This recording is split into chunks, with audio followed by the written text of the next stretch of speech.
abilities that you can create on this hero. Every game is different, and in every game you can use different spells of any hero. And the situations are also different, right? Where you can use the spells. That's like a very creative-driven answer. I actually think that's an interesting interpretation because if I think of Pure as a player, I think of him as a very creative player. He's willing to play a lot of different heroes like the Pudge Carry, the OD, right? These heroes that not a lot of other players are going to play. And then with Morphling, you get to play them all. So it's like you get all the ice cream flavors in one. This is kind of what the hero does, right? All right.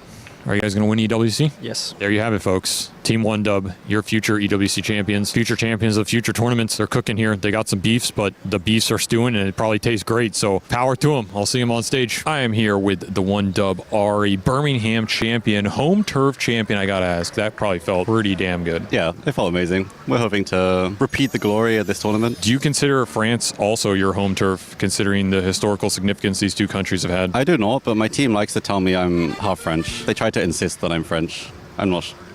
Do you speak any French? Not really. Do you speak any American English? Soccer. That was terrible. I heard you're a big fan of my podcast. Not that I'm going to plug them, but I heard they're really good. Again, I wouldn't know because I'm not going to plug them. Do you have any thoughts on that? Yeah, the podcast's really good. I listen to it at the gym. What do you do at the gym? What's your routine? Chest and shoulders, legs, back and biceps, three.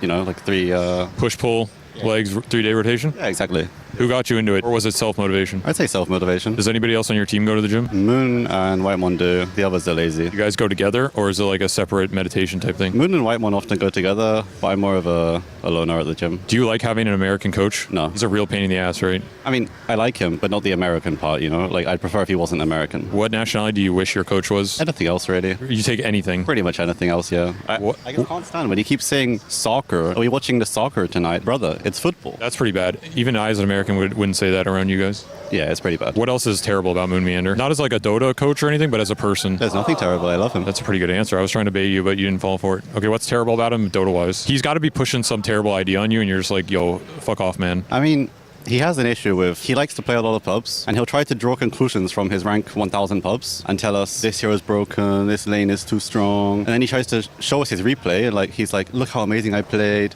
You guys should do this too, play like me. And then we're watching no. Have you ever heard the expression that Michael Jordan played against milkmen and accountants, that type of thing? Yeah.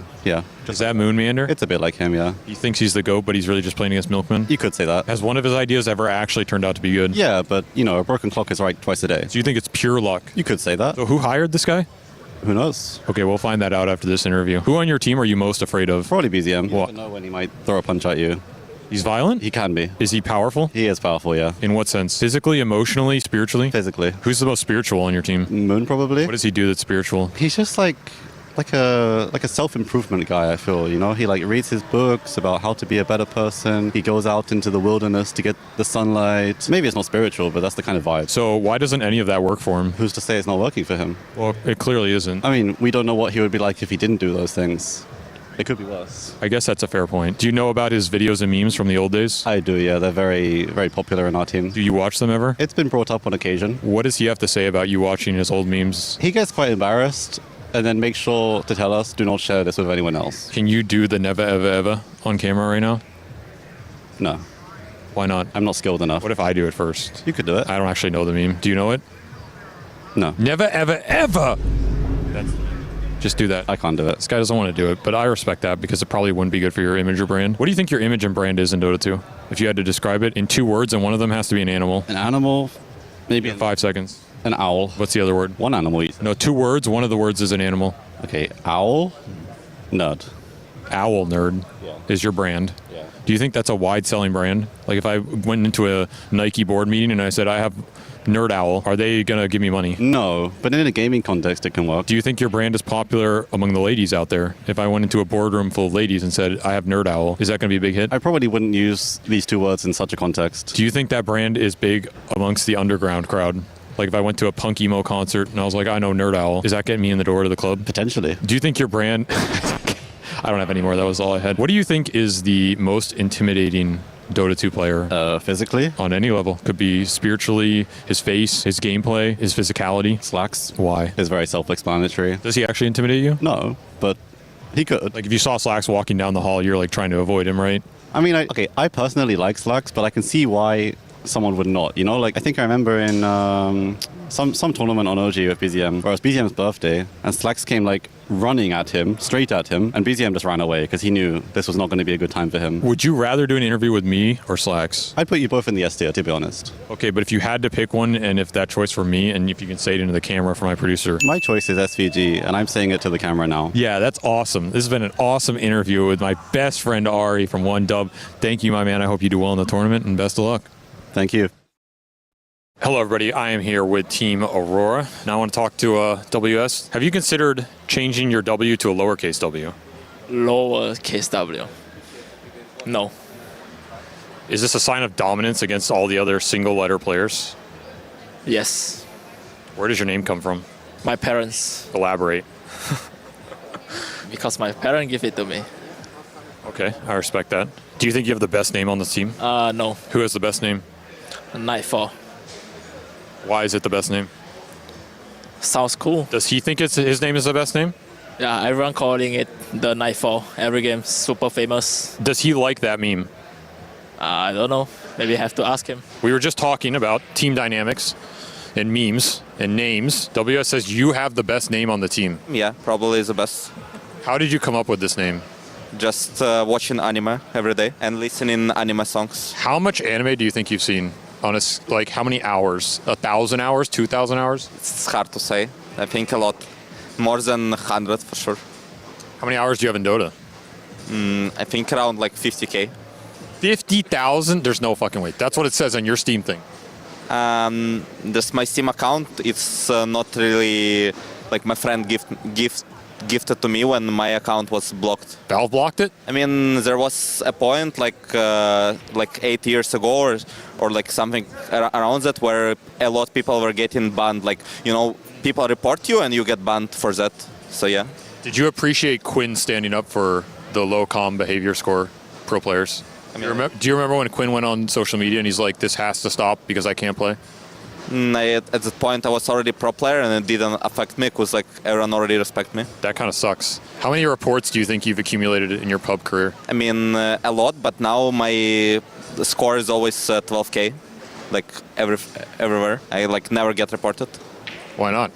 I don't know. People respect me. Do you think it's possible that the entire European server has you muted, and this is why you don't get reported? No, it's low chance because people want to win, so they listen me. What if I told you that I talked to some of your team earlier, I won't name names, and they said they have you muted? They had in past maybe. Yeah, in pubs. In past. No, right now. No. You think it's impossible? Yeah. If I have to choose someone to guess, I think probably it's Mira. You think Mira has Nightfall muted? Yes. Why'd you pick him? Because, I don't know, sometimes when we have scrims or something, then they argue about it.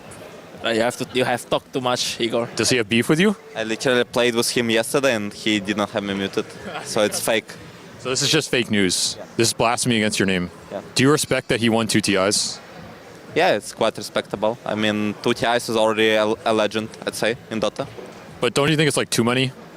No, too many is like free. So if he wins TI with you, you lose all respect for him and you kick him? Yeah, it's too many. He can like go chill if he wins free TI. You send him back to Team Spirit. What do you? Vacation and like idle streams. Does anybody else watch anime on the team? I think so. Like at least Mira and Mikota. Makoto watches anime? Yeah, he like watches like more than anyone like in nowadays, I'd say. Like so, no one of us watch anime in like practice, but he's like only person who watches it. So the accusation is that you watch the most anime of anybody at this entire event. Is that true? Entire event? Of course not. I mean, among our team, yeah. How much anime do you watch? I mean, recently I don't watch much. I feel like the last anime I watch like frequently is like Free Rent. So yeah. It was like a few months ago. I watched soccer recently. Yes. There's like soccer trend right now. So you've been influenced by anime that it's changing your vocabulary. Of course not. I'm just watching anime for like motivation. Sometimes, you just want to like gain some motivation. So. What last anime motivated you? Kuroko. Like all the sport anime was quite kind of motivate me a lot. So. Does Nightfall motivate you? In some way, yeah. Is he like a real life anime character? I Kind of does. I don't know. Do you think you're a real life anime character? Can't answer that myself. It's like others should say. Who is the most real life anime character in Dota history, and why is it Eternal Envy? Because he's genius. It's a pretty good answer. Yes. Do you admire Eternal Envy? I mean, I know him, but I don't know he watched a lot of animes. Oh yeah, he watched a lot of anime. Really? Yeah, I was there when he was watching it. Right. It wasn't good for our team. This wasn't good? Yeah, of course. Do you think there's a limit on how much anime you can watch and still win tournaments? Maybe 10 episodes on 3 months. If you watch more, you cannot win. It's like fake. How much anime do you watch in the last month? I mean, in last month, I'd say like recent year, not that much. Maybe last month, like 10 episodes or something. That sounds kind of close to your threshold. Yeah. Maybe if you watch lesser, then we got chance to win champion. So you think you have a chance to win EWC because he hasn't watched too much anime? Yes, of course. It's very weird statement, I will say. Well, I'm not going to hold you to it. You know, I'm just asking questions. I don't know anything. I mean, you can, I think, yourself see that the statement is kind of... Are you excited to prove to the world that you can watch a lot of anime and still be good at Dota? I think it's already proven. Oh. Eternal Envy and Yatoro. Okay, here's a real question. I don't mean this in a mean way. Eternal Envy was also known for getting a lot of second places. Like Measure with Papi. Yeah. I'm not saying he never won, but he got a lot of... You remember the Cloud9 days? Cloud9 got memed on for a lot of second I place. remember like Cloud9 memes, but I was kind of super young back then. Do you think you've taken up that mantle? You watch a lot of anime, and recently you've had a lot of seconds. Now I'm rooting for you to get the first. I think you will. But yeah, have you like taken up the mantle here? You know. Yeah, Eternal Envy mentality. My memories for Eternal Envy, it was like the first time I saw him, he was playing Ember and he dropped 2 rapiers. That's what I remember. Do you Legend. living legend? He's still living, I think. I don't know. Maybe he's dead. I don't know. No, he like he makes a million trading. That's true. True anime spirit. It's like yeah, anime character. How do you feel about the Nightfall meme? It's okay. Do you think it's funny? Yeah. Are you going to come up with another signature move to add to the repertoire? I mean, it's way too hard to replace this one at this point. Have you thought about adding to it? Even if I'm gonna like get Rampage every game, I feel like it will like be hard to replace BKB-TP. What is your signature move? Me? I have no idea. What is the WS? Win streak. Win streak. That's your signature move, just winning? Yeah, just winning. But I think we have like the 22 or 26 something win streak. You have one of the longest win streaks in professional Dota ever. Maybe. What if your signature move was every time you kill someone, you just dab on the camera? Oh, okay. Maybe I will do it next time. When I'm playing Enigma, if I black hole someone, I will just stand up and hold my hand Do a W. Do a W, like. like this. Hell yeah. Hell yeah. What do you think? What do you think about that, dude? Yeah, it could be cool. You're in the EWC arena, okay? You get black hold. You see this guy from across the screen. He's getting up. He's flashing some gang sign at you. What do? I mean, I'd like this guy's cool. You think he's cool? Yeah. You're like, I want him on my team? If he wins. Oh, only if he wins. You don't want to be 23 Savage, right? Yeah. Okay. If you lose, then become L. Are you going to change your name to LS if you lose? Yeah. From W to L. Have you ever thought about adding to the Nightfall meme? Like taking it to the next level? How? Well, I was trying to theory craft this. Yeah. And I was thinking, you can play Lifestealer and buy BKB, and you can rage TP into the fight, and then refresh, and then do something. I don't know. I'm not sure where I'm going with this, but you know, like you have like a rage and a BKB, so maybe you can like BKB TP in and rage TP out or something. Yeah, I mean, I TP out on Nike, so this hero good for me. You like playing Lifestealer for that reason? Yeah. Recently, he's not doing a lot. From what I remember, only once he doing it was he playing Alchemist against Playtime. I think he just TP out and we win the fight. Do you add a auditory component to this meme? Like when you are nightfalling, do you shout into the comms, I am nightfalling? No. Do you think that would help your team win? No. Why not? Just unnecessary. I mean, I'm gonna be honest. I was playing against you guys, and like I'm in the middle of a team fight, and you stand up, and you just go, "I'm nightfalling," and this guy's like flashing some gang sign at me. I'm mega intimidated, dude. You will root for us then? Hell yeah. Okay. Well, Is this how you build? This is how you build brand. You know what I'm saying? yeah. I mean, I already built brand. Oh, what's your brand? I mean, the Nightfall. The Nightfall? Yeah. Are you ever going to sell t-shirts? I mean, maybe after I retire, I shall do it. What would be the one merchandising item you would want to sell the most? Again? Like, instead of t-shirts, what would you want to sell, you know? I mean, like hoodies, long sleeves. That's it? I mean, it's kind of most popular to buy, especially for players. I mean, actually, also, I guess the sleeves, like for hand. What about a full-size body pillow No, it's too much. with your face on it? Too much. Would you sell that? No, of course not. Would you buy his body pillow? Maybe Mira will do it. Mira. Yeah, Mira and like all girls will buy it. Really? Is he the team stud? Is he like the ladies' man on the team? Yeah. The media guy on the team. Hello, ladies and gentlemen. I am here with Team Yandex, the future champions of EWC. Is that correct? Maybe. Maybe. Yes. Are you more confident in the Uno game than your Dota? Yes, it's easy. It's easy. Who is your biggest nemesis in Dota 2 right now? I don't know. I don't have this team. You're just a nice guy. Yeah. You just want to beat everybody equally. Yeah. Is this true for you?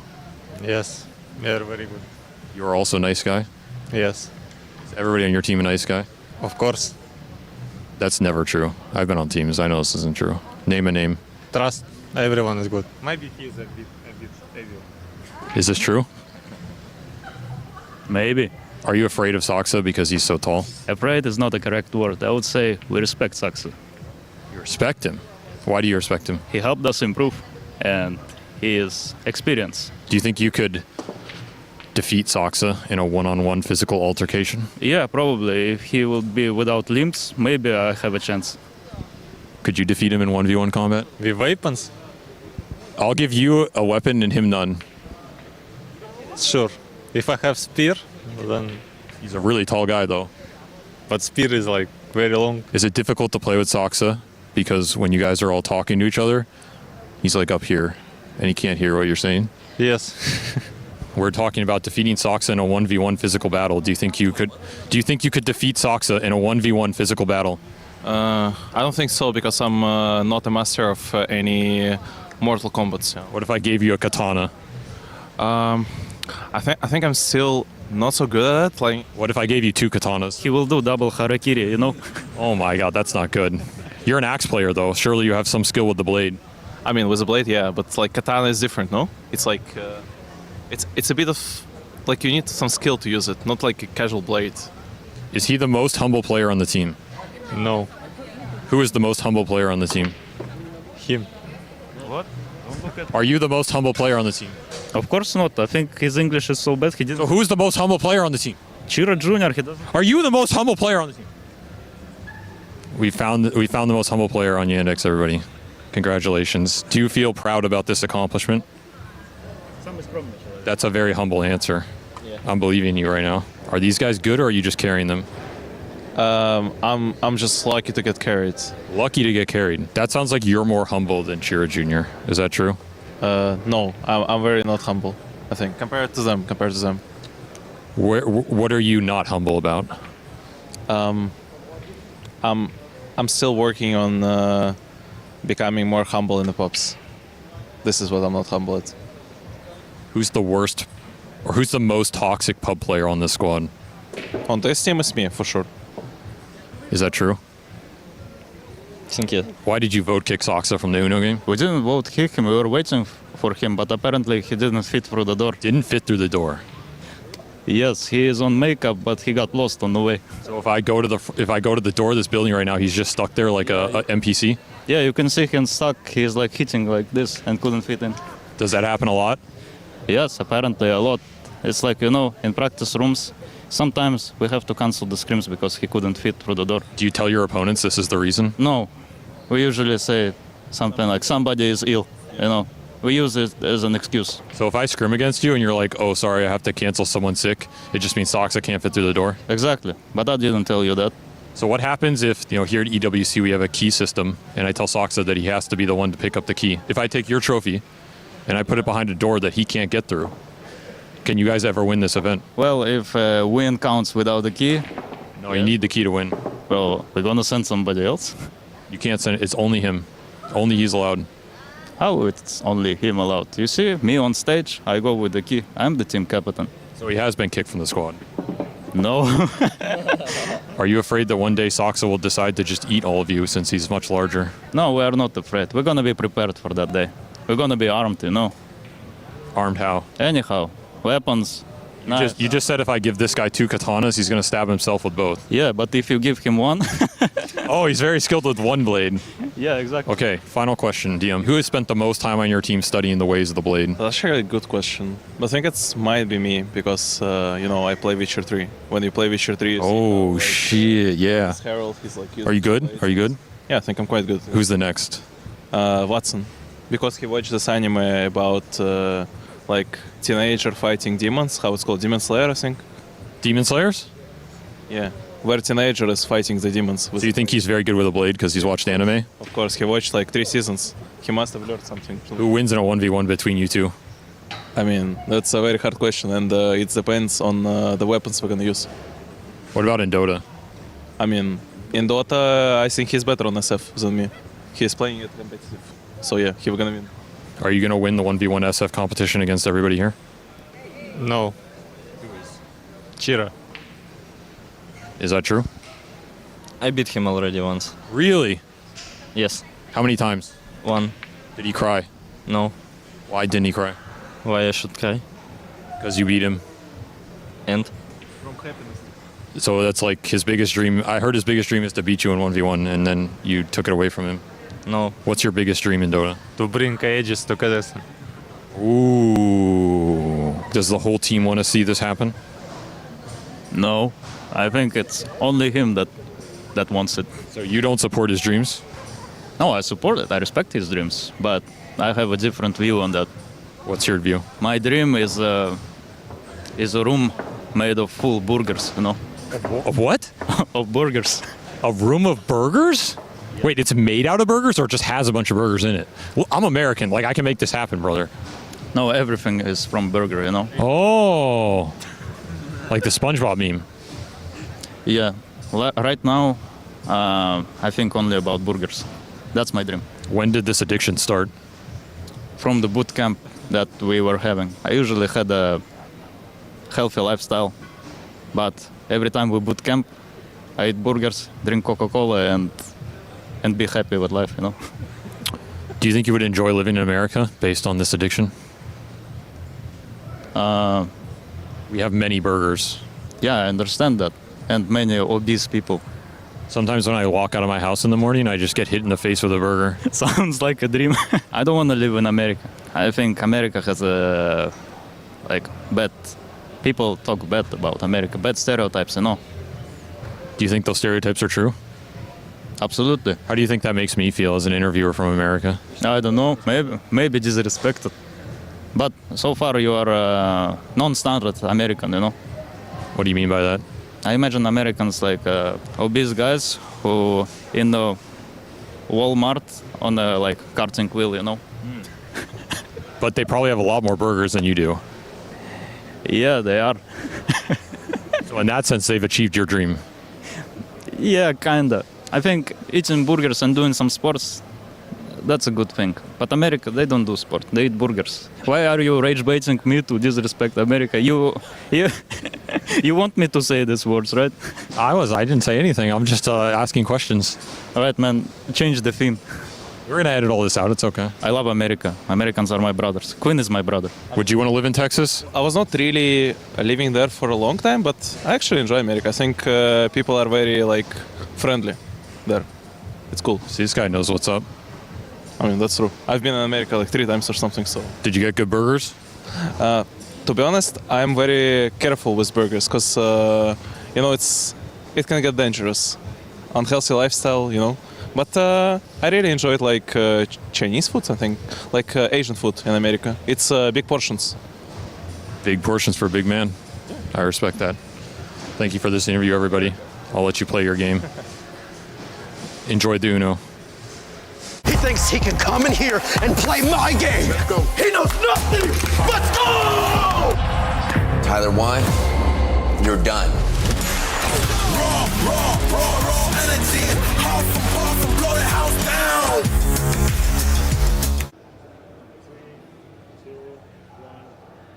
Hello, I'm here with Theo Licor of Team LGD. How are you feeling after that game?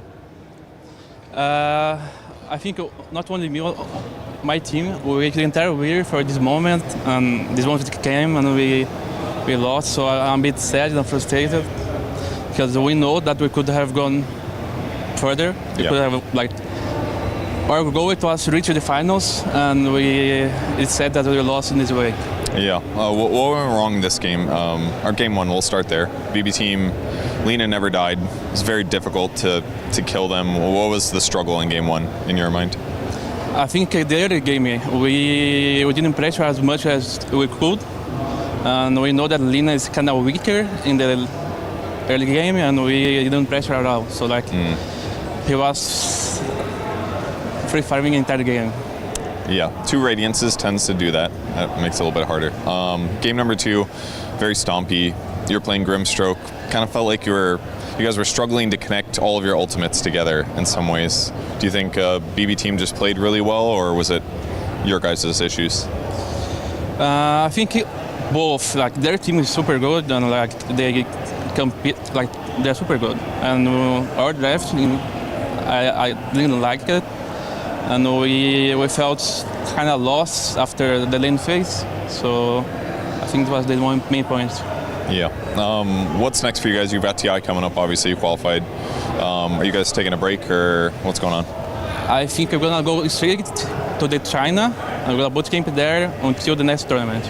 That's a lot of time. Well, I hope it goes well for you. Hopefully you'll be able to recover and be really cohesive as a team. Thank you for joining me, and good luck in your matches. Thank you. Play is in our DNA. Whenever we let it out, it becomes our superpower. Now imagine an entire city being built to supercharge it. Kadir City, powered by Play.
Esports World Cup.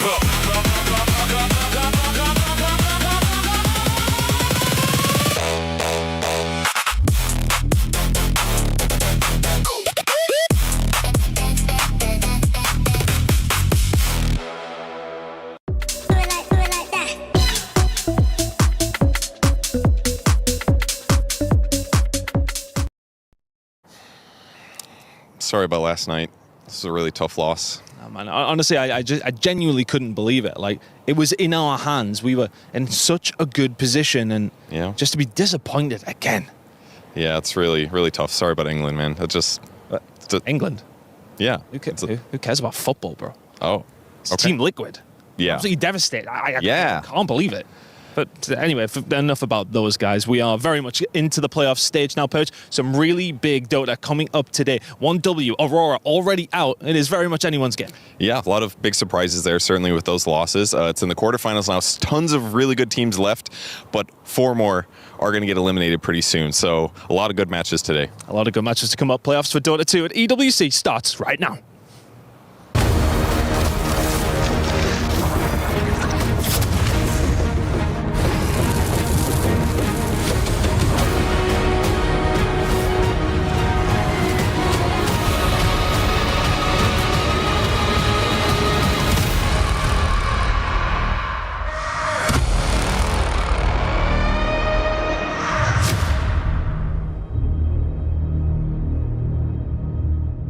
A very good morning and welcome to Dota 2 at the Esports World Cup. We're live from Paris and we got a lot of cool things coming your way today as it is the first day of the playoffs. And if you thought survival stage was brutal, well, that brutality is just going to continue with a single elimination bracket. Some bangers on the agenda as well. Some bangers sitting next to me here as well. I am joined by BSJ and Seb. BSJ in the morning, good morning. Yeah, it's nice to be back, Shiver. I'm very excited for today's series. There were some cool upsets yesterday, and now that we've got two teams of, I would say, somewhat equal caliber, I'm excited for whatever result we get. Yeah, we have got some cool stuff coming your way. Some crowd already gathering here as well. Seb, how are you doing for playoffs? I'm great. It's a big day, but to me, this is like the big game, I have to say. I think today we're going to get to see Yandex versus Spirit, which I think could have been the grand finals. So we really have to enjoy it as much as, while it lasts, because it's not going to be the grand finals. One of these teams is going home, which is crazy to think. Yeah. Defending, title defenders versus, I think at this point, the absolute favorites. So yeah, I don't know. It's going to be wild. It is going to be wild. Yesterday also was wild. We can take a look at the SDC Rewind to see what happened yesterday on this stream. Don't worry, we'll talk about the other stream as well. But on this stream, we had, as we heard Chris say in the already earlier, a fan favorite got eliminated, Seb. Yeah, we lost Team Liquid yesterday. Pretty intense series, to be honest. I think they really put up a fight. They didn't really trash out of the tournament or anything like that. But again, they were facing Team Spirit. Title, they're defending their titles here for their title here for a reason. It's just really hard. Like both these teams we know really rise up when it comes to high pressure games. The biggest stage of the year, of the season, and they both came to play. Only one could come out on top. It's very sad that we see Liquid out that early in the tournament, but at the same time, there's never going to be a shame losing to Team Spirit. Yeah, I think Team Spirit being the one that knocks them out, you got to respect that, Brian. Yeah, as a Dota commentator, I'm so accustomed to the double elimination format where if you have one series where you get paired against a formidable opponent pretty early on and you maybe don't show up your best or you just lose the effective best of one for your entire life by going to game 3, that you have a chance to come back. But to say, yeah, they're just gone, they're going home, I think we're creating a lot more storylines. And I'm honestly much more entertained when there's this much at stake in every single game, Shiver. Yeah, we also had a series between BB Team and LGD. A rough one for LGD. They got eliminated 2-0, and there were moments of the games where we thought, they kind of got it, but then BB Team at the end of the day said, just too strong. I think BB Team is just getting stronger every day. Like every time we see them, they seem to be better than the last time. As for LGD, unfortunately, I think it went the other direction. I think it's fair to say that yesterday was not their best showing, and that team has a lot more to offer than what was shown. Like especially in game 2, but also game 1. I think they didn't seem as much on the same page as BB Team, and I think when you face a team of that caliber, you just can't afford to have that happen. Like an off day, especially with this format, right? Like you just can't afford to have an off series. Like you're just out. Yeah, that series I think had the two most likable carry players, like in the entire esports scene for Dota 2. Like I love Yuma, I love watching Kiritich. Both have great attitudes, both bring a lot to their team, and every time we talk about a team going on, I'm just like, dang, that's crazy to think that top 8 we're already missing such a key rosters.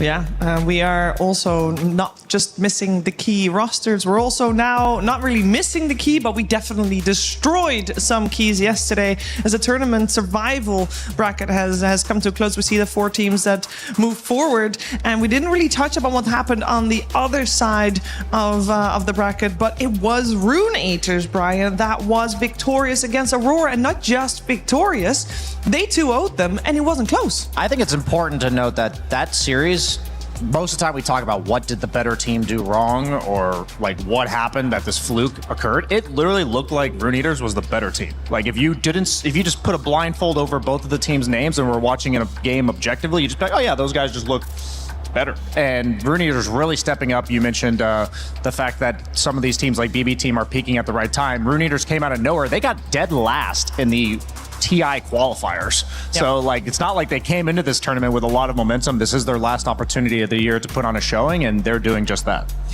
You say last opportunity. I think they only formed in June, so it's also their first opportunity there as well.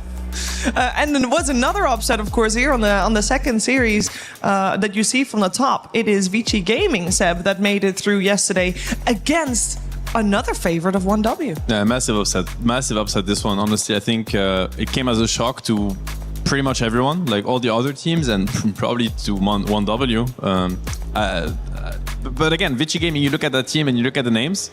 You know, you have Zinq, for instance. He was in the last CI finals. He was playing for Extreme back then, but there's like an immense amount of experience. Like we know that, you know, the star players, they shine when these kind of games come to them. And this is what we're going to expect from the series today also. You know, Yandex, it's like, you know, a little bit of insider information here. Yandex has been terrorizing everybody in scrims, like, and not only in scrims, right? They crushed their group. They had great results. Obviously, you know, a lot of momentum coming into this event. So everybody's looking at them and it's like, who's going to be good enough to take them down?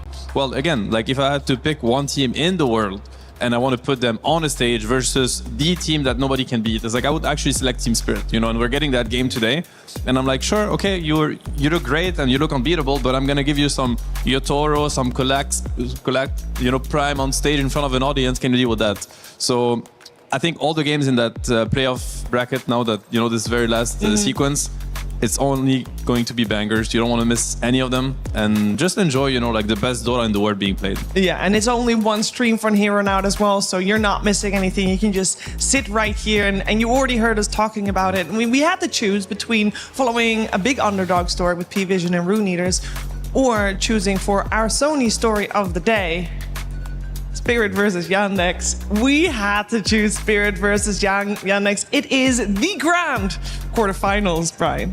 Yeah, as I mentioned earlier, this could quite possibly have been the grand finals if there was a double elimination format, or if there's just different opponents that you find in the bracket. For me, these two teams, I think if you're a new spectator coming in and you haven't seen Yandex and why they're so formidable, as Seb was talking about, I would call them like the best of gaming gladiators and Tundra coming together, where you have like the farm efficiency game that Watson and Sox have always played, but then you also have this, like, their wins in the group stage were, up until the very last win of the series, of the 10 games that they played, were all 33 minutes or less. They play so fast tempo, they get that early lead and they punish you quick, and I don't want to be playing against them. That's all I can say. Out of all the teams, they do look the absolute scariest, and I'm so happy we get to see Team Spirit facing them today. Yeah, and we're going to have a great series, and now that the bracket is also all known, I think it should be pretty...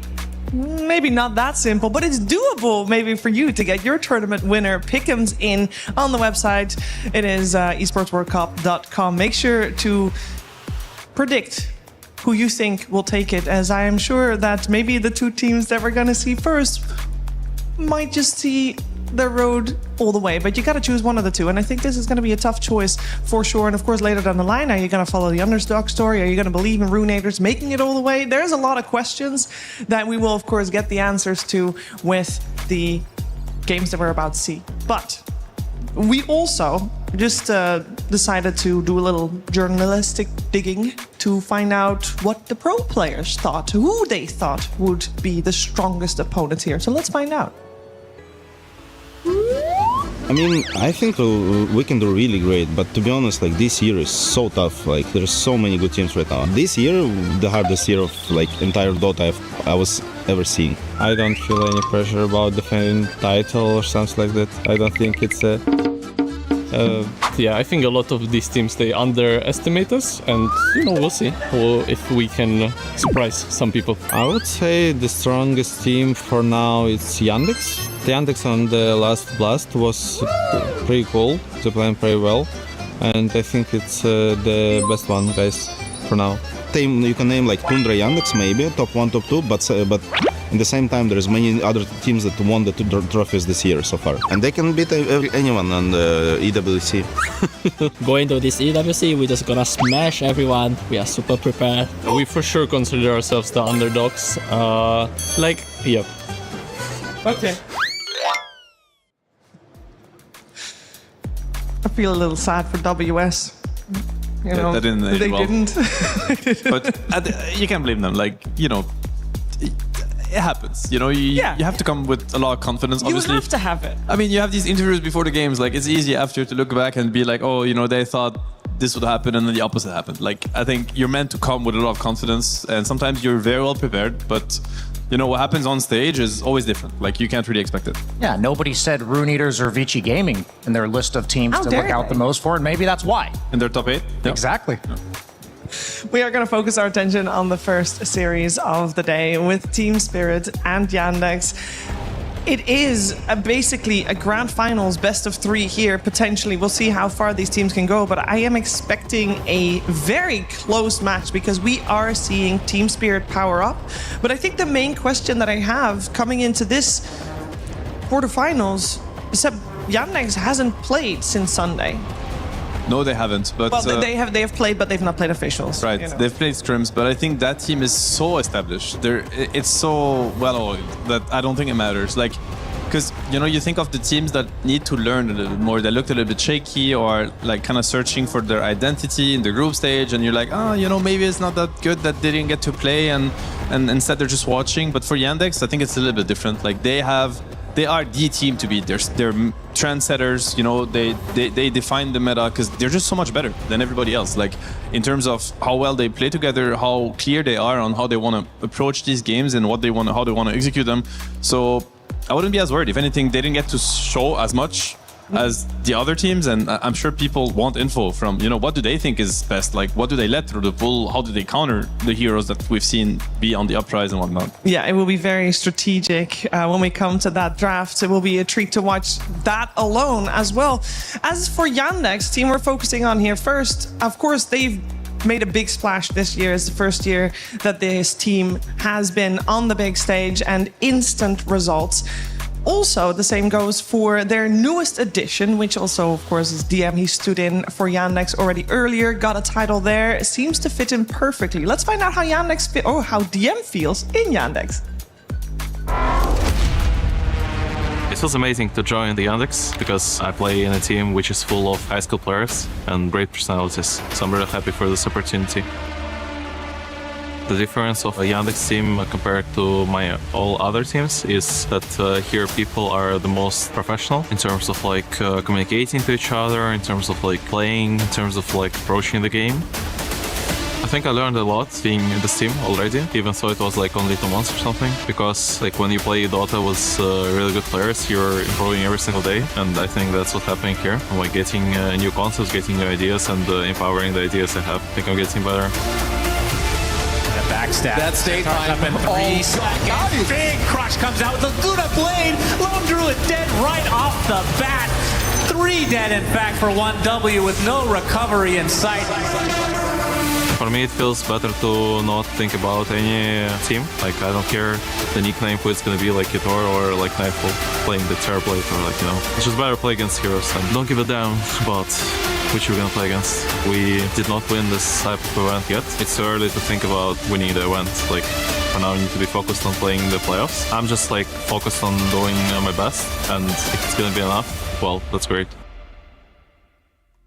And there's been a little bit of musical chairs going on with some of the offlaners this season, and DM was one of those players that has been on different teams this year, but it does seem that being in Yandex, Brian, he seems to have leveled up, and it seems to fit him really well. Yeah, every team in the drafting strategical side of things needs that one player that you're often going to give them their hero early. It's going to be somewhat defining of the way you play the game, but you're just going to need to trust that whatever lane we give this guy, whatever situation he's thrown into, he'll make it work, and DM's that guy. I think he works really well with Watson, who often takes his hero later. Chira Jr. is great at counterpicking in the mid lane, and I just think he enables his other cores in the drafting stage and in game so much. It just makes sense. It's such a great fit. Yeah. For those who are not that familiar with Yandex, like the players, because obviously they really came out at that level pretty recently.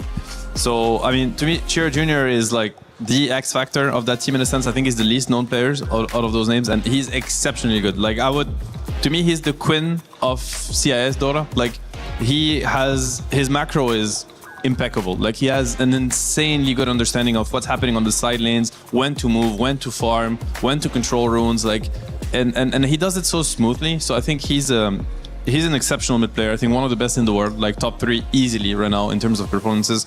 Then you have DM, like extremely stable, takes, always delivers the performance that he needs to deliver, sets up Watson, as you said, for a lot of success. Also frees up Saxa for what he wants to do. Like Saxa is a very macro-oriented player. Like he's always going to get the stacks down, play with his mid laner when he needs to. So the whole synergy is there. There's also Malady and Watson. They've been playing together for a while as a laning duo. They were playing on Gaming Gladiator together, got to grand finals together. So that team, it just makes a lot of sense. And the more you see them play, the more you realize. That synergy, we can also find that synergy in their opponents today, because Team Spirit, when you're saying synergy, they are so synergistic and they have reached the biggest of stages because of that. And of course, they are the Qiddiya title defenders. Team Spirit, one of the undisputed best teams in the history of Dota, are back at the Esports World Cup to defend their championship title. Their run through the Esports World Cup 2025 really highlighted the dominance of Team Spirit and why you should never count them out. After finishing first in the group stage, they went on an undefeated run through the upper bracket, knocking out the best teams in the world without dropping a single game. The team has been through some changes since the Esports World Cup last year, and their current roster consists of Yutoro, Laurel, Collapse, Not Me, Rue, and with Maposhka returning as their new coach. While they've had a rocky few months, a constant of Team Spirit is that you can never underestimate them in extremely high-stakes events. Where other teams fall due to pressure, Team Spirit thrives. Esports World Cup 2026 will be a chance for Team Spirit to prove that this still holds true.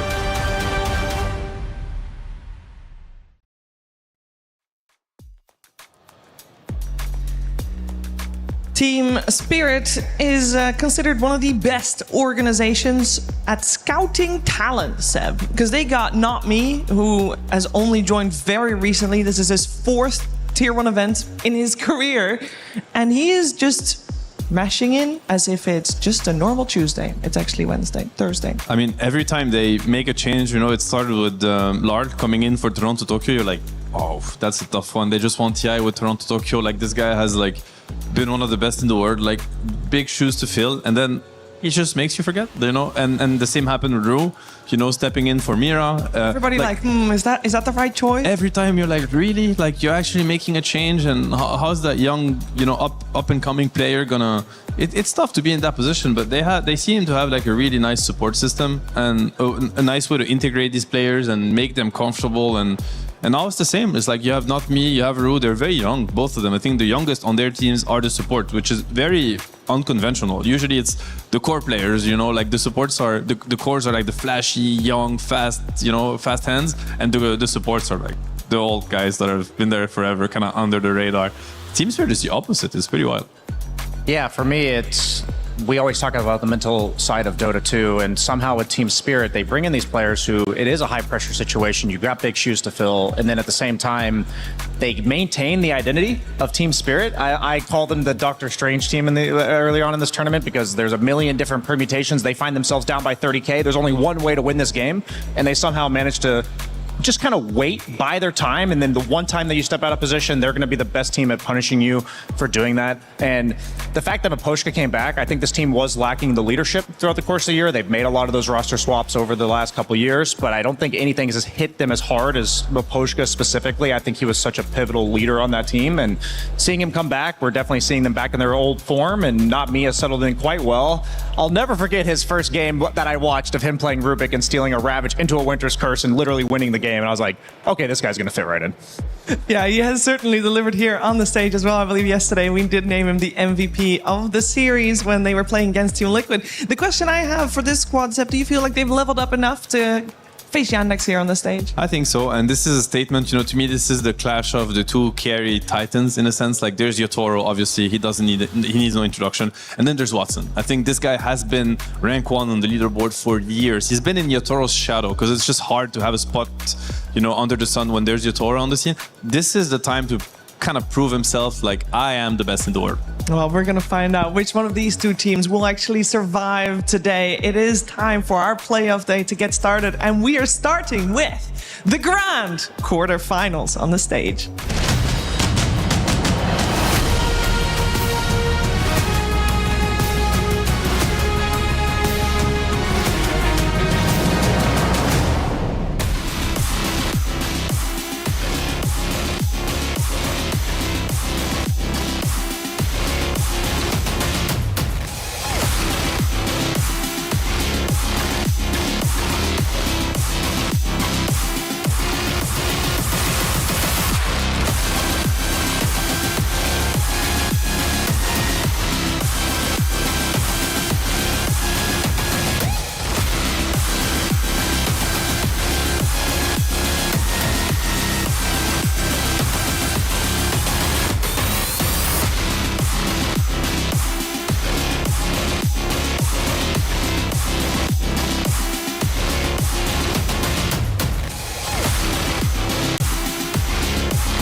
Ladies and gentlemen, welcome to another beautiful day of EWC. It's playoffs. How are we doing today? Oh, baby, the crowd is alive, and I am up here with the greatest of all time, Mr. Milos. Good to see you again, brother. Same here, my friend. Today we warmed up. We're ready to go because we kicked off all the ones that are good, but now we're at the teams that are truly great. Hey. It's survival. It's tough. Groups, they were tough. From now on, it's all quarterfinals all the way to this final. There are no second chances for any one of our teams still left at the Esports World Cup 2026 Dota edition. Last year, it got heated up in the bracket. I can tell you that. I was lucky enough to witness it for myself, and you were there as well, Slacks. I was hearing screams all around the venue, but here, the screams continue, and they torture us at night at times, but that is a subject for another day because our teams, they've already been tortured up to this point. You saw the keys that were crushed over the past few days. It continues today. So let's bring out our teams. Already? Friend. You're ready? Yeah, they're ready. You guys ready?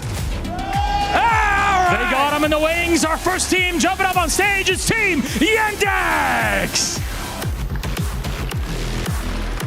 And here they are. Yandex are back at it again on the stage. We haven't seen them in a few days. You know why? Well, they topped their group, and they were so happy with that performance, having only dropped a singular game in the group stage. And here they're back up on this plank here. They're walking it, and they're ready to go. From this point on, there are no second chances, and hell, even our Brazilians in the arena, they are cheering for Team Yandex. International cheers for Team Yandex. Top that, Slacks. I mean, I would top that. You're about to see a team top that, my friends. Yandex might have won almost everything this year, but this team doesn't really care. You know what? Let the peasants have their little tournaments, because this dragon only wakes up when it's time for the real gold, baby. They've been building energy. They've been coming back from the groups. Put your hands together for Team Spirit! Talk about spirit. Everybody counts this team out, and then they come to these tournaments and they just destroy. The story repeats every year, and we must ask ourselves if it will repeat one more time. Absolutely incredible. The crowd is going absolutely bonkers for them, because you know this is gonna be the match to beat. You've got the guys who won last year, the guys who won everything this year, but only one gets to continue. Oh boy, I cannot wait for this one. Then, let's not dilly-dally, please. Team Spirit, please. Yandex, you may place your keys, gentlemen, and prepare to do battle.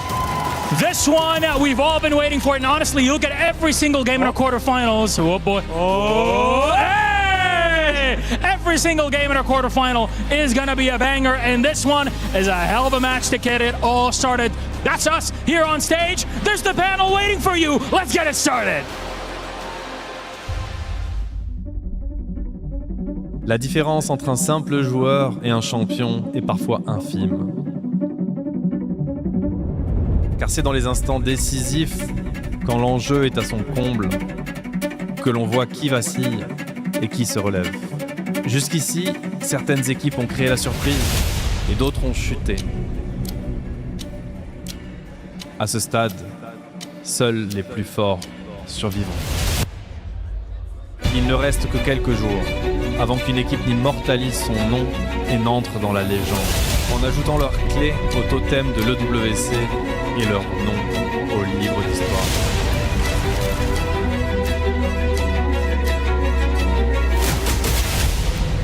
Les équipes sauront-elles rendre leur club et leurs fans fiers en se battant pour le trophée ? Elles n'auront d'autre choix que de le faire, car rien n'est acquis, tout se mérite. Les playoffs commencent maintenant. Oh, big crush comes out with a Guna blade. Lone Druid dead right off the bat. Getting some nice focus here. There's a huge arena from Whisper as it goes back into the fountain and drops dead immediately as GG's come out.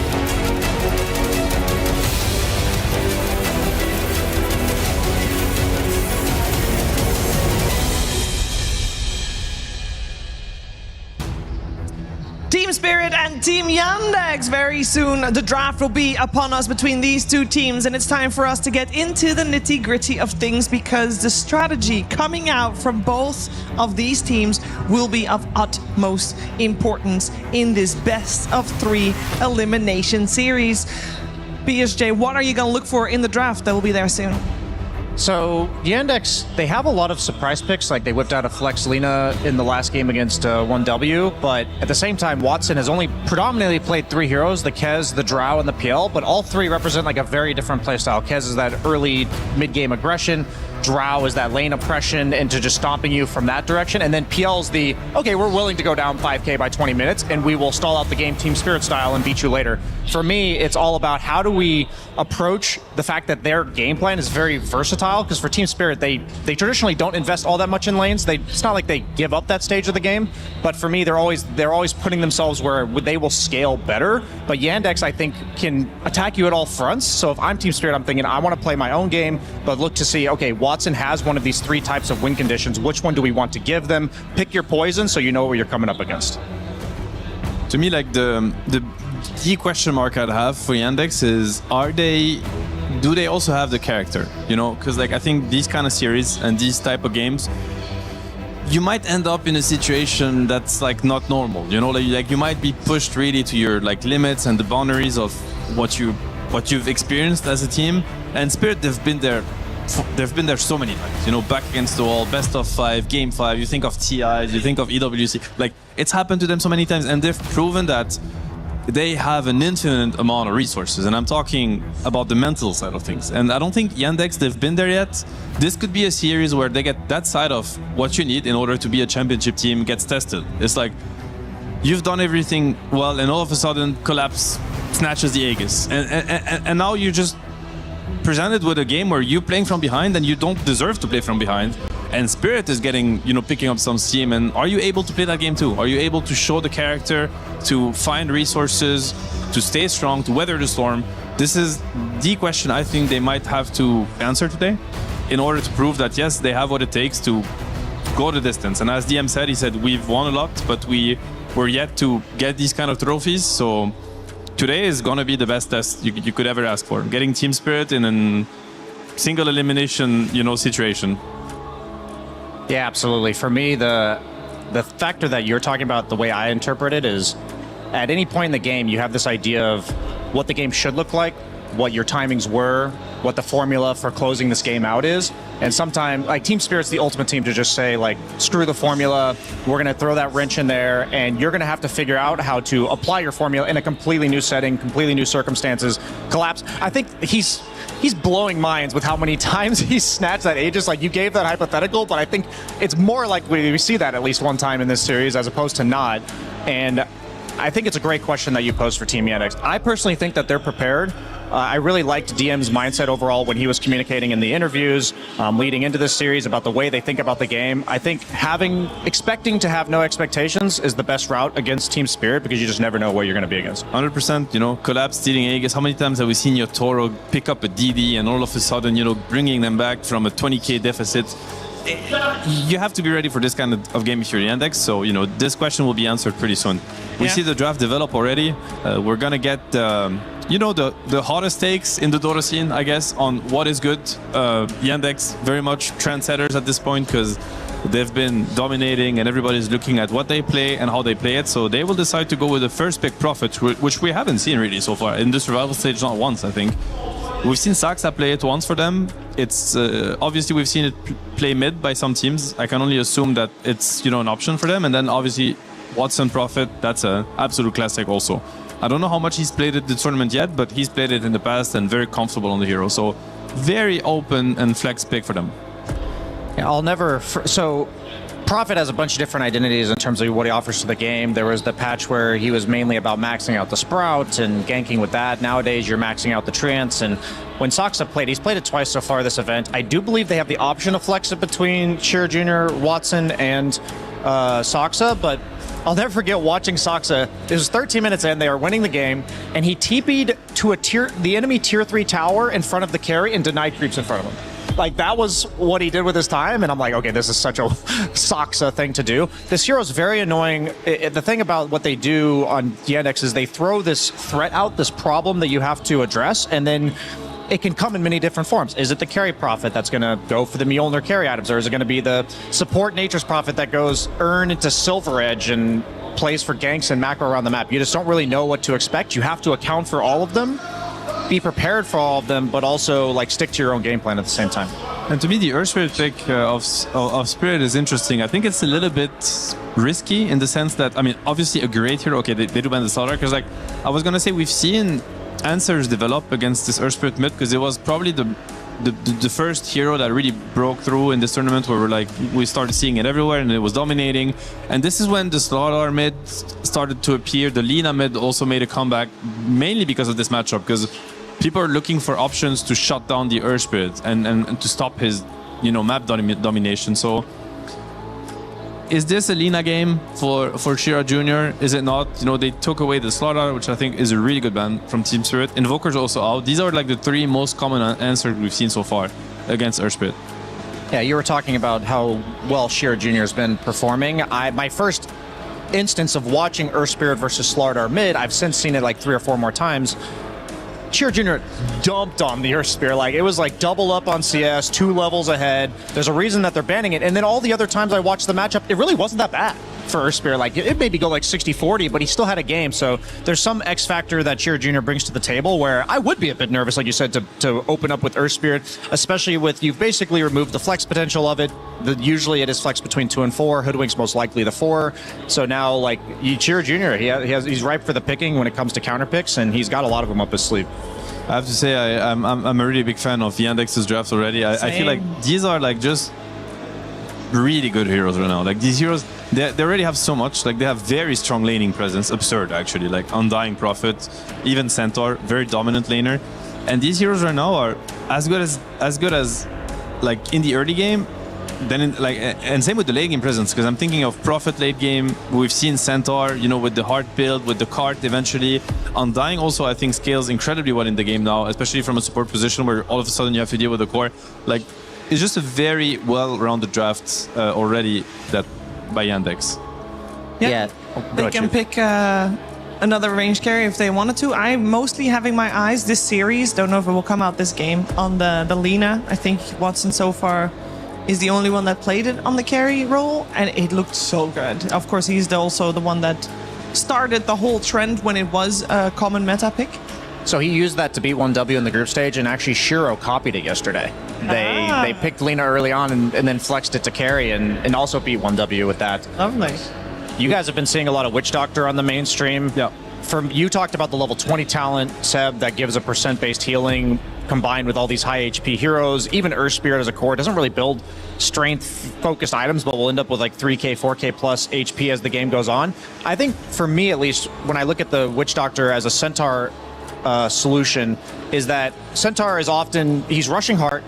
You can't really kill him in the mid game because you drop him down to half, but Heart as an item has been reworked where it gives you more regen as you drop lower. But the Maledict, that's actually going to finish you off. So I think one of the few supports in the game that actually represents a gank duo or trio that can bring down a Centaur with a Heart like early to mid game. Yeah, it's a very good matchup for Witch Doctor. I think the Kaz also fares pretty well against the Centaur on the lane. Like, this Witch Doctor Kaz lane is a very scary lane to go against. So a very strong safe lane, on Spirit side. I think Yandex at this point, I'd say they pretty much committed the. I mean, actually, they could still pick a Watson hero. To be fair, it could be Prophet and Centaur. I'm not the biggest fan of Prophet and Dying support duo, but maybe Ember fixes it in a sense. It's a very good Ember game. I think, like, absurdly good Ember game if you ask me. Like, both these supports are quite bad against Ember, like Witch Doctor and Hoodwink. They hate getting chained. They just die if they encounter Ember. And Ember's going to have a lot of help. Stampede, Prophet, Global help, Prophet ulti eventually. Even Undying, it's just like a menace running around together. There's so much damage between Decay, Soul Rape, and the Ember spells. So I have to say that I'm a big fan of Yandex's draft. I think Spirit have a very solid draft too, but they're going to have to figure out, a very strong 24 pick. And it's going to have to be Collapse. And I don't think we've seen offlaners really utilize that last pick as much, because safe lanes are just so strong these days that it's just they're usually struggling offlaners, like in the first 10 minutes of the game. So I just wonder how Team Spirit is going to be able to bring this back, like in the draft. Yeah, I'm thinking why ban the Viper? Because are you thinking maybe it's like a collapse Earth Spirit flex to dominate this Ember Spirit, or is there a particular carry that you're wanting to pick, like Spectre or something that would suffer against Viper?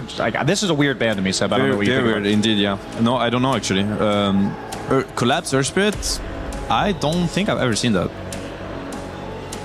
Yeah, it's like if it's not a flex Earth Spirit, then offlane Viper has to scare you for some reason. Maybe it's one of the few offlaners that can actually boot Undying 5 out of the lane with like combination with Hoodwink. Yeah, that's a pretty good point, I think. It's a good thing that Team Spirit hasn't used any of their bonus time, because this conundrum, they can spend a lot of time on this if they wanted to. Yeah. I would be confused by that. Oh, they're gonna have to, but it is very confusing, this Viper ban. They're definitely cooking something.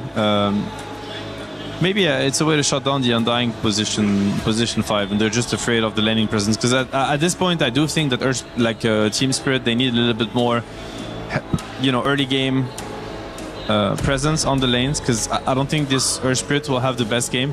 We'll have to see how the matchup goes. Because we're getting now to the later stages of the tournament, so these mid laners are absolutely dominant, and they execute their lanes perfectly. From my book is that Earth Spirit should have the upper hand on Ember, like for the first, 5-6 minutes of the game. It starts turning when Ember gets, level 7, level 8 eventually. And obviously when he gets the Mage Slayer, now it's a whole different story. But I do think that if Larl, executes the lane properly, maybe he can just have a pretty dominant start. And maybe it's just good enough to play versus Ember. I mean, I'm curious if Yandex elects to go for the Watson Phantom Lancer. I know it's not the most amazing synergy with Undying in lane, but they've willingly picked it into counter picks like Axe in the off lane. They've blind picked it as well, and I don't think Team Spirit's draft deals with it particularly well, because yeah, he has like one spell that hits AoE, but the rest of his stuff you can pretty easily dispel his damage over time. They're banning mid laners, huh? Yeah, I think you're right. They think it's a collapse Earth Spirit. Yeah. That's weird. Very unusual. Maybe, okay, so what I have seen some of these teams do is that they think if you leave that hero as is, they're going to win. So even if they think that's probably an Earth Spirit mid, but the one way that the curveball you could throw us, like we've seen it where they ban offlaners even though they've already picked an offlaner, because if, they have a Largo and they're like, we're going to ban offlaners anyways, because unless you pick a summons guy, we're going to be able to beat you. Yeah. So I think it might be kind of hedging. That might be their statement of, with the draft as is, we're going to win. It's like their only way out. Yes, exactly. Yeah, it makes sense in that case. I wouldn't be surprised that Collapse can play. This guy's so talented, he probably can play anything, but it's definitely something we haven't seen from him in the past. So it will be cool. I'm kind of hyped for Collapse Earth Spirit, just to get to watch that. Something new. We had 2 carry bans coming out from Team Spirit, both the TA and the Terrorblade now out. So far, Team Spirit's read is that Nature's Prophet will be in the hands of Saxa, but that is something that Yandex will reveal to us in about a... well, they have about a minute, so they can take about a minute. I'm just thinking a little bit about Morphling. I don't think it's the best matchup versus Witch Doctor, but I think it's pretty good against Kez, and it used to be like a go-to against Earth Spirit, like for carry players, because once you start getting, you get your ulti... Okay, they go for Mirana. This is interesting. So I guess it's just going to be a Saxa Mirana, and they will just play the Prophet position 1. It is a pretty good Prophet game, position 1, in my opinion. Like he has such a dominant support duo with the Ember Spirit, which is... It's a pretty free Ember game, I have to say. So there's going to be a lot of, opportunities to TP, a lot of info from the map, which is, I think, where Prophet strives. Like when you play with Prophet, you really want your team to be active around the map so that you can safely TP to places, because you just know that they can't stop you from farming these camps, and eventually you get so far ahead that it doesn't really matter which matchup you have, like carry matchup, you're just so farmed that you just win as Prophet. It doesn't matter. Kaz, Spectre, you name it. You just have too much gold. So yeah, most of the time Prophet will leave the lane around level 5 or 6, start farming the 2 camps above his tower, and he'll want to rotate back to lane situationally if the opponent's shown that they're somewhere else. But I actually think he's very susceptible to carry rotations through the gate, because that is where he wants to linger, and Kez is great at doing this. So I am a bit concerned for this like 5 to 8 minute window for the Nature's Prophet, what his role in the game is going to be. So I think it's going to... The reason why I am concerned is because I think the Centaur is going to struggle in lane against this Witch Doctor Kez. And as a carry, I'm always thinking if the off lane is going to struggle, that's going to spill into my lane. They end up going for a collapsed Tidehunter. Yeah. Which is also what I was saying earlier. It's like, sure, you have last pick off lane, but I think in this meta, you're laning versus Undying Prophet. It's like one of the most toxic lanes you could ever go to. So you have last pick, but as an offlaner, he's probably like, yeah, I don't know what I want to play against that. I see a lot of good picks, but I can't enter the lane. So you end up going for Tide, which I think is going to be a very rough lane for Tide. Like Undying versus Tide is just very good for Undying. We'll have to see. Tide Hoodwink. At some point, it's going to start being okay. If they get some stacks and Tide gets levels, I think as soon as he gets level 5, he can start, entering the lane and being okay with it. But I think Spirit, they have the scaling lineup for sure. Earth Spirit, Tide, Kez, Cores. And on Yandex's side, if they're really far ahead, as I said, Prophet will outscale any hero if he's, far ahead in gold. But they have to make the early game stuff happen, in my opinion, with this lineup. Yeah, in my experience, the more polarized the lanes are in terms of strength, the more action happens in the early game because teams, it doesn't make sense for you to just sit there and static the lanes. So I think both safe lanes are heavily favored. You have 2 mid-game carries that come online very quickly. You have very volatile mid-lane matchup where they want to get active very. I think we're going to see like a very high amount of rotations and amp up the pace in just the early game. And I'm looking forward to this low cooldown skirmishes that I think we're about to witness. Are we also expecting Watson to just be everywhere with that in mind? I would like to consider that he needs to be a +1 because Kez, as a carry, does that and offers that to the game, and I think that's why they might have left the Nature's Prophet in that role because there's not many carries that do that. Yeah, 100%. I think he should get active this game. He has a Tide that's laning versus Undying, so Collapse is going to have a slower start to the game. Earth Spirit has been counterpicked theoretically, so it would be cool if the Kez could get involved. So we don't really have a clear favorite here, then, based on the drafts. No, we don't. We don't. Good. This is going to be, everything is up in the air. 2 of the best teams in the world battling it out. I mean, what else would you want? What else can you ask for? That is quite the treat for everyone watching this best of 3 series. Game 1 of our grand quarterfinals coming your way with Kezu and Sunspan. Team Spirit versus Yandex in the playoffs here for EWC. This is going to be a hype matchup. That's a hype set to start things out. Beautiful, beautiful creature we have here on hand, played by the great DM as we have a pause 33. I know he's been eliminated from the tournament, but he just wants to make sure the lights are up to snuff here. He's got to keep up the legacy, of course, of his lights here as Yandex and Spirit. Now, like he said, this is going to be an absolute banger. Also have to remember, this is single elim. You don't get no second chances. Right. You got to go up against the big boys. They're looking up. Yeah. It is lights. They get it. Soxa used to be on a team with 33. He probably learned a lot of little tricks. But shouldn't he be the one to then stop this legacy of the lights since they have so much beef, as people like to keep saying? Do they have beef? Apparently so. Is it beyond beef? They're playing tomorrow. Okay, just double checking. As we get this wrapped up here, and yeah, if this doesn't go 3 games, I'm going to be severely disappointed. We've been saying that over and over again. Now, out of all the games we've cast, because we've had a lot of 2-0s and Storms, one way or the other, this is, like we talked about, it's playoff stage. This is 2 of the best teams, and if you would have asked people beforehand, I wouldn't be too surprised if these 2 names would come up a lot in what's your top 3 for the tournament? Spirit, Yandex especially, I think they've been on fire. They won Blast not long ago. They're looking very good. I think they have very, very improved players. To me especially, I would say CJ is one of the most improved players of this entire season. His KDA of the last 8 games is ridiculous. And I think when it comes to Spirit, a lot of their players kind of do the talking themselves. You don't really have to hype them up because we all know what these players do. Yeah, Maposhka back as a coach. And you can see the difference that he makes. I mean, I would assume maybe it's just a coincidence. They win 2 TIs with him as player.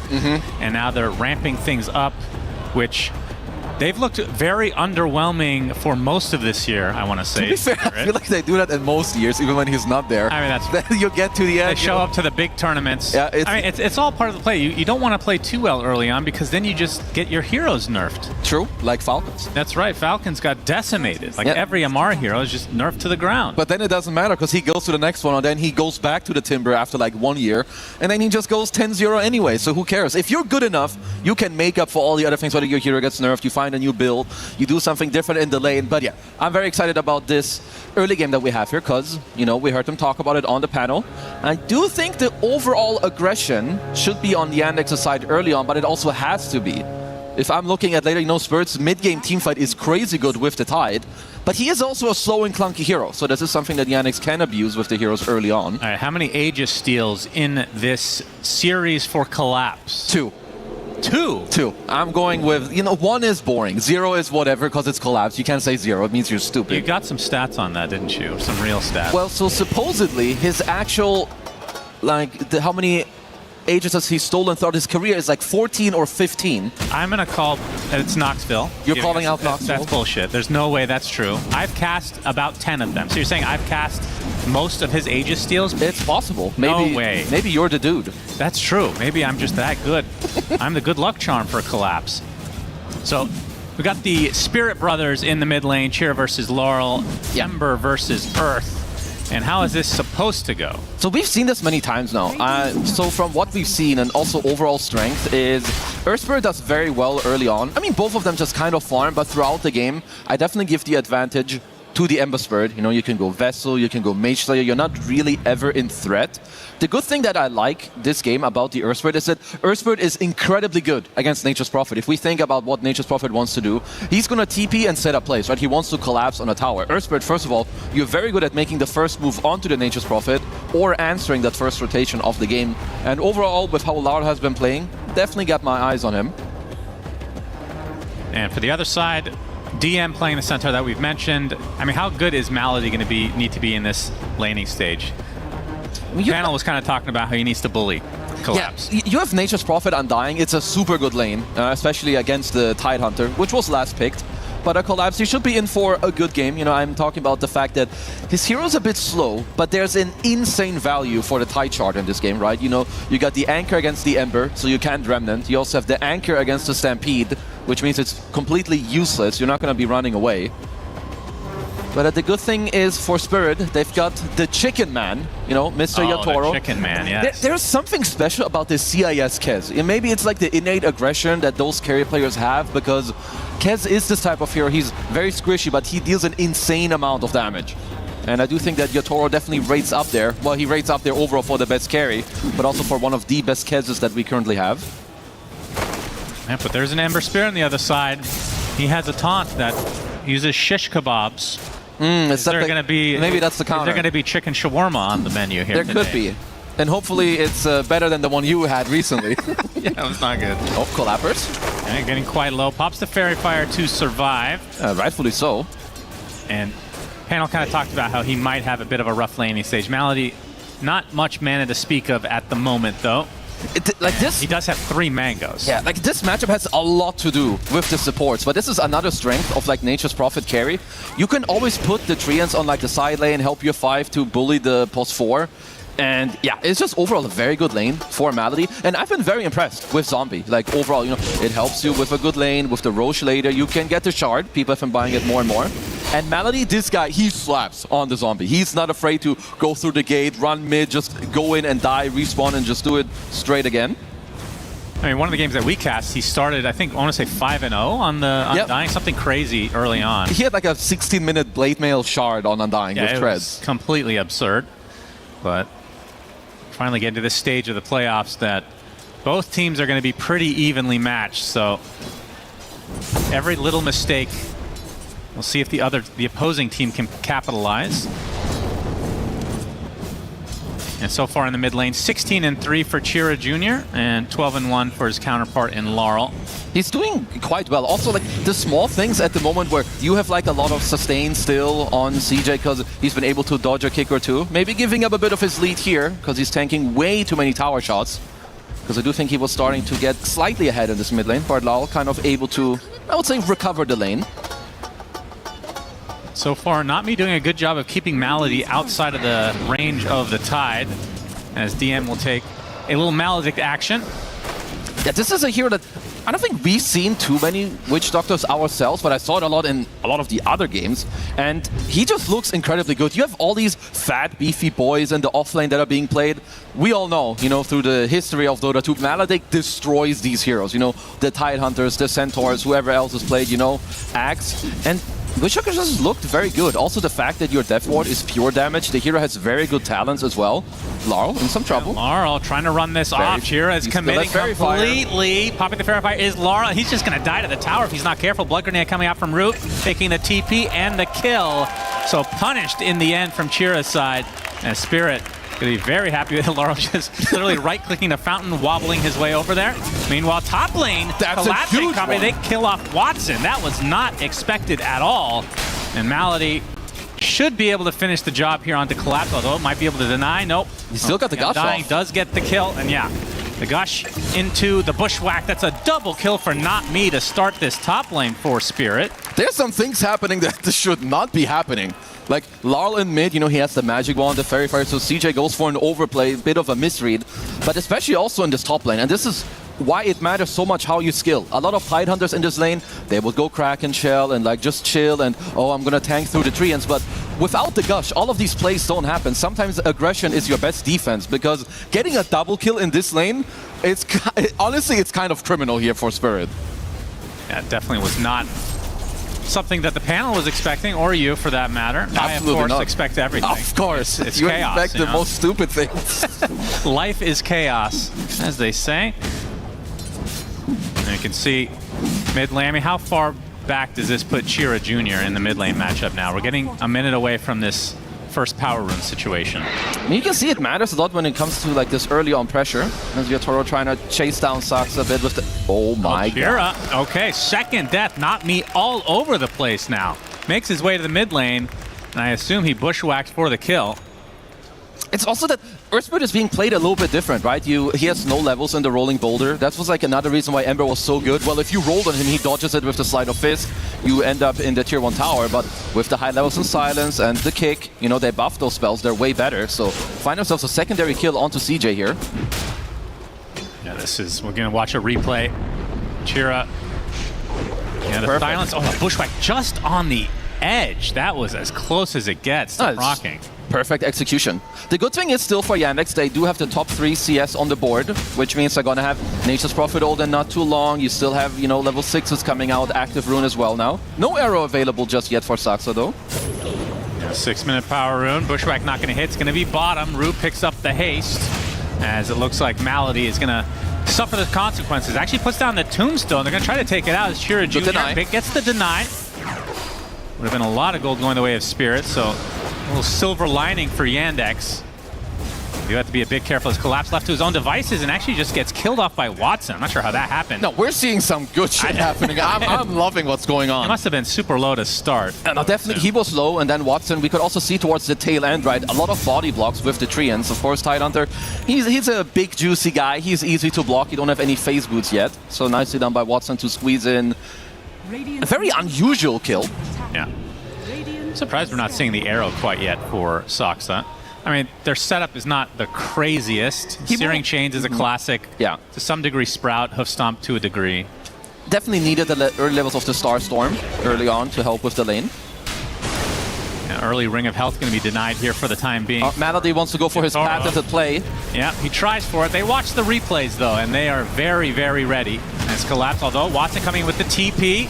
And now Chira Jr. joining the party as well. Mad's going to be the first to fall as Collapse has to pop the Kraken Shell and now run away.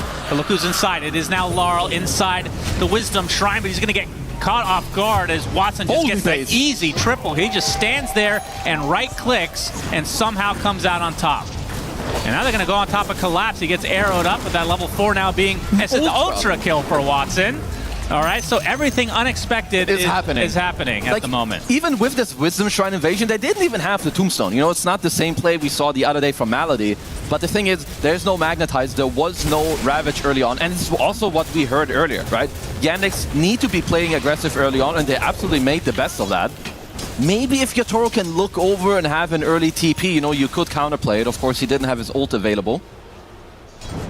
Yeah, the fact that Malady just, I mean, he wasn't going to survive there regardless, but he was there so early, just denying the Wisdom Shrine until the rest of his comrades could come help out. Speaking of Yandex, they're going to find Rue caught off guard and taken out swiftly. Oh, they are cooking early on. Now also, next Nature's Prophet ult in 10 seconds, and he is very close to a Maelstrom. This must be one of the fastest Maelstroms we've ever seen, because you don't usually get some random ultra kill injection minute 7. Yeah, that's true. Yeah, 3K lead already for Yandex. See if they can separate from the pack or if Spirit have something up their sleeves. I mean, in terms of fighting potential for Spirit, we've talked about Kez. He's going for, looks like the Mage Slayer. Yeah, he did things out. Did lose his ring of health earlier, but he's getting it back now. And we've seen Centaur so many times. If you don't shut this hero down. Oh yeah, Toro actually goes back in and gets hoof stomped as a result. Uses the Raven's Veil though. Yeah, invisibility. Get away. Invincibility, of course. Shira. Invis on Invis action. Not for much longer. Spot him now. Can they go for the Searing Chains into Arrow? Soxa. No mana. Yeah, unfortunate for the side of Yandex. Actually read this beautifully, but wouldn't be able to finish the job there, so will back away in the end. Okay, still some good early pressure as they do force out Yatoro out of the lane, which means tier 1 down bottom is gonna fall, and in the top lane, you still have a full HP tower. You've got your Undying there, you've got Treants to hold it off. So Yandex definitely, like even with some of the early kills that came out, they now have a 3K gold lead and they are taking the first tier 1 of the game. Yeah, and it's a level advantage in the mid. Like, he got first blood. He died twice on this Ember, and he's out leveling. The difference, as Melody is taking a bit of pressure, but the difference between Collapse and Watson right now is illegal. Level 5 to 9 and double net worth. Yeah, that is rough as Collapse. Not used to being in such a position, getting chased out. This will take a while. Watson actually not even interested. Backs away, wants to get some farm. Stampede will help them catch up. Pops a Kraken Shell, but to no avail. So Yandex in the last few minutes have gotten everything that they've wanted. See Spirit take a smoke, but like you said, Collapse. 10 minutes in, no Ravage yet. This is a good play that Spirit are setting up for, right? You know that is Centaur who's playing here, quite aggressive, tier 1 is on, and he has no Stampede. That's the big deal. He did use it in the last play up top. They're going to start things out. Sharpshooters coming for him. And with that, Maledict will eventually tick out. Only question is who gets the kill. It will be the Chicken Man, Mr. Yatoro. It's a very, very necessary kill down here. Otherwise, he will just play down here forever. So making use of the fact that they did use the Stampede aggressively. I've seen this in more and more games now. People are really trying to shut down Collapse. It happened yesterday as well against Liquid. Just continuous moves into his lane. I mean, he's very weak, even if you try and help him out. It's just like a defensive Ravage into kind of nothing. So second tower on the deck here for Yandex. Malady, the same level as Collapse. Going to use that Flesh Golem. Going to get rolled on, though, so TP support for Collapse, who's been desperate to get back in this game, and yeah, this will help. They're going to get the Tombstone as well, so Collapse actually being fed a little bit of an injection there. Yeah, he'll be quite happy about that. As you know, Malady kind of feeling himself. Of course, sometimes when you play the zombie, you just want to go ham. You just wanted to show him that, hey, I'm the same level as you, bro. Hey, man, you need 3 friends. Soxa gets opened up on, but has that leap at his disposal. I mean, how hard is it to hit arrows in a lineup like this? Because Hoof Stomp is kind of, I'm talking about long arrows. It's on chains, which is, I believe they should be maxed out soon enough. Collapse, though. At the same time, Malady is... Getting burned down. As the first magnetize of the game onto Malady, who... He still has now that we talked about him being level 6, has been dying quite a bit. And a nice stone. Is it enough to tick away? Pops the stick, is fine. Meanwhile, though, Bushwhack onto Soxa with the Maledict as well. So across the board, it's a 1-for-1, but Laurel gets completely collapsed on. Big roll, though. Earn charge applied as Chira wants to finish the job with a sleight of fist, if he can find him. 2 seconds. Not quite enough, as now TP support in the form of Yatoro. Stampede going to help out, though, as Chira attempts to exit. Going to get cast up, maledicted up, and now he knows he's dead. So good turnaround there from Spirit. A little bit too much of a chase from Chira. We'll see if Spirit can now pressure this tier 1 as a result. Oh, definitely got to be careful about that, because like we're saying, Yandex are ahead, but they also should be, right, with that type of draft. And they've been playing very, very well. CJ, though, has got to dial it back a little bit. It's now the second overplay for him in this game. And honestly, Spirit, they kind of need those, you know, and get a little bit more gold, hold back on the map, not lose your tier 1 tower this early on as well. Honestly, is a big benefit here for Team Spirit. So we see some stacks coming out. Who has the better Roche taking team? Not including Collapse as a person. It has to. Well, it has to be dire. Like, right, you have Nature's Prophet, he's an ultra monster. Like 8,000 gold at 13 minutes is, we're talking about Alchemist net worth here. And most importantly, you've got the Zombie Man. Of course, Undying, very, very good at Roche. You've got the Flesh Golem, you've got the Tombstone, which of course means in return that Collapse can up his numbers on the Aegis steals. Yep, very true. I'm sure a lot of the Aegis steals that I'm thinking of were him actually getting Roche as well, technically speaking, which felt like a steal, but 14 seems too low. It does seem too low. Maybe it's like when he got the last hit and the Aegis. I don't know if that's like what the stat is for. It has to be, no, it has to be snatching. Okay, yeah, it does seem too low. But we'll, of course, double-check the numbers. We've got the Lenovo Legions to help us out with that. Yep, that's right. Collapse getting some farm out into this triangle here. Bro, Melody's got beef cover of Moonlight Shadow, and they want Rue. Should be able to clean him up, although Silence comes out making this a little bit more difficult, along with the ult from the Witch Doctor, but eventually they do find the kill. Melody's got beef with Spirit or what? Bro just keeps running here at minute 14. Yeah, he's a bot for the Shrine. Yeah, he's programmed to need that thing. Minute 7, I go Wisdom Shrine. That's right. DM. It's funny because we talked about this a little bit yesterday. A lot of times when you see a Centaur, it's like, okay, he's gonna get an okay amount of farm. He's gonna get this cookie cutter build. This tournament, I feel like it's completely changed. He's threatening top net worth every game, it feels like, this hero. No, all the time. Like, you have a good early laning stage, you go for the Dominator, and it feels like once you get the armor component, it's really hard to knock you out of the lane. And teams have also done a good job. You want to open up this tier 1 for the Centaur, either bring a couple heroes to him, because he farms so easily. I mean, this hero kind of has a cheat code right now. You just run to neutrals with return, you double edge him with high HP regen, and in the meantime, you send your stupid creep around that's just holding your next wave. Yep. So you're just playing PvE.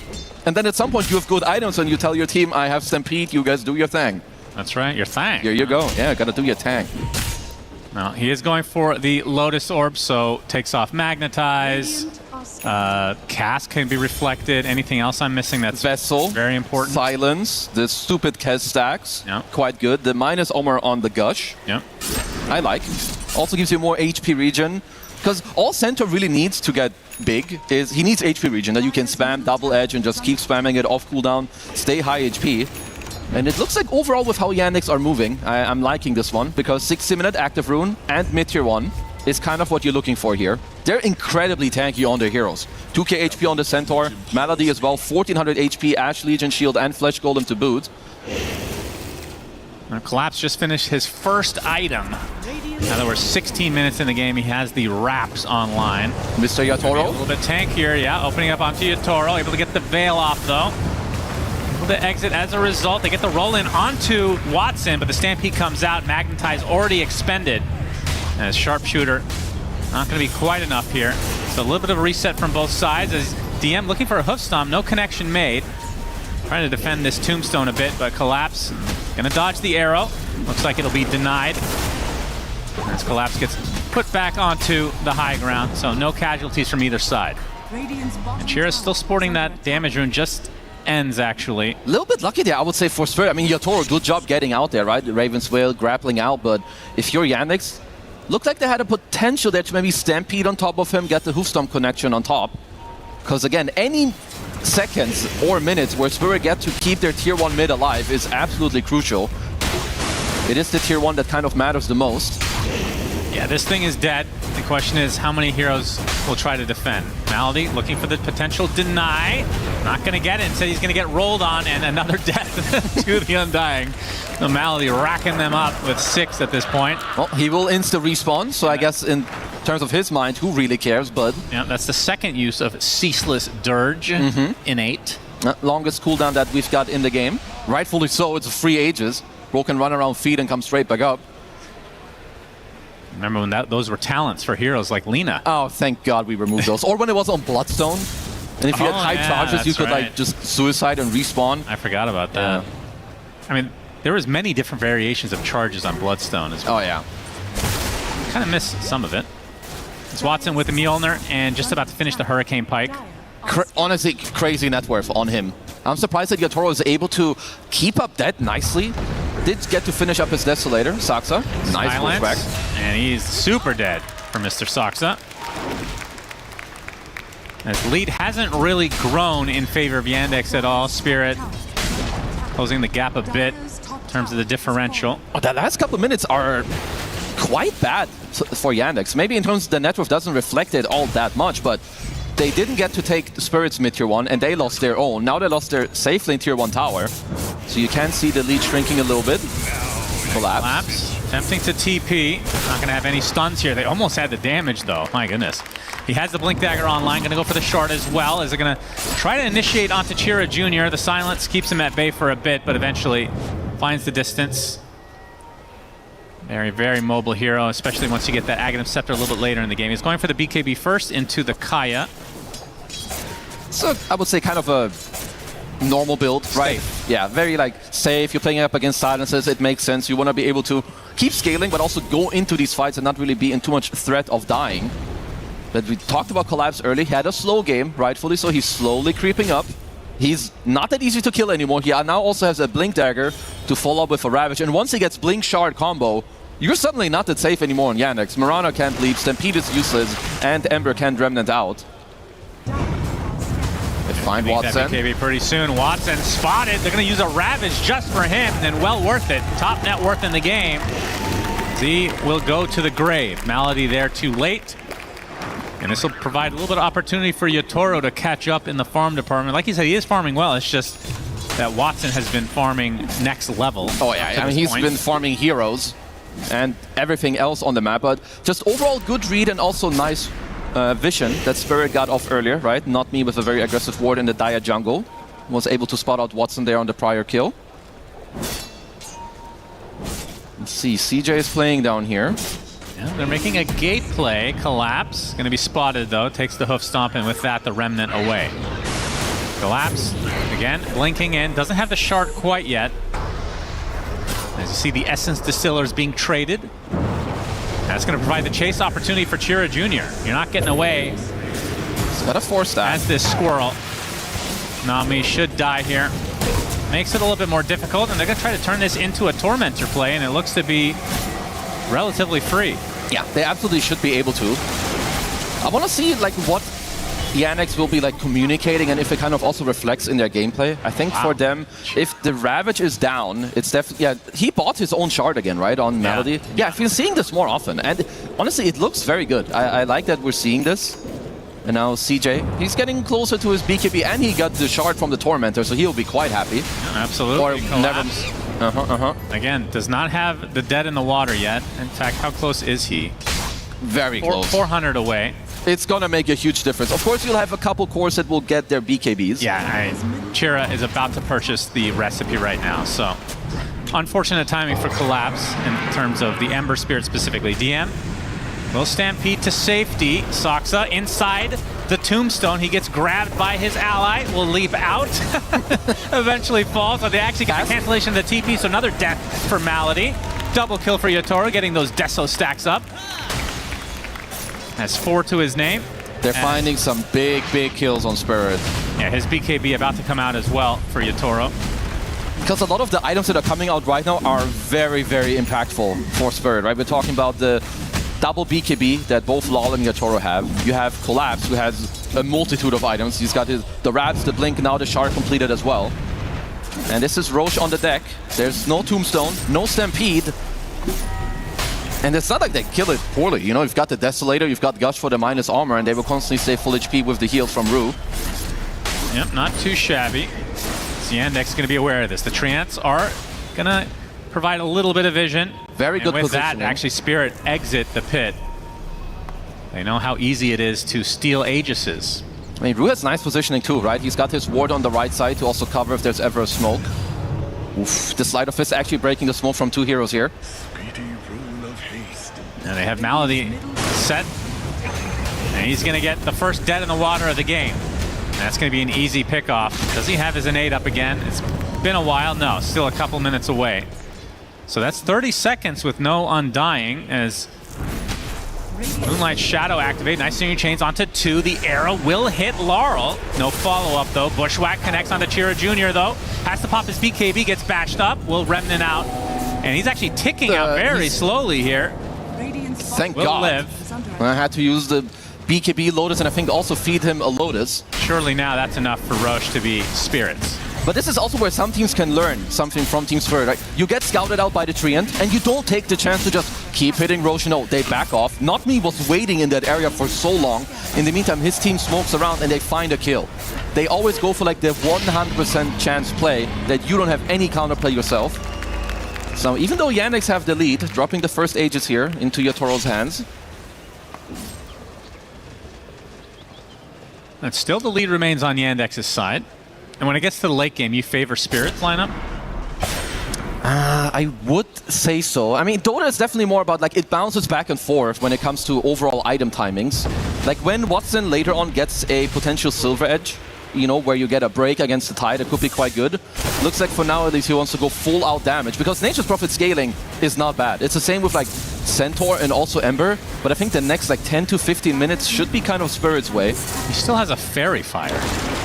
Yeah, kind of goes to show you that he's not really been pressured all that much. Yeah, the one time that we saw him get ganked, it was just a Ravage into can't really do anything. Yeah, just a full stun lock. We'll see how much Yatoro can get out of this Aegis.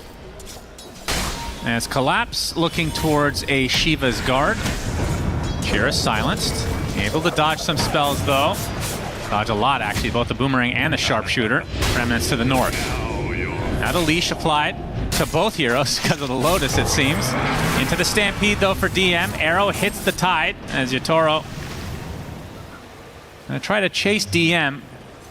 He's gonna be spotted, though. Nice dust coming out from Not Me. And DM likely to not get out here. Cancellation of the TP, so another big kill for Spirit. Good job by Yatoro just getting the markup for the little mini stun onto DM. Eat your fish, come on. Collapse. Eat your fish. My goodness. He's not interested. Need to buff those so they actually care. It's just like the old Nature's Prophet facet with the gold. They wouldn't even pick it up. I feel like it should just like come flying to you as they are chasing. The roll nice is successful into the kick out. And Watson's going to have to BKB. Well, 4-staff TP now. We'll be fine. It's good. It's still forcing a lot of BKB uses. It's kind of a weird game because you have Spirit that are getting all of the kills going, but when you look at the net worth lead, it's like either staying even or Yandex are even like pushing it a little bit, you know, up there, as Watson is continuing to just have crazy net worth in this game. I mean, at what point like if you get 7 slotted on Nature's Prophet, it feels like you drop off at a certain point. Is that still the case? You kind of do, but it's more about like finding the right engagements. I still feel that Yandex can look for plays maybe a little bit more. Perhaps they're like, it's always hard to tell like when we're observing because we see everything. There's definitely a chance for Spirit continuously have like right people at the right time and in the right place where Collapse is like blocking all these moves, but DM has had a Blink Dagger for a long time, and we've never really seen any connection of like a good Searing Chains into an arrow or like a Hoofstomp with a Moonlight Shadow. So they are quite passive at the moment, but might just potentially have a read to wait out the Aegis. Let me get close to this Daedalus here for Watson. And I'm waiting for Chira to get truly online. Is going for, I believe he just purchased the Sange into the Kaya Sange now. So next item up is Aghanim Scepter, and that's when the hero kind of takes on a whole new level. And Toro will be able to claim this tier 2 tower in the meantime. Is this enough with this Aegis, you think? Are they happy about this? They can still look like, if Yandex go overly aggressive here in this bottom side, I would not be surprised at all if Spirit look to take a fight into them. Also, now that they've cleared up the first tier 2 tower, it means that you can flip the map, kind of go over to the enemy outpost, take that over, and start building a little bit more of a map advantage. I could also see, I think if you're Spirit, you should be thinking about a gem relatively soon. First of all, you're playing against Morana, and Yandex aren't really looking to fight you all that much. And Watson, or Chira rather, able to get out of the Chicken Man's arms. This is also like a very important aspect of these elusive idiot heroes, as I would like to call it. You can't, just because you can kill an Ember, you cannot allow him to just walk down the top lane. So I like that Yatoro is staying there, kind of keeping a very strong foothold on the top lane and where it's pushed into. Well, Aegis is expiring in 30 seconds, so Spirit going to try to claim one more tower before that comes to be. Fortification comes out, though. Radiant's bottom tower. And that's not one that's going to refresh, because they've already killed off a tier 2. Okay, we've got a read here potentially that maybe Malady would have been here. Seems like he changed his program. He's going to pop his Flesh Golem, though, taking a full duration. Okay, wraps himself into the tombstone. Going to try to wait out. He's fine. This Maledict, yeah, he's perfectly fine. 4v1. No way. Get out. No way he dies, pops back out, and that's a delicious treat for Yatoro to get another stack on his Deso. Yeah, it's quite a bit of gold, but of course Malady will be straight back up, as there is the gem for Not Me. Now they, despite not having the Aegis, will try to still finish off this tier 2 mid. And with all the good things they did against Collapse's Tidehunter early on, and even though he is bottom of the net worth, you can tell by how Yandex are playing that this Tide is having very big impact. Saxo trying to get out scot-free here. Ooh, close. Good attempt from Laurel. Well, they're just happily scaling up. You've got a bunch of greedy enchantments, I'm pretty sure, here on the Yandex side. You know, you have Saxa who's going for the Aghanim Scepter. You have Ember with greedy enchantment, Centaur, and then we already know that both the supports have it. So that surely will help you a little bit when it comes to the gold lead. The fact that everybody takes it just makes it lose its meaning, don't you think? A little bit, yeah. At least, you know, choice. Collapse doesn't have it. He wants to play like very honest, get some health, some HP regen. If this enchantment didn't exist, how many different heroes do you think we would see? Like, how much is it predicating what people are picking? It definitely has quite a big impact. I think you'd see at least a lot of support. Like, if there was a patch where that's the only change, you think it would be a drastic meta shift? Not drastic, but I do think over time you would see it. Because let's say you're playing Mirana in this game and you don't have a greedy enchantment. I don't even think he would have queued up an Aghanim Scepter. Right. Or if he did, he would have half of it at this point. Same with like heroes like Centaur. It's crazy good when you play these Timbers, Invokers, Centaurs that you can go greedy enchantment as a Yatoro. Wants to go Invis and check out what's happening in the neighborhood. Yeah, Chira was spotted taking that damage rune. God, he is so strong on this Kez right now. 4-0 and 3 Yatoro with a very, very good itemization also. You know, the Deso, the Mage Slayer, nothing too crazy. Aghanim Scepter, BKB, and now the Crystallis. If you let this guy get a couple clicks on you, you are absolutely going to be shredded. Yeah, I'm just waiting for this inevitable anime-style battle. It's happening. You have to explain how that works, because you know, I don't watch anime, but get that reference as much as anything. Sure. I know exactly what you meant, but maybe it's the one guy farming up forever, which is Watson, to then go up against the villain, which is Yatoro, I guess. Oh, Yatoro's the villain in this case, I see. I mean, I think so. Like, even though they're behind, I give them the slight strength when it comes to like overall fighting. But I am still happy to see what Watson is cooking up, you know, with the Daedalus, as hold that, DM. Yeah, Maledict is applied to him, attempting to TP, spotted, and is out. Very close. Is going for the shard now, has the Heart of Tarask, so that regen doing work for him. Yep. But with that TP means that Spirit can take this Tormentor now. And it's going to go between Laurel and Rue. Okay. And Rue will be the recipient, so... It's pretty nice, right? You get to like dodge some stuff, you can go into your Death Ward. And again, it's different ways to keep your Death Ward going, to stay alive in the fight. And any type of way that you stay alive longer in the fight, that you get off another round of spells, is quite good for you. As Yandex looks like they've kind of had enough. It's time to get a kill on the board or some type of aggression. Yeah, damage rune for Chira. They need a stomp into Arrow. They're going to get hoof stomp right off the bat. Searing Chains to follow. He's going to be dead right off the bat as Rue comes with a nice Maledict onto 2. As Yatoro, very scary. Nice grab ally though, as Yatoro can't go for anybody. Gets a Raptor Dance on just creeps, and despite being in the BKB, dies regardless. 2 dead for Spirit. As Rue, completely caught off guard, will use that newly picked up shard, but gets blown up afterwards by Saxa and his Aghanim Scepter with a double kill. 5k lead for Yandex now. Yeah, and that is the power of the Tombstone. They were holding back, but they just find one good move. Right, there are some BKBs, so you can't go with the chains into the arrow, so you need the hoof stomp into the arrow overall to go for the connection. And I mean, Yatoro thought he could do a lot more, but Watson is just able to stand his ground. He has nothing for the Sprout. They're all just dodging the Raptor stance. That's why I didn't mention it. I was a little surprised he didn't go for Battle Fury, because I feel like it's just naturally, it's just something to get out of Sprout all game long. Yeah, I guess you can try for the grapple, or you play with like some 4 steps overall. It's just that Battle Fury doesn't feel very good. I mean, this is a very, very bad death here for Yatoro. I'm sure he knows that one. And Yandex kind of separating now. 7, make it 8k lead. Ruin Not Me on the low ground. Their triangle was invaded successfully, though, from DM. Although collapse. Okay, anchor. Stampede completely countered. Arrow's going to hit collapse. Immediately Kraken shells it off as they get the damage. A little bit too greedy for DM here. Okay, finding him out of position. And it is around the second Roche at the moment. So this is 1 minute without DM being on the board. Need to see how Yannick can go about this in, like, macro-wise. Can you push in all the lanes? Can you keep poking them? Because you have a 7k gold lead at this point. If you can just squeeze out and delay it a little bit, wait for DM to spawn to then take the Roche fight. It seems like Yotaro is making the potential call that maybe he wants to finish up this Daedalus before a fight breaks out. That's 30 seconds away for DM. How much work can they do in the pit? They're going to attempt it, and you can see Yandex are actually really far away. The belch comes out, though, so they're now aware. They should be moonlight shadowing towards that pit. Arrow for a little bit of vision. Yeah, it's still half HP. Yeah, only the Starstorm hits from that Aghanim Scepter. Put a Remnant down in as Laurel trying to create some space here. Looks like they're fully committing. There goes inside the pit is Chira Jr. Paladin comes out as the snatch comes out from Chira. They're going to kill off Malady in the meantime as Chira does get out with his life. So a little bit of Collapse's medicine being force-fed to Spirit. Soxa TP's out, so in the end, great move from Yandex. Yeah, just a little reverse Uno. Suck on that Collapse. So it looks like the Roche banner was claimed from Yotaro. Can help them, of course, a little bit later. Where are the items spawning? Is it always the same?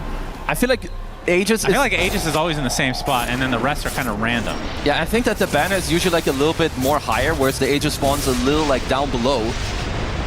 I mean, it's just good poking overall, and then they get in here. CJ, quick on his fingers. And I think if this were to be replayed, Collapse is like, I'm just going to take it. Yeah. Because I click faster than every human being on the I will wait for Earth. Roche to die and then blink in. That's right. I like Watson's strength also, overall. I think like with this butterfly, he can absolutely stand his ground. And then the last item will be, you know, swapping out the treads for the Satanic. Certainly playing with one item advantage here into Yotoro's Kez. He didn't go for Silver Edge, which is a bit curious. Maybe Collapse is not somebody they care too much about at the moment? Yeah, honestly, not really. I think at this point, perhaps it's just more important for him to have ultimate 1v1 power, as you referenced the anime battle, of course. Thank you. Some Itachi versus Sasuke type situation, which I'm sure you fully understand. Absolutely. Or Son Goku versus Frieza. Go anime. Or Majin Buu. Yay. Yay. Hey, people here like anime. I like anime. And we've got a lot of viewers watching. Spotted. Looks like another unfortunate death for him. He's going to reflect the dead in the water, but won't be able to go anywhere. Nice reflection on the grapple. Still will take a tumble. So 70 seconds. Of course, like we said, Chira Jr. is the one with the Aegis, so there's no real rush from Yandex either. No, and he can play quite aggressive, right? He's got Shard, he's got the Aghanim Scepter as well, now an Arcane Rune. So it's definitely one of the timings here for Mr. CJ to start amping up the pace.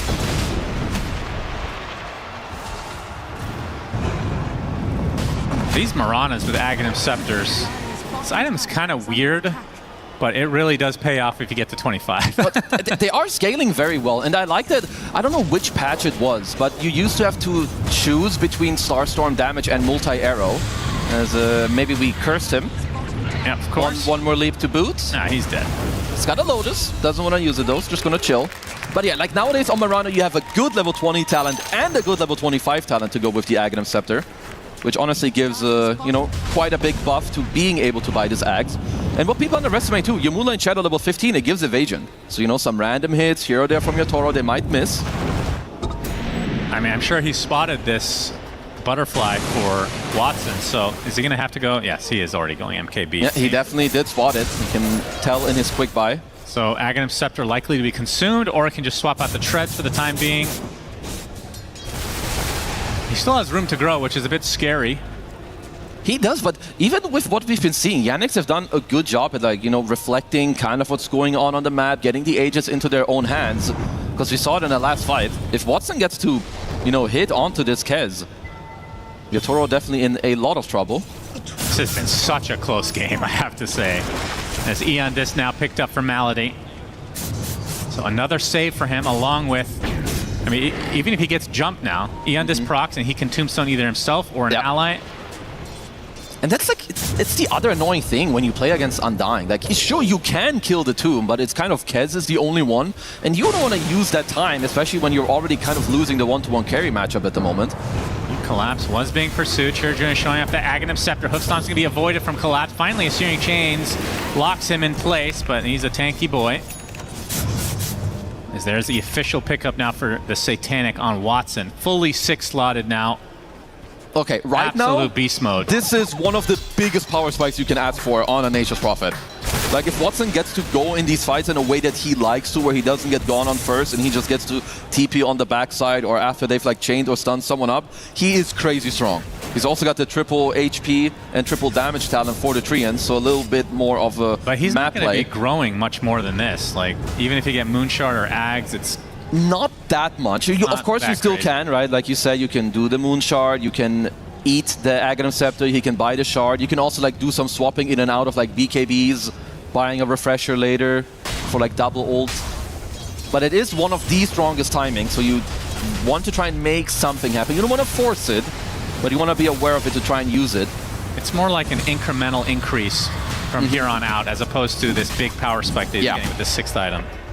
Which is definitely why you want to kind of like push it into Spirit, you know, make them, tease them a little bit, or like go aggressive on the map with a gem, push it back.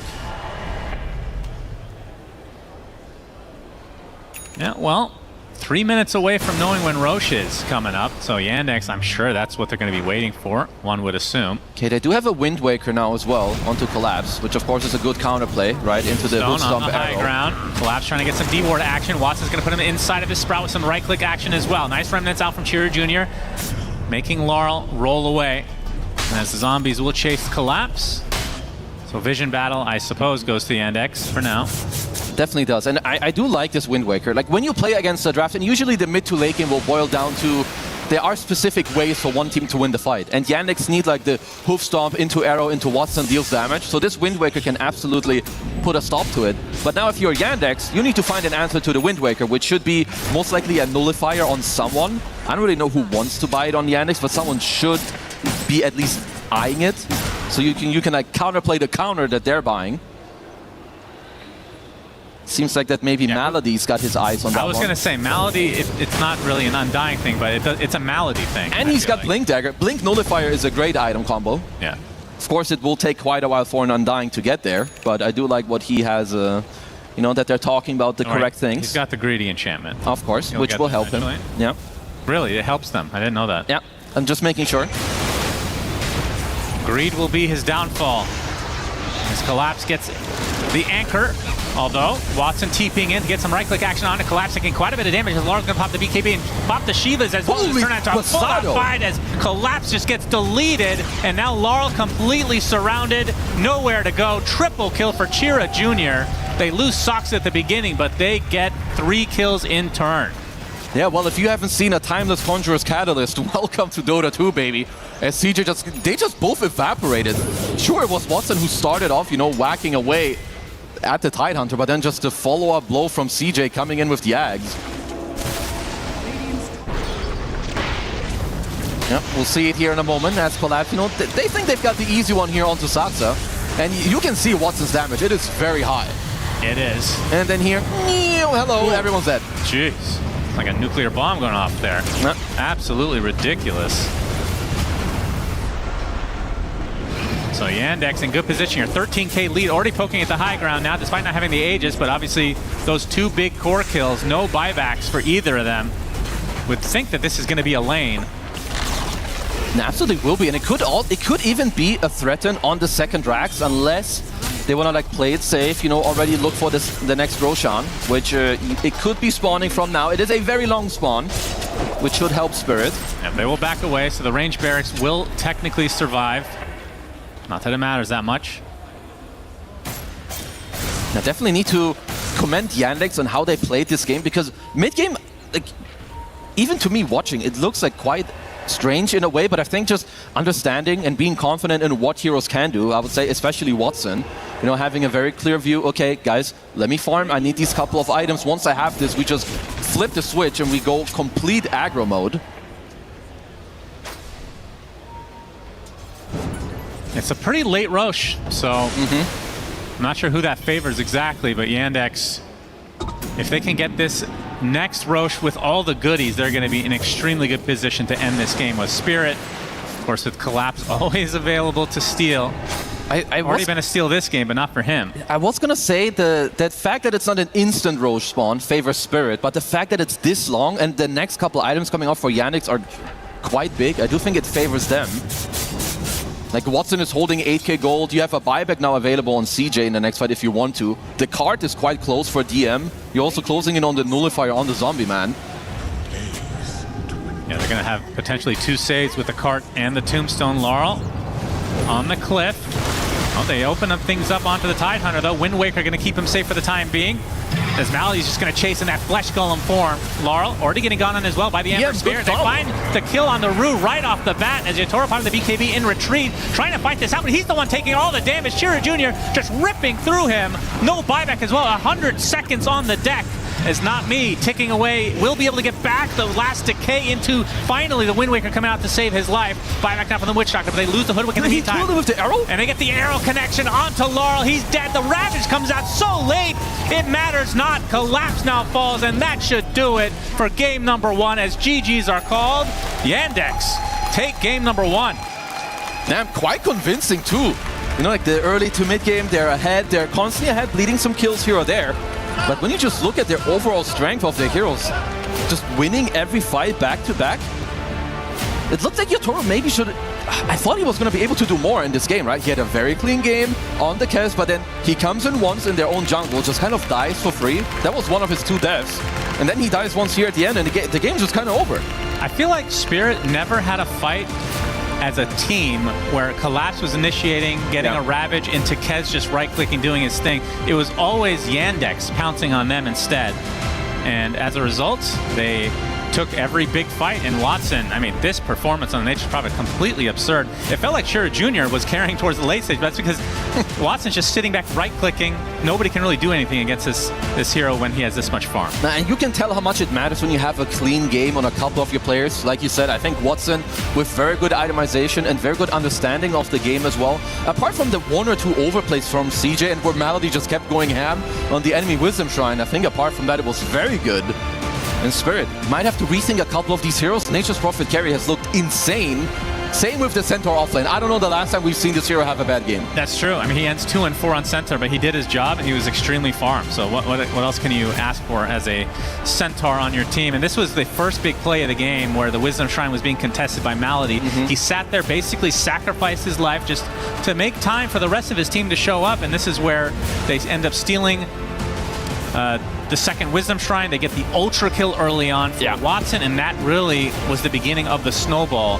And of course, I mean, for most of the game, Yandex was up, what, 3K? It wasn't like a gigantic lead. It was really just Watson leading the pack in a one-man army, at least for the early stages of the game. Yeah, and then I just think overall, when you look at Spirit, they're the ones that find good fights, but from the mid-game onwards, also with this very nice Aegis steal, right, by Yandex and CJ overall, it was a very quiet, like, later teamfight game from Spirit, which is not what you usually see from them. They always find a way to, like, have a nice angle, have a good initiation to the fight, but this time around, it's all Yandex. Yeah, let's go to Shiver to wrap up game number 1.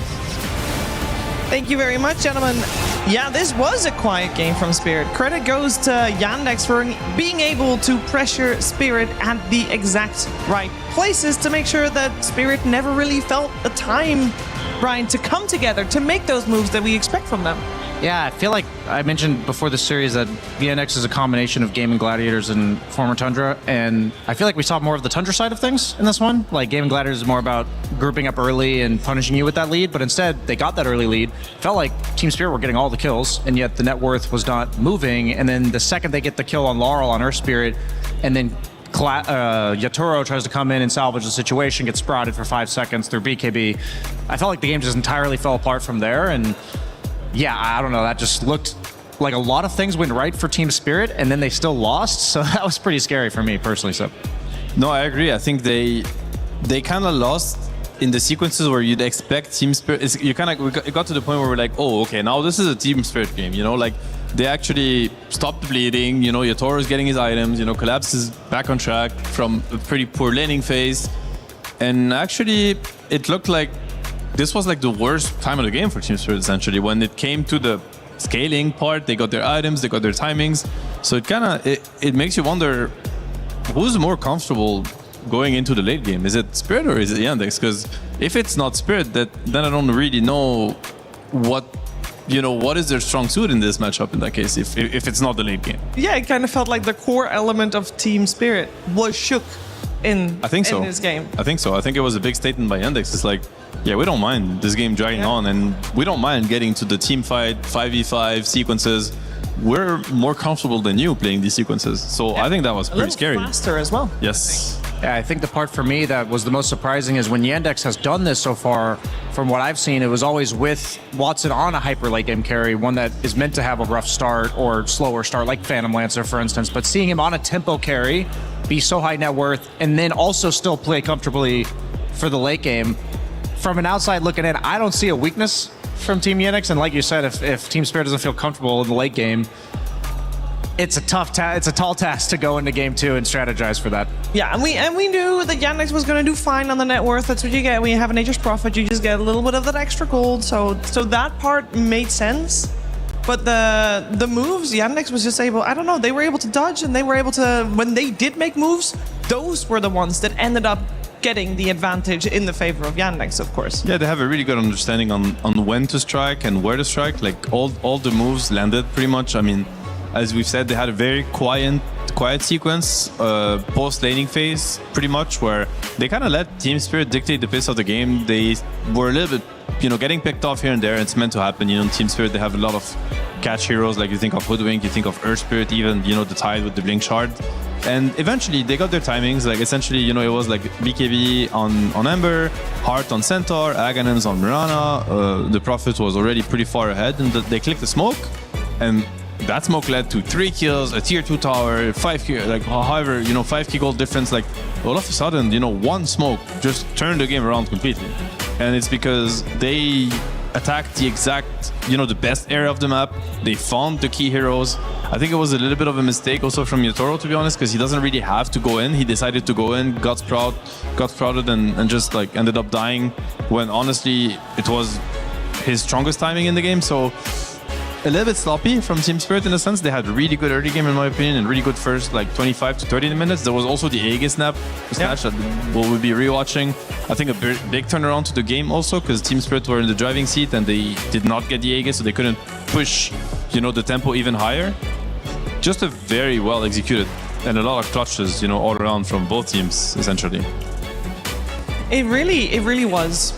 I think that Team Spirit have a really tough job ahead of them to try and figure out and pinpoint exactly what they can fix in the short 15 minutes. So definitely a tough ask. We're gonna, in the meantime, rewatch some of the moments that were so pivotal in this game. Seb, I believe we're gonna start with the rune experience. Yeah, it was quite the experience for Team Spirit indeed.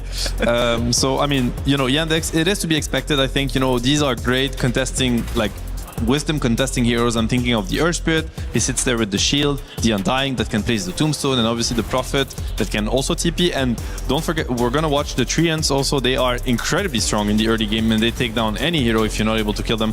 So we'll see the Wisdom Rune is spawning. Sheer Jr. is looking at it. Madly's already there, and he understands that on Undying that they cannot take this fight. So he kind of sacrifices his life to give Watson a later entry. And Team Spirit, they're trying to contest this rune, but they're tanking the full fire, like the shield, the fire shield from Ember the entire time. The Treants are going at it. The Undying did a lot of damage, obviously, with Decay, and he kind of prepared them to die. And all of a sudden, that is Watson getting a triple kill, and eventually Collapse trying to get the creep waves that are just dying to the tower. Dies also, so that's like ultra kill from Watson, 7 minutes in the game. It's crazy. If you look at him, he's the highest level on the map, highest net worth, and this is exactly what you want as Nature Prophet. You accelerate to the point where you're almost unstoppable.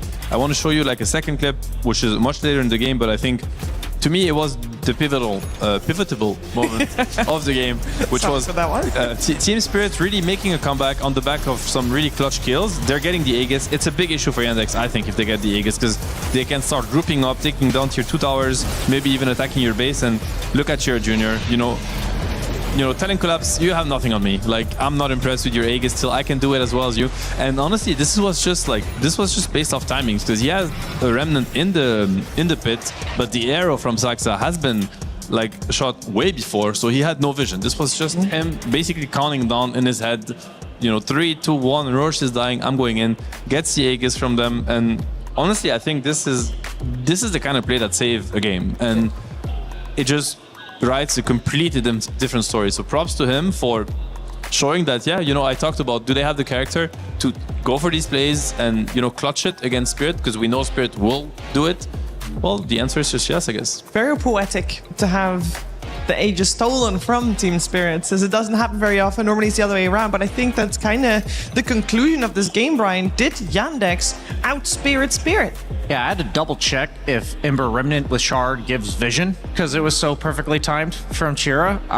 When I'm watching that, I do feel like to some degree they did out-spirit Team Spirit. One thing about Chira Jr. specifically, up until this tournament, I haven't gotten to watch him, so I think a lot of people at home are getting their first taste of this guy's clutch factor.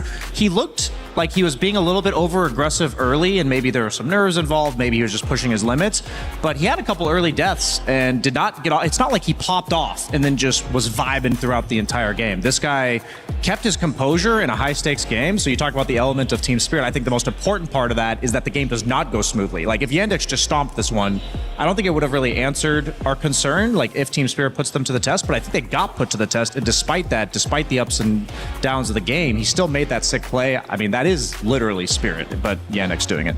I'm like the biggest fan of this guy, Chira Jr. I have like a Discord log of, I won't mention the team, like a well-known coach that was asking me, they were looking for replacing their mid laner potentially. It's like, who do you think? And I'm like, there's this guy called Chira Jr. It's like 3 years ago. And I'm like, I think this guy is like one of the best mids in the world. I don't understand why he's just there playing pubs and not on, one of the best teams out there. I'm really happy to see him get the success he deserves. I think he's incredibly good mechanically, but most importantly, there are a lot of good mechanical mid players. Yeah. I think his macro is just all of this work. Like, he has such a good understanding of Dota on what to do with his hero, what are his timings, how to fight, everything really. Like, I would compare him to Quinn in that sense, and Quinn has been, dominating the scene for a while now. And yeah, he's I guess his, spiritual son in a sense. Yeah. And he's doing very well. And the question is, what is Spirit going to do? Is there a simple answer? I mean, win, hopefully for them, so that we can get a game 3, and for us in a sense, but they're gonna have to step it up. I think they need to adjust the early game presence. I think against Yandex, they are that good that why give them a head start? Don't give them a head start. Just try to make it a little bit more even. I think when you draft yourself like a Tidehunter, and you open with the Lard hero, like you just show it to Chira. So you're gonna have 2 of your lanes that already are like on the back foot. I don't think it's ideal, especially when your last player is Yotoro. At the end of the day, he's going to be hitting some creeps. Like, he's there to carry the game. So maybe just try to get a little bit more tempo, play so that you can answer like the Yandex early game presence. That would be my bet, but I don't know. What do you think? Yeah, I mean, if we're talking about picking your poison heroes that you kind of know are coming and you're going to need to know what to do with it, the Centaur has been by far the most standout hero for me throughout the entire tournament. And in the hands of DM, it's looked insanely powerful, and on paper I'm like, oh, Kez Witch Doctor, that's going to own Centaur, and DM was like #1, #2 net worth, other than the ultra kill from Watson. He was up there and #1 on the CS, and I'm like, if you can't beat this with a pre-planned strategy that on paper should, that's what I would remove personally. Yeah, there's a lot of routes Team Spirit can think about, and they have a little bit time left to think about it. Very curious to see where they will take it. Before we get to that second game, though, we're going to check in with a couple of other members of our broadcast team. For example, our commentary duo.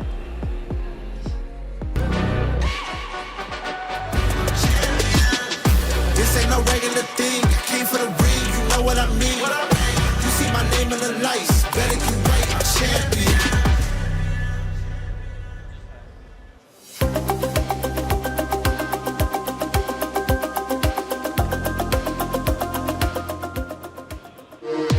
We were there. For every click, every clutch, every respawn. We were there for the years of grind. And we're here. Now. The proud founding partner of EWC. Powering the biggest event in gaming. Shoulder to shoulder with the world's best. Making history. Greatness deserves a stage. Lenovo Legion. Reach your impossible.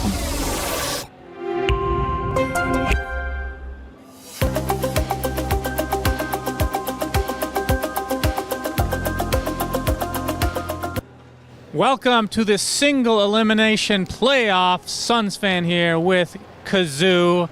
We have Spirit versus Yannick. This one, I know I've said it a lot, but it's a doozy. No, the other days you were coping out of control because those games, they were not doozies, they were not that good. But today, it's true. If we don't have 3 games and at least one of the games doesn't go to 52 minutes, Shannon will take his shirt off. That's 52 minutes. I agree to go 60. Oh, then that's just... We need tier 5 items because I get really excited about them, as you know. You don't, actually. We're supposed to hype it up. We love tier 5 items here. I do, actually. He hates them. All right, well, we'll see how the match goes. I hope it's a good one because it's been 2 O's for us. We're bad luck, specifically him. Hello, I'm here with Watson of Team Yandex. Watson, you've had a pretty long career at this point, but this has by far been your best year. You've been winning tournaments routinely. You guys have done really good this tournament so far. How's it feel to finally have the success that you deserve? I'm very happy that I work not for nothing, I would say. So yeah, I'm just happy to play. Yeah, I'm happy you're doing great. You guys had a lot of days off here. You won your group, so you had a break day and you didn't play the previous, 2 days? So how has that time been spent for you guys? I mean, we were playing pubs, we played scrims, we went to some restaurant as a team, just to eat together. Yeah, we just were playing. Okay, that's good. Do you feel confident still despite the breaks? Yeah, I think so. Okay, it doesn't affect you guys. That's good. 1W and Aurora got knocked out yesterday. Big surprises. I feel like you guys are the best team left in the tournament. Do you think your chances are really good for going far?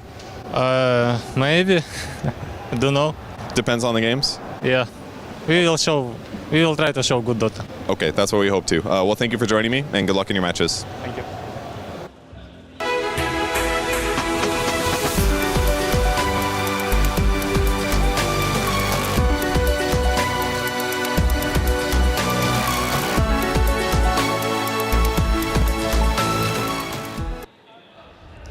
Team Spirit and Yandex on stage for elimination. With Yandex 1 game up, we are ready to go into that second game of this best of 3 of the grand quarter-finals we have in front of us. And game 1, I think, played out a little bit differently than we were expecting. Obviously very clean and controlled by Yandex. We did not see the Team Spirit oomph that we normally enjoy watching so much, Seb.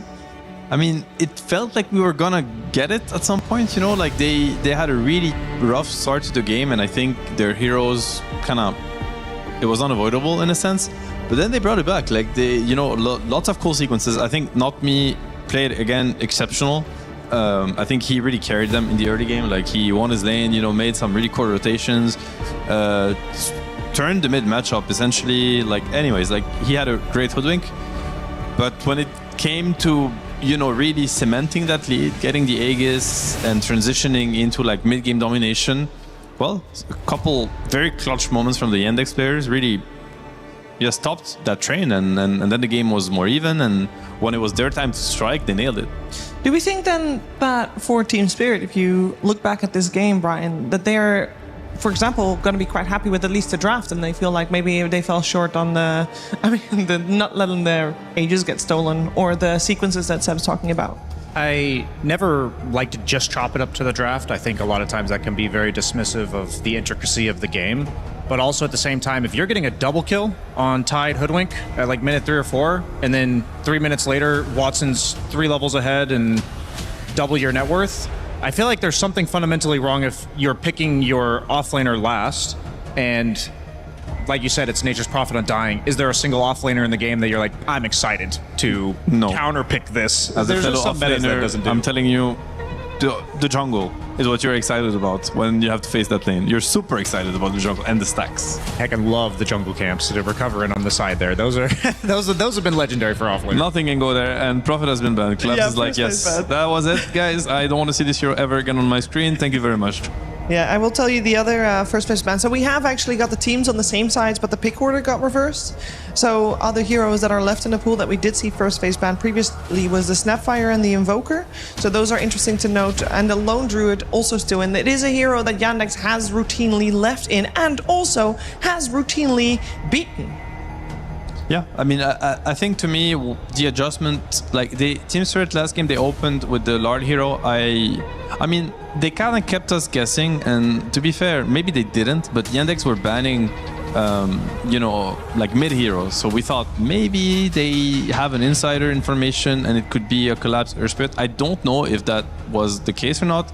Either way, if it was not a flex and if it was like just straight up Lord Earth Spirit mid, I don't think I'm the biggest fan of that approach for Spirit. I think when you play versus, like, the more teams are going to face Yandex, probably they will realize that, I think Shiro Jr., like, you can't just give him a free game or a really good matchup, whether it's his 1v1 mid or enemy supports, and he's picking up the runes and he's creating pressure and opening up the map. Like, again, I'm comparing it to Quinn because people are very familiar with Quinn's playstyle. He's dominated the scene for a couple years, couple seasons with Gaming Gladiator, and it was all about enabling his side laners, enabling Duracho, enabling Ace.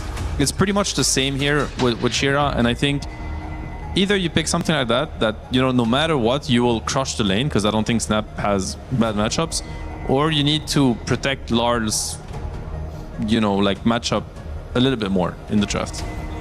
I agree with everything you said, and we talked about picking your poison. I thought it was interesting when I looked through all the drafts for Yandex throughout the group stage so far, and yes, they've been routinely beating Lone Druid, but everybody that they've been playing against, when left in the pool, first picked Lone Druid. Yeah. Nobody's actually experimented with just not banning it and not picking it. I thought they might take this approach because at the end of the day, the Yandex has proven almost unbeatable at the strats that they have presented thus far. So maybe, hero that's been routinely banned, there's perhaps like scrim context that they have that we don't know about.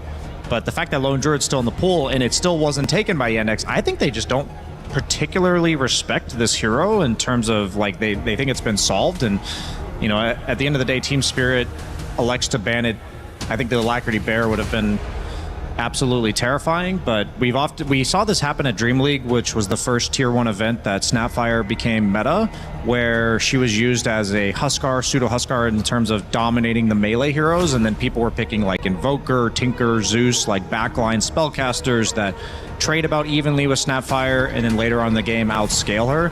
So you mentioned the flex potential that you wish they had in game 1 with the Earth Spirit on the side of Team Spirit. I'm hoping that they're worth considering the Snapfire being flexed to something else and not just slamming it for Laurel here. Yeah, no, it's very much a possibility. I do think that in this matchup against Invoker, like, Snap will have the upper hand anyway. It's just it turns at a certain point. I think once Invoker starts getting levels, maybe level 7, level 8, this is when the Snap is not really as free. Like, you have to worry, maybe save Cookie, because like the way Snap dominate lane is by being able to spam both spells. It's like you Cookie on top of the other hero, you click your Scatterblast. Thank you. I was gonna say Little Shredder, but and then it's just an overwhelming amount of damage. You clear the creep waves, like you just basically cruise through the mid lane. But against Invoker, I think it's pretty scary, because if your Cookie's on cooldown, all of a sudden Cold Snap goes like the wall. Any support that comes in, Snap's just gonna die. So I like this adaptation, like this answer, from Yandex against Snap. I think it's gonna make Lar second guess, how aggressive he wants to play, because this is a hero that can punish Snapfire very easily with a little bit help from Saxa or Melody. Yeah, I think Yandex's approach to drafting is so interesting, because I think most of the time this would be a Snapfire mid for Laurel, and just like last game we saw the Earth Spear come out and they last round banned mid laners instead, saying like if you leave Earth Spear mid, we have no problem with this. I think they're kind of making the same statement by banning Puck and saying if you leave Snapfire mid, we're perfectly happy with that. This is the one mid laner we think outscales Invoker, we're going to remove it. Exactly, yeah, and it's also maybe related to the supports that they want to pick, because usually Puck, you care about Puck only if it's the freest Puck game. I think especially now where the hero has like a pretty bad win rate, it hasn't really looked very strong unless it's just so good that it's completely uncontested. That they go back for the Centaur. This is one of their trademark. and it's their way of drafting. Like, they make a lot of space for Watson unless he already know which hero he wants. I mean, last game, to be fair, even though Prophet was first picked, we talked about how it was being flexed until the very last pick.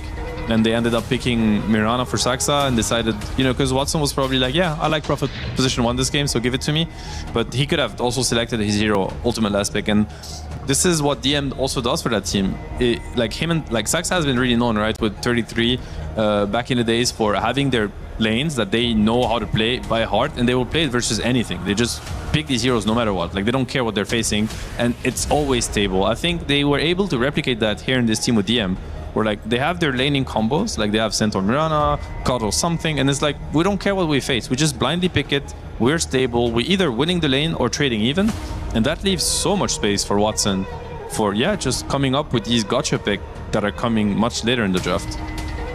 The Pango, we've seen Pangolier yesterday in the hands of Collapse, and the day before that in the hands of Mid-One on this stream, and the hero has looked very good and very impactful, and Collapse on it, of course, yesterday as well, dominating streak at some point too. And it was against Invoker also. Yeah. It was against Liquid. They first picked Invoker, and Spirit instantly responded with the Pango. So yeah, they're doing it again. They won that game also. So and more flex potential coming out again.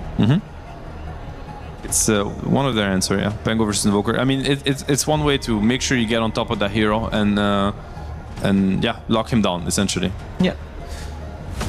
How is Team Spirit going to deal with the Centaur? Because we mentioned him a couple times. I feel like we're watching a little bit of a repeat here with the Undying coming out as well. But the Centaur already, I mean, we see DM on a previous game. We know we've seen him in the group stage, and this hero as well. It's just incredibly strong. How are you dealing with it? Yeah, I mean, it's funny because DM's, I think the first one I saw that didn't just always rush hard, he usually stopped back for a Lotus Orb against... A lot of the lineups would buy like a Spirit Vessel or have substantial DOTs that can tick damage Centaur out in the like 15 to 20 minute mark. And I'm like thinking about what hero combo in the game deals with the potential of a Lotus Orb Centaur who's like 2000 HP with a bunch of armor and Stampede and a Dispel, and a 3500 HP Centaur with a Harm. Like, what lineup deals with both of these? I don't actually know. I think Pangolier is a cool solution because just burning his mana does address both of those things. One of the few heroes in the game that buys an early diffusal still nowadays. Now, we talked about Collapse playing the Pango. I think he's one of the generally better laners against Undying. Like, you can disengage the Tombstone. You're not going to win the lane, I don't think. But oftentimes you can at least get away with, like, get out of the lane decently. Now, I have some PTSD, Seb. I don't know if you knew it was me, but I picked Faceless Void against you in a pub like 2 weeks ago, and you dumpstered me in lane. What was I playing? You played Beastmaster. Oh, okay. Well, that's dirty. So apologies for that. It's a very Beast favorite matchup. So luckily for Yotaro, I guess not as bad against Centaur, or I think it's not amazing. I mean, okay, let's put it this way. Against some center lane, I think when the centaur lane has kill potential, let's say I'm thinking Centaur Lion, Centaur Rasta, these kind of lanes that are gonna lock the Void down and make sure he doesn't get his time dilation off, it can be very good because Centaur obviously has an overwhelming amount of damage on the lane, especially if he's allowed to go stun and double edge. We've seen it yesterday, like where they would get 2 points in double edge, and that's like 700 damage or something when they double edge into stun into double edge again. I don't think it's the case with techies. I think if Team Spirit is ready and either they have a good ward or the position 5 is keeping track of the suicide, like the blast off possibility from techies, I think Yotoro's just gonna do okay on this lane. He's maybe gonna lose a little bit on last hits just because Centaur is, you know, it's just Dota for dummies. Like, the hero has insane base damage, insane HP regen, great attack animation. It's just hard to contest. But I think the Void is going to get through the game.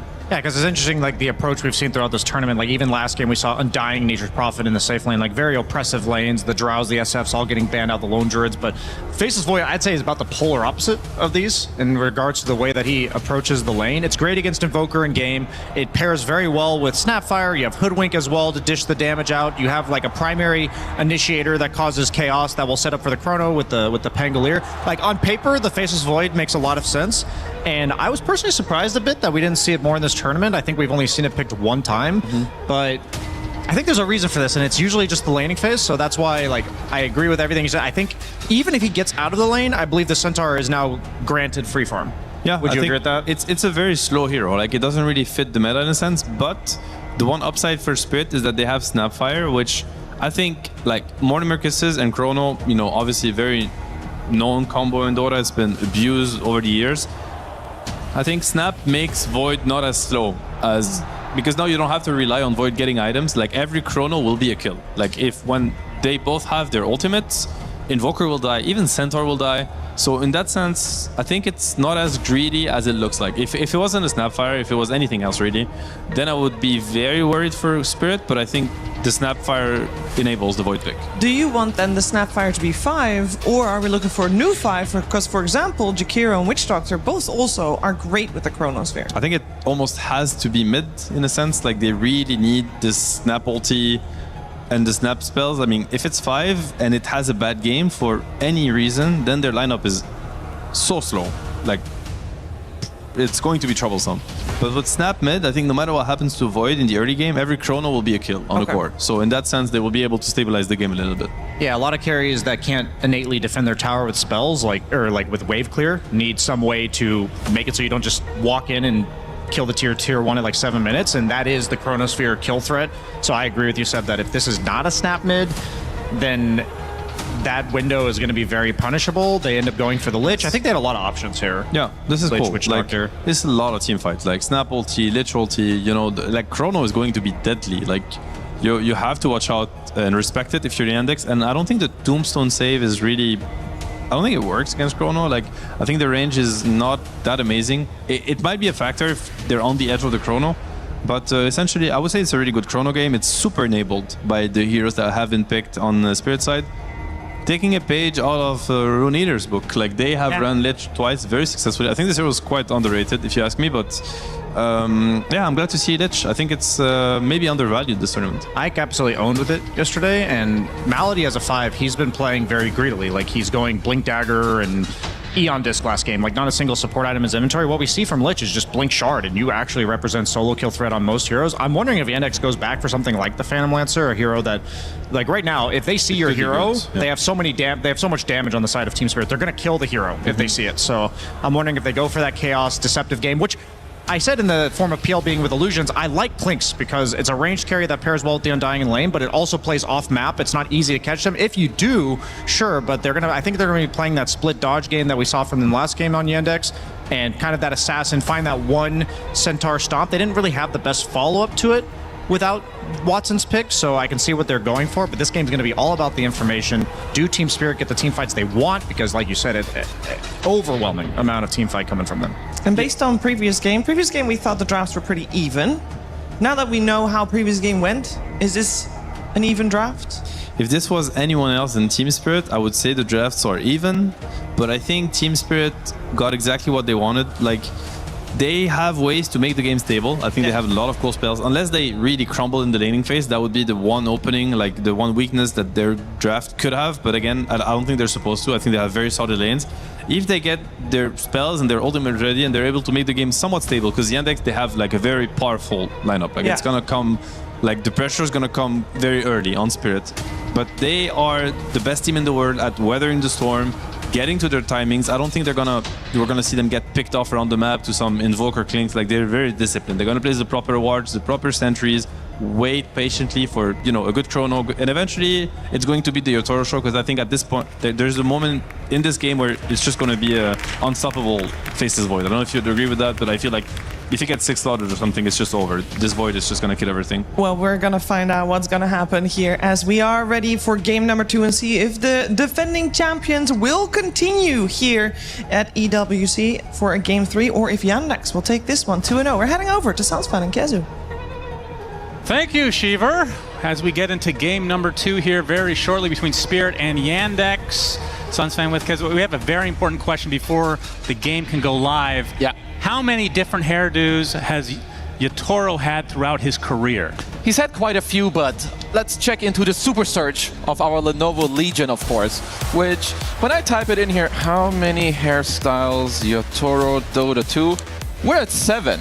He's had blue, blonde, brown, bald, red, and silver. Silver, that's a color. That is a color here it's at not EWC. Gray, it's no, silver. It was silver. It's okay, silver. let's get into the game here. What's wrong with this guy? Silver. As Game number 1, of course, went to Yandex, and Spirit need to win this to stay alive to force a game number 3. Do you think they will do it with this draft? Ooh, this is it's a tough one. I do like what Spirit have, and I gotta hope that they will push us to a game 3. First of all, I want to be selfish. I want to see more. We've only seen 2-0s. I don't want to see 2-0s in games that we cast. You're cursed. And second of all, be quiet. I'm talking. Okay. Yatoro faces what he hasn't played it for 2 months. He's been waiting. He's been practicing with the anime arc, and you only bust this shit out in the last moment. They don't see it coming. You're down 0-1. You get 3 bounty rolls. Boom, baby. You pick Faceless Void. You buy a Battle Fury, which he has queued up right now, and you're slapping him in the head. Okay, well, if they can hang on long enough, it'll get some good farm eventually, but is there too much pace on Yandex's side? I mean, Seb brings up a good point. If they didn't have Chrono with the Snapfire ult, with Chain Frost, this would be way too slow over here on this meta, it feels like. Now, the good thing with Void is there's 2 things. First of all, he has a lot of backup, you know, when it comes to smaller spells and also skirmishes. You have great teamfight with the Pango. You have 2 great supports, and most importantly, the Snapfire. And secondary, maybe a First Blood. Yeah, he's going to time walk in to try to take out Soxa. The Hoof Stomp being faked out. He's going to use it onto the Lich instead. Soxa is fine under the Tier 1 tower. So no First Blood quite yet. I mean, that would be shocking if a Void gets a First Blood in But there was game. still very good pressure, but he did lose a couple of CS in the tower. I believe at least 2. But yeah, so the other point of Void, it's a very good time dilation game. Especially against Invoker. If you get a couple of levels later, you can also counterplay without the Chrono. But one of the many good things that Yandex has for themselves is, first of all, pace. You have Klings who can play very quickly. You have very good Sunstrike setups as well with the Hoof Stomp and also potentially, you know, with the Techies. But on top of that, they have insane Roche capabilities. You have Klings and Undying again. And one of the biggest counters to Void, of course, is the Aegis against the Chrono. Yeah, very true. That's Collapse. Hoping for a better start to this game. He already is level 2, so that's already better than last game on that Tidehunter. Yeah. Very struggle bus city for him. Is that a thing, struggle bus city? It is now. Okay, we'll just go Never with heard you use it, but you made me chuckle, so that counts as a W. And Laurel, the Snapfire, this is what I'm most interested in. How, like, this is not a hero that we get to see all too often in the mid lane. How does it go against Invoker? How does it go with the game outside of the Chronosphere? You definitely win this lane. You used to win it even harder when your innate worked on denies, which now it doesn't. But you still win this lane. Obviously, Invoker doesn't interact with you all that much, like when you make early moves. Invoker is greedy. So Snapfire and Laurel is going to be up to a great start. And also, it was banned, actually, in Game 1 against Spirit. So this time around, they did get their hands on it. And I would expect Laurel to have a very explosive early game. Yeah, off to a pretty good start. 13-3 CS versus the 10-1 of Chira.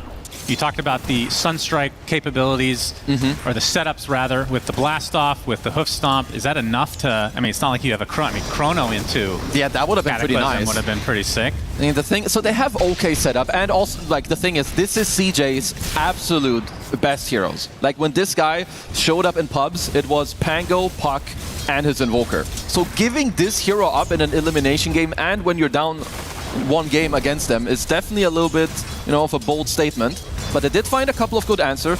Pango, Snap, and Void, I would all consider them to be good core matchups into the Invoker. Well, nice cookie from Laurel. Going to pressure Chira a bit here with that Scatter Blast.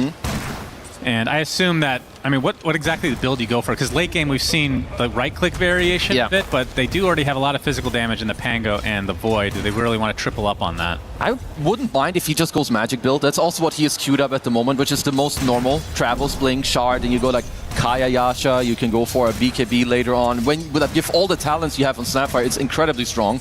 And I don't think you need more physical follow-up currently. You also have Pango later. So that should be what Laurel is eyeing up at the moment.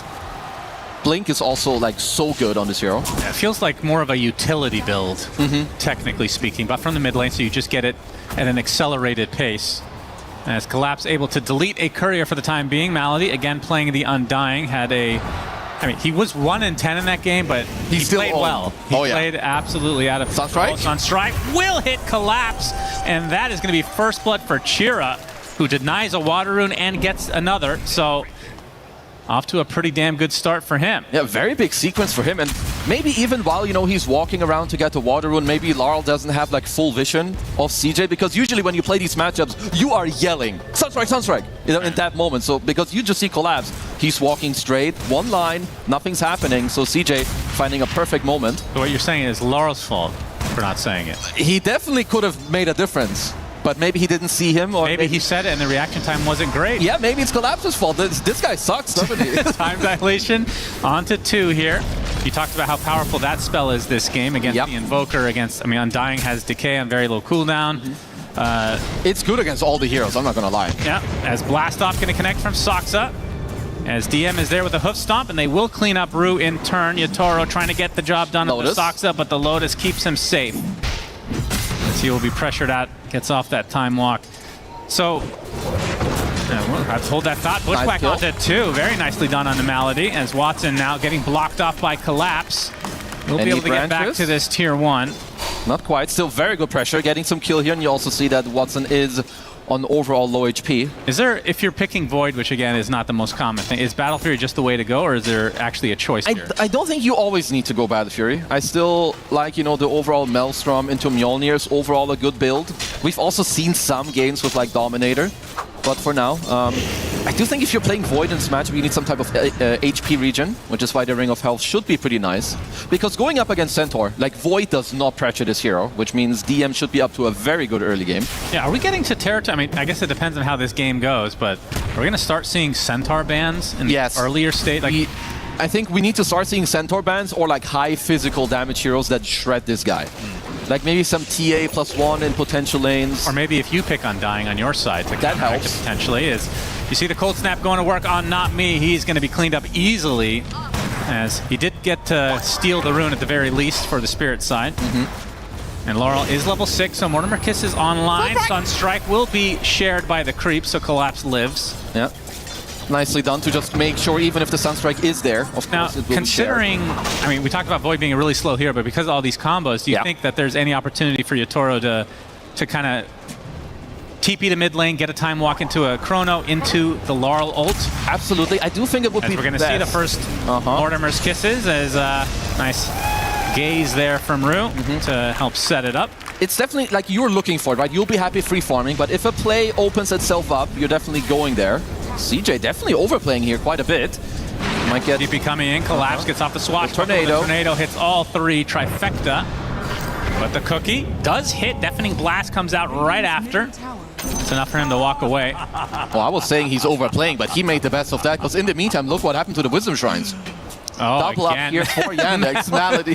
The Wisdom Shrine bot himself, programmed to do one thing and one thing only. Doesn't matter if he dies 10 times in a game, he will be going to the Wisdom Shrine. Every 7 minutes he will be there, even without the Tombstone this time around. So you might as well give Global Vision to Spirit, because you know he's going to be there.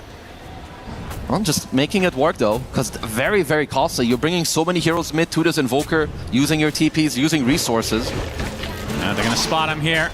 Swashbuckle gets him to relatively low HP, and Malady will fall. They do have, so the first snap... But he's back! Which is very nice. But they do have the snap ult against the Centaur early on. It's also another thing. Like, he just reaches the state very early where you can't really kill him. But snap ult, honestly, if you have a snap mid, you don't care what heroes the enemy team has. If you have any stun or slow with a snap ult on top, that hero is dead. Shield rune? Ooh, Chira does pick it up in time. And now the cold snap onto Laurel with the tombstone as well. The That's good pushback onto 2, though, into a cookie onto 2. If only they had Chain Frost. But here comes Yatoro. Is level 6. Might not even need to use anything drastic here as Chira Jr. getting chased. There's the Chrono onto 2. Not that much follow-up, but stupid Chira taser. Jr., the Stampede is going to be there, but not in time as Collapse gets the kill with the swashbuckle. Well, nice turnaround here from Spirit. Very disciplined on the Chronosphere. Yatoro was waiting 10 years for the taser to pop, and then the one hit on CJ while he stampeded was a bash. I'm pretty sure without that bash, he actually would not have died. This is why you pseudo-random for the win. I guess. Sure. When you're Yatoro, Team Spirit, and down 1 game at EWC, you prime that shit. Yeah, let's see this replay here. Yeah, it is a nice rotation, but now watch this. Yeah, he's just waiting forever for the taser to dodge the disarm there. And now watch the bash. Come on, what am I watching? Genius. Not genius bad. Void player. Very genius. as Yandex not in the same position that they were in last game. They had a 1 to 2K lead at this point and started to snowball it just slightly. They did have an ultra kill on Watson minute 7. Yeah, that does help. Watson only 0-0 at this point, so not the same impact. Not used to seeing Saksa play techies. Yeah, not really. I wonder kind of what prompted that, like early on in the draft, as we can see a lot of heroes here in the safe lane. And it is nice if you can do this to Centaur, where you pressure him a little bit. Obviously, he can still pull some creep waves around and whatnot, but getting some aggressive moves without needing to use the snap ult, it still means that everyone else has to be in danger and at least be threatening and respecting it. As Larl unlocks a little shredder level against his stupid tombstone from Malady. True. A nice little counter for them as the game progresses. Yatoro has the perseverance now. Been left to his own devices for the most part, outside of that one gank in the mid lane. It's not. But then again, so has DM, and that's exactly what Centaur exists to do in this current meta. I guess like that is one way to go about it. Like it is not easy to pressure Centaur, but if you can make sure that you have like this ultra carry matchup, which Void generally is, right? So if you're trading farm or maybe losing slightly, it's okay because you have the Void matchup. We can see here that Watson is looking for a move. I don't know if the scan clipped him earlier, but obviously if the fight breaks out in 10 seconds they have Chrono, so if you don't burst him, there's a lot of counterplay available. Chain Frost also up. They're wrapping around. Yatoro seems to be somewhat aware of this possibility. Watson shows himself, goes for the curry, but he's going to get greeted by a couple of members on the high ground. Gets up a decent amount of damage onto Larl. They get the connection onto Yatoro, and he gets bursted to the ground. Mortimer's Kisses comes out, though, as Watson just going to be buried underneath the blue fire. As a Chain Frost doing work as well. Not me with the sharpshooter to finish the job onto the Centaur. So a 3 for 2 in favor of Spirit. They could not have asked for a better start to that fight, as Malady wants to keep it going for now. Like killing Yatoro's Void from full 2-0 with a beautiful blast off. But you can still see their supports there's so much damage in these 3 supports on the Spirit side. I call them 3 supports, it's a mid-snapfire. In a way. Yeah, but he does play more to, help your team out. Because this looks like a disaster. That Watson goes up the high ground into like 2 supports, but this Chain Frost went ultra ham. 3,000 damage from Rue in this fight with the snap ult. It's literally 1 support and the mid just killing everybody. Yeah. Yeah, very nice cleanup there for Spirit. Wonder if DM, because currently he has the hard queued up, and we've seen some deviation, early Lotus Orb, maybe a hard. Pipe is ultra giga against this Team Spirit lineup. Could help you to survive, the Chrono Chain Frost combo, and also the Chrono Kisses, as we have ultra stacks here in the Radiant Triangle. Looks like he's opting for Heart first, actually. Yeah, I wonder if he will change that around. If you go Heart, do you even go Pipe after? I feel like I never see that. No, because you can also go, you can go Ring of Tarask and then still decide which one do you turn it into. If you're buying Pipe, it's definitely early, because then you would use it to kind of over-push into these fights, but it could just be, we've seen it in some of the other games, people decide to go for the more scaling stuff for themselves and just push it through, go for the late game, scale it up, get fat on all of them. It's kind of what they did last game too. They didn't really fight that much into Spirit. Yeah. They were just happy farming. Malady's going to go for some stacks here. Watson, in the meantime, on the Clinks. About to finish, well, not actually about, 1,300 away from finishing the Desolator. And for his counterpart in Yatoro is a broadsword essentially away from finishing the Battle Fury, which means he can actually start farming at that point, because right now it's quite pitiful. He's quite happy. Most cores are fairly happy with how the game is going, even Collapse, being down on the net worth, does have a Diffusal Blade. But CJ is whittling down this mid-tier 1 tower over and over. Speaking of heroes to steal Aegises, I'd say Pango's right up there. Probably top 3 even, right? You can always go in, you're super mobile, you've got the Rolling Thunder to back it up, and you're stunning everyone who's not BKB'd. Spirit with the smoke. Chira Jr. takes the time dilation and the chrono. Mortimer's not even needed, really. Easy pick off for Spirit, and it's a big kill. No, that was 4 ults down the drain. Let's see if Yandex can turn it into something. At least CJ, while being dead, gets to play the 4 spirits. Saksa blast off with the mines. That's a lot of damage. Not quite enough to get the kill, though. Not me. Gonna try to turn it around to Saksa instead. Scatter blast, but the Stampede to keep him safe. Wait, where's Malady? Yeah, he's not here. Malady He gave the program to Watson's computer for this Wisdom Shrine. Inserted virus, and Watson loses control of mouse and heads towards the Wisdom Shrine randomly. Interesting. Does get it. And CJ, while he was dead, took the enemy Meteor 1 tower and denied an Arcane Rune with the Forge Spirit. So it's important that while you're dead, don't tab out, don't walk off the stage. Stay up there, control your forges. Little tip for all of you guys at home, stop tabbing out for the YouTubes and the Spotify songs. Stay locked in. I bet a lot of people do that. Oh, they do that. Very sad times we live in. A lot of brain rot going on start here. Start scrolling your TikTok. Yeah, listen to us instead. Definitely no brain rot in us. Yotaro spotted. Cold snap into the tornado. They have the stun connection. Do they have the damage? Absolutely, with a Meteor Hammer finishing the job. Chiro Jr. gets a little bit of revenge after that chrono kill. Great move and nice smoke, like just including your Invoker there, because you don't have any real like instant stun. It was a cold snap into Tornado to set up all this follow stun. Getting a kill on Yotaro into bot tier 1 as Malady finds himself in, gets a tower defense. Yeah, that's a big juicy zombie. We'll defend it successfully. And man, he goes for Shard every game on this year. It's really interesting. I like it. I don't see this on anyone else. Right? So Kateomi did it the other day as well, and I like it in these drafts. Because I think, first of all, you're kind of hard to kill, so you're walking in first, and eventually people kind of ignore you or they want to kill the Tombstone. It just gives you like something else to play for. And just dodging like a Chain Frost or like some Snap Kisses can be insanely good. So might need Laurel to, be within the fight and kill the Tombstone. Do you think he'll go for like an Aether Lens for the chrono saves potentially? I don't know. Probably not. I think at least for now he'll... Okay. He'll put down the Tombstone. Notmi gets cookied in as the sacrifice is Malady. As Spirit just completely destroy him. Yeah, I'm surprised that's already up again. Yeah.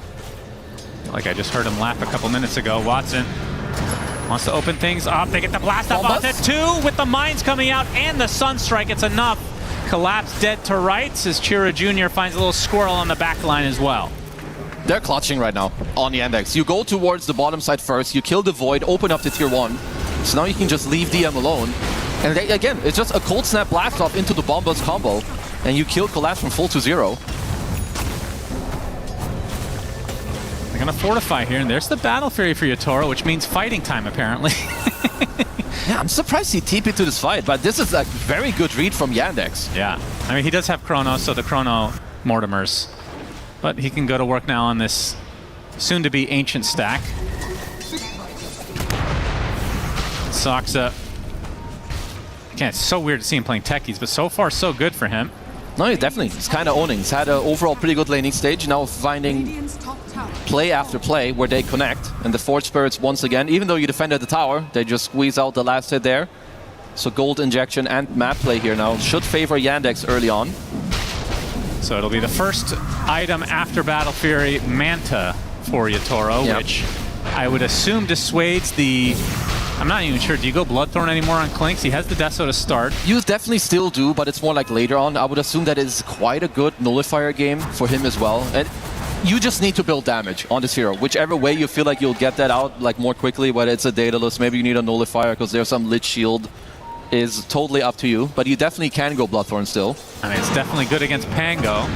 He has Shard, or once he gets Shard, won't be able to use it while silenced, so we'll have to actually upgrade to a Disperser eventually to dispel that. I mean, you used to see back in the day Lotus, but you don't want to buy that on Pango, really. Not really. Only if you like really need it, and like you said, for now, there's no real like ultra reason for it. Of course, the armor would be nice. What happened to the Yules, Pango? I mean, it was back in the day when you were just playing for like this ultra giga chain stun with like the Yules. I think nowadays... Does it still work that way? It still does. I mean, it's like not as good as it used to because the stun is like, first of all, way lower. But also, it's just the fact that you want to scale on Pango. You want to go Diffusal, you want to go Blink, you want to go Shard, Aghanims, and then like whatever luxurious stuff like Octarine, Nullifiers. You really wouldn't put Basher in that category. Definitely, it still comes out like around those items. Well, there's the heart coming out for DM as Collapse is seen. Tornado not going to clip him. Gets off the shield crash just in time, and the Sunstrike's doing so much damage. He gets killed off before the TPs can come in. Now the counteraction onto the newly picked up heart from the Centaur. DM taking a lot of damage. Even the heart not enough for him to survive. Watson opens it up on the support, so deletes the Lich. I don't think there's he's the killing anyone here, but absolutely no follow-up for Yotaro. So Yandex They get 3 for 1 special. And they're going to pressure this tier 2. They've got the way better mid game in this game. And I'm not only talking about heroes, I'm talking about execution and what they're doing. Going here, you find this is another fight where Collapse just doesn't do anything. Watson finds a clean engage, and then Yotoro kind of wishful thinking there to go for a turnaround play with the Chrono, because as long as Saksa is there with the taser, you're not really killing anybody.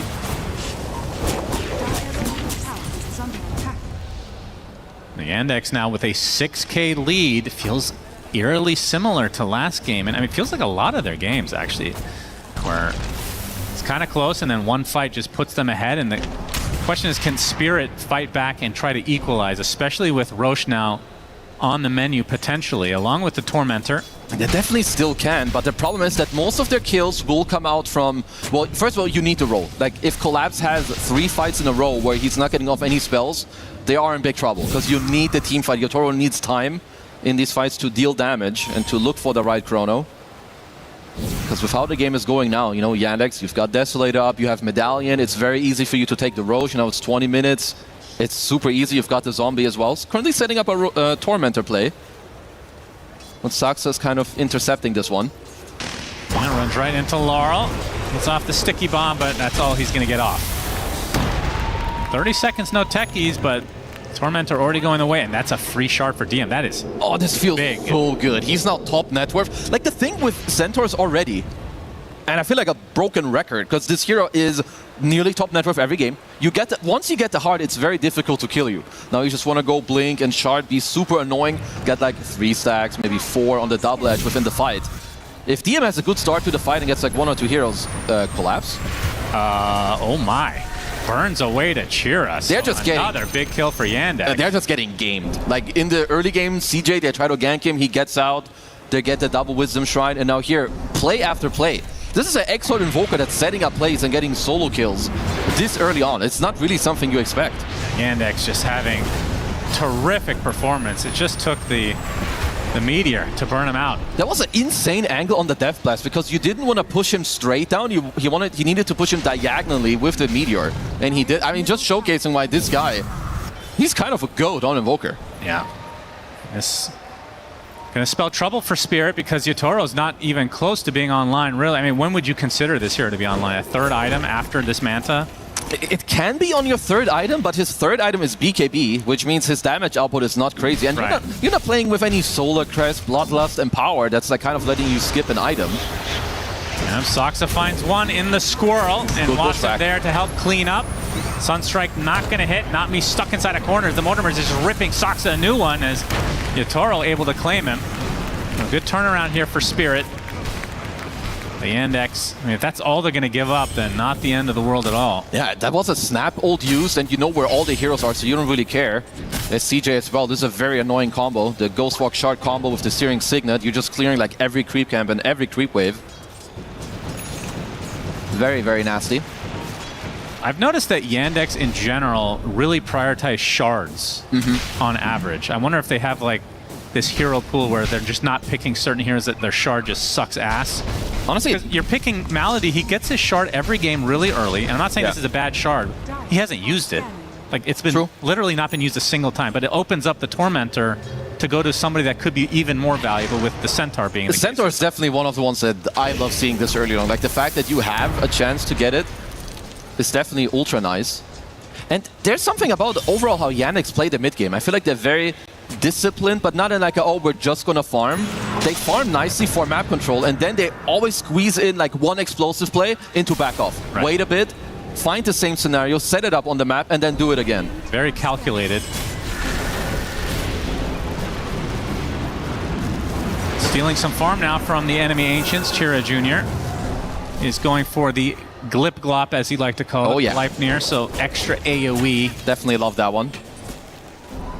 They're closing in on a gem on Not Me, but he will die first. And Watson claims him, and let's see what his progress is. So effectively a recipe away from a BKB on the Clinks, and would assume that with that... Actually, let's see what that ends up aligning with, because Chira Jr. is going to have his Gleipnir by that point, and DM, who just picked up a Blink, is already 1,000 into, actually more so, has the Ogre Club. And look at CJ. Getting a BKB next. Indeed, Chronosphere comes out from Yatoro. Do they have the follow-up damage? They do. Absolutely. Mortimer's Kisses with Laurel, focusing it with the BKB. Big kills coming out from Spirit into Roche. This is a huge play for them. This is really big because with what it looked like, I think Spirit were going to go Roche anyway, just so it doesn't go to the bottom side on the 25th minute mark.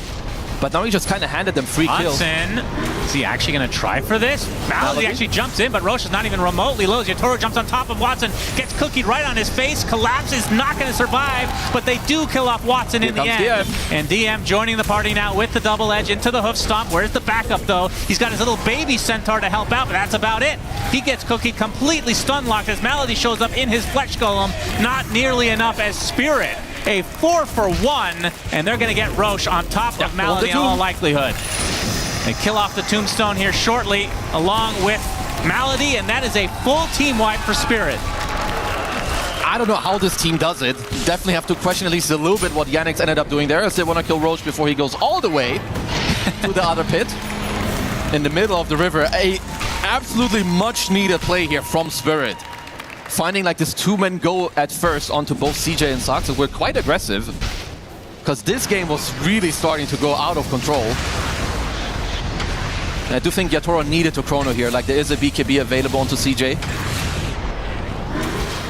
Yeah, it's so funny to see a Snapfire BKB to get ulti off. It's just something uncanny about it. But it's extremely effective when you have the Chronosphere setup.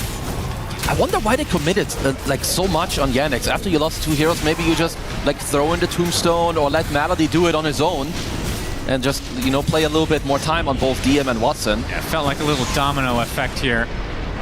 They just desperately tried to get the delay for Roche to switch spots, but in the end, it didn't really matter. They lose everybody on their team, and Roche dies mid-river anyway.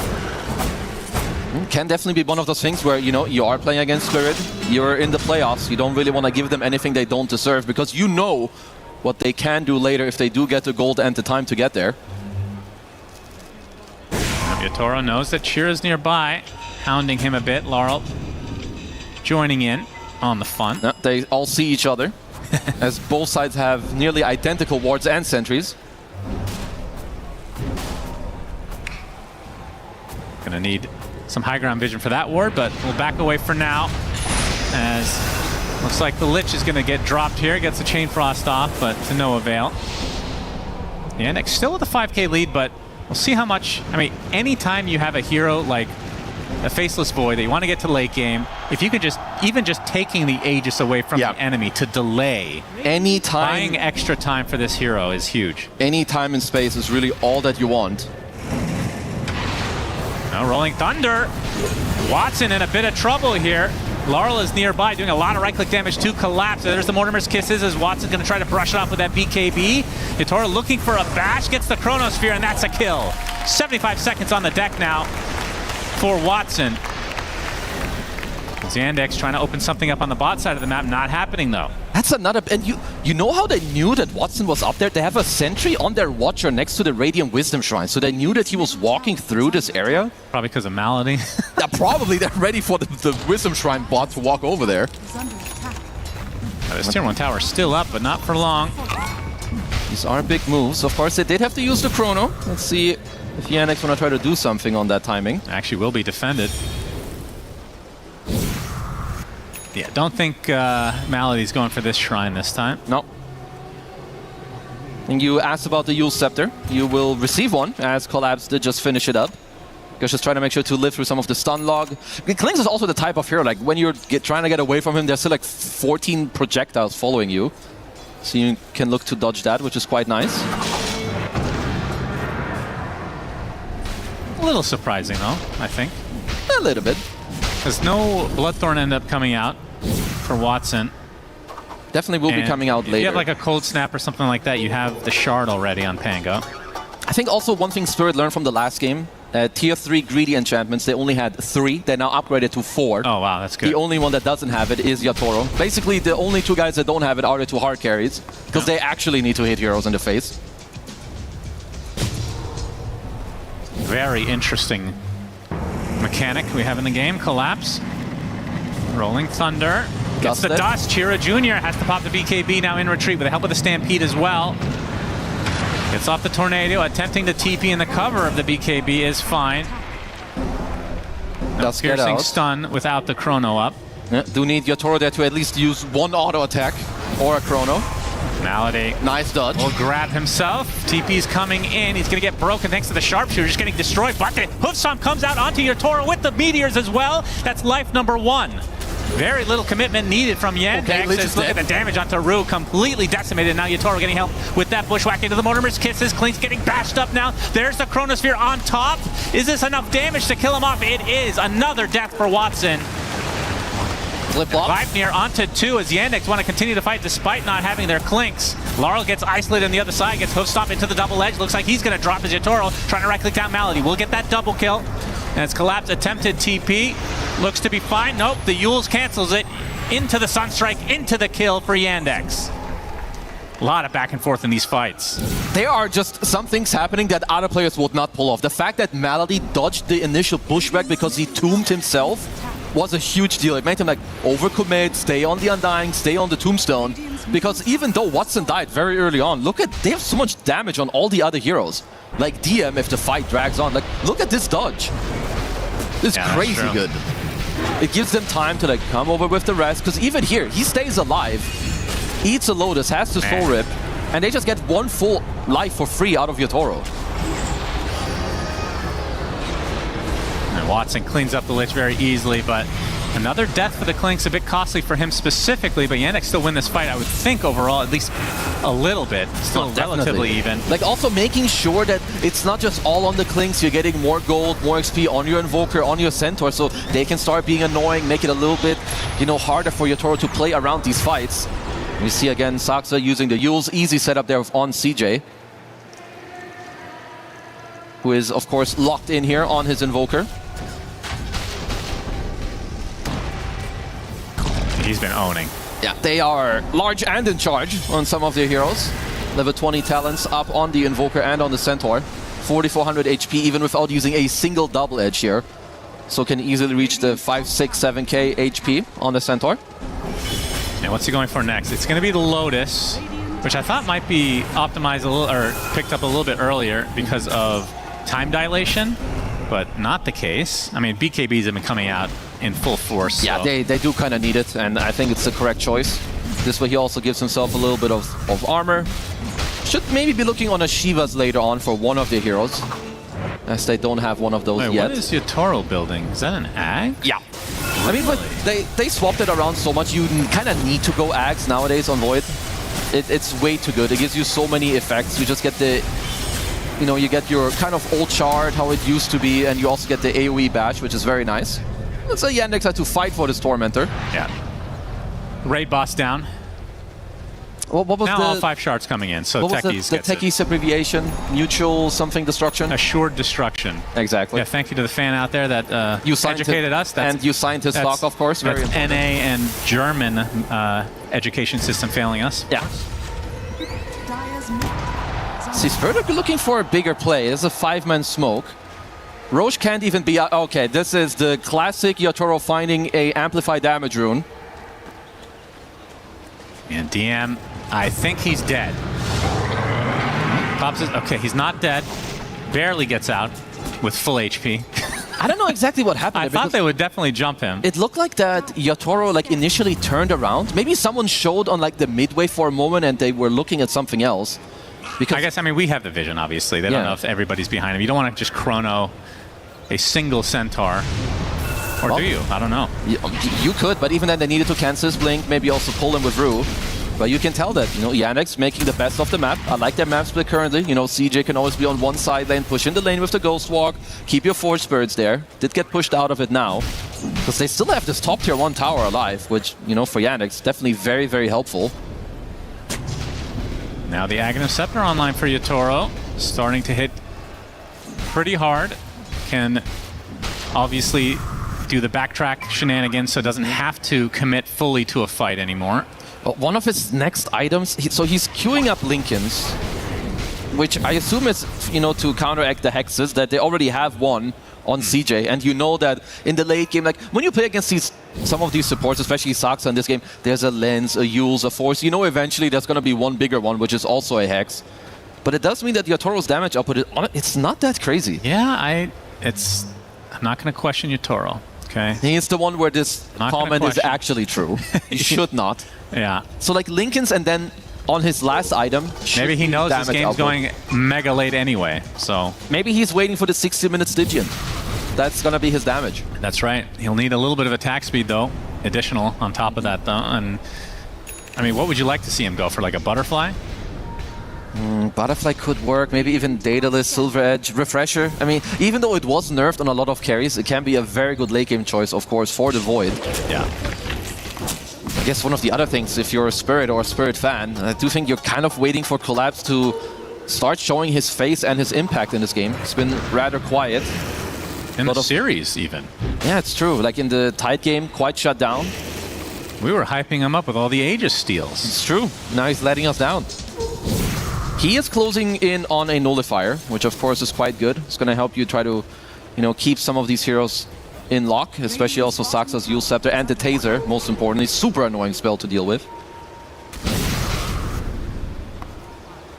So Yatoro is clearing the wave. Actually, smoke on both sides. Not fully connected yet onto Yandex, though. As Roche up in 13 seconds. So victor of this fight will likely get Roche. And Malady gave his script to Saxa this time for the 35-minute Wisdom Shrine. Very nice. Pass it on, young man. That's hilarious. 35-minute Shrine. I don't know, does that even matter anymore? Honestly, it did not that much. I think the first one is like by far the most important one, like the first two. Because when you get your first one stolen, sometimes you need the second one to get level 6s on your subs. Yandex have a good setup. Oh yeah, it's Hoof Stomp into the Sunstrike. That's a kill onto Collapse, and he's dead for 70. And Roche is now up. Oh, can Spirit defend this? Do they even want to try? I mean, it's going to be difficult without a Rolling Thunder to work with. It certainly looks like they are just going to give it up. And like Yandex are just, they have a very good, I feel like they're very, not just confident, but also disciplined. Like they have very good reads on when to take one step forward to like look at what's going on, place a quick ward, boom, find the immediate play. As this is now a free Roche for them. I mean, that's one of the benefits of the virus is discipline, apparently. Yeah, it's a good virus, this one. Every 7 minutes at a shrine, and then every fight, you just go in and out. You don't need to overcommit. As there's not me gonna clear some bombas. Watson with the Aegis, and they have Roche's banner as well. Although I can't find it. Oh, there it is on Watson as well. Okay, gotta see what Yannick's gonna execute with this. And find themselves a squirrel. We'll TP out. Of course, no basher on Malady yet. Might see that later. That's a sick looking zombie, actually. It is. He's currently chasing the squirrel into the base. That's, I was committed. Cameraman was not. That's all right. It would have died anyway. Oh, no. It's okay. You get the next best cool thing, which is Centaur set. Rolling Thunder, but the BKB coming out from Chira Jr. And Collapse just going to back away. Yatoro not close enough to commit to a chrono play. And of course, you are fighting into an Aegis as well, so... And you're going to have to defend this bot lane. You got a couple siege here. I want to see how Yannick's go about it. They are looking for a smoke. They have multiple big items, right? You've got the Daedalus and the Aegis available. You have a Hex also on CJ. So if you do find a correct play... They find a Hoof Stomp onto Rue, but Cookie safe. Smoke still active for the majority of Yandex at the moment. Looking for any kind of an opening. So Yatoro is still looking for this Linken's. A card also is available on DM. It's currently flying out to him, so you've got another set of save. Indeed, so of course, ready to go. Malady's buying a heart himself as well, so he's going to be, he's already a big bad zombie. He's going to be an even bigger one. Well, let's recap the scaling on Team Spirit. Okay, hold. Just a little poke. You've got level 25 and the Linken's on Yatoro. Snapfire late game is also ultra strong. Like the level 25 talent, you will kill anyone, even if they're BKB'd or they have a Heart of the Rasp. It's a lot of damage, and he's got the Timeless Enchanted Bobber. If he wants to, he can keep this for later, and they have insane damage. Can keep recycling, more spell damage, more debuff duration. Okay. Would like to see that now that Tai Lung is out of the tournament. Yeah, true. Gotta we need have somebody that's a successor. Yeah. After all, pass it down. Gotta have another miracle performance here if they do want to stay in the tournament for Spirit. It's another hex completed on Saxa. Yeah, this Aegis. I mean, so far they haven't done. They've been constricting the map quite a bit. And you can see the lead is continuing to grow ever so slowly in the favor of Yandex. 15K at the moment. I definitely don't mind that Yandex aren't like, you know, doing some weird play where we've seen this from other teams, right? Oh, we have Aegis, we need to go high ground. You just play the map and what is in front of you. If the map looks good, if you get a kill, you go for that, maybe then you can go high ground. Otherwise, I'm a big fan of the, you know, you wait for the double siege wave and then you can drop the banner. So minute 40, maybe with that wave, you could look to poke because you could force Spirit potentially out of position to kill the banner on the siege creeps.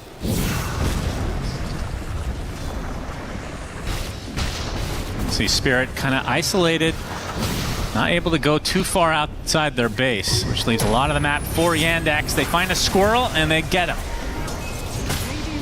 And the gem, apparently. And the courier, so very much a freebie. That's also Watson. I think he bought an Aghanim Scepter, so could just help them to potentially, you know, go up to the high ground, drop your army, help yourselves with the push. Yeah, is backpacking the treads for now. And Roche banner play, so the siege has come for Spirit. What can they do? Alacrity applied to Watson as well. And you can right-click down from very far back. They're going to open things up with the Rolling Thunder, but the save comes in with the Workhorse. It's enough. Saves out the Clinks. Obviously had that second life, but no need to use it right away. And again, that Roche banner still up and running. They get the bash onto Watson. They have good amount of control, though, as Watson in a bit of trouble. He gets grab allied, though, at the last moment as Laurel just blows up to the Sunstrike. 80 seconds on the deck. And now in a 5 versus 3 situation, Yandex in extremely good position. Watson about to use his Aegis. Yutaro claims it with the Time Walk Ags. This barracks has been destroyed. Not an easy hold at all. You have no more Pango for 40 seconds, and Laurel finding himself with one of some of his bigger misplays that I've seen in a while. Yeah, they're just going to get this with Forge Spirits. Not a real commitment needed. Alacrity allows this opportunity to arise for Yandex. 22K lead.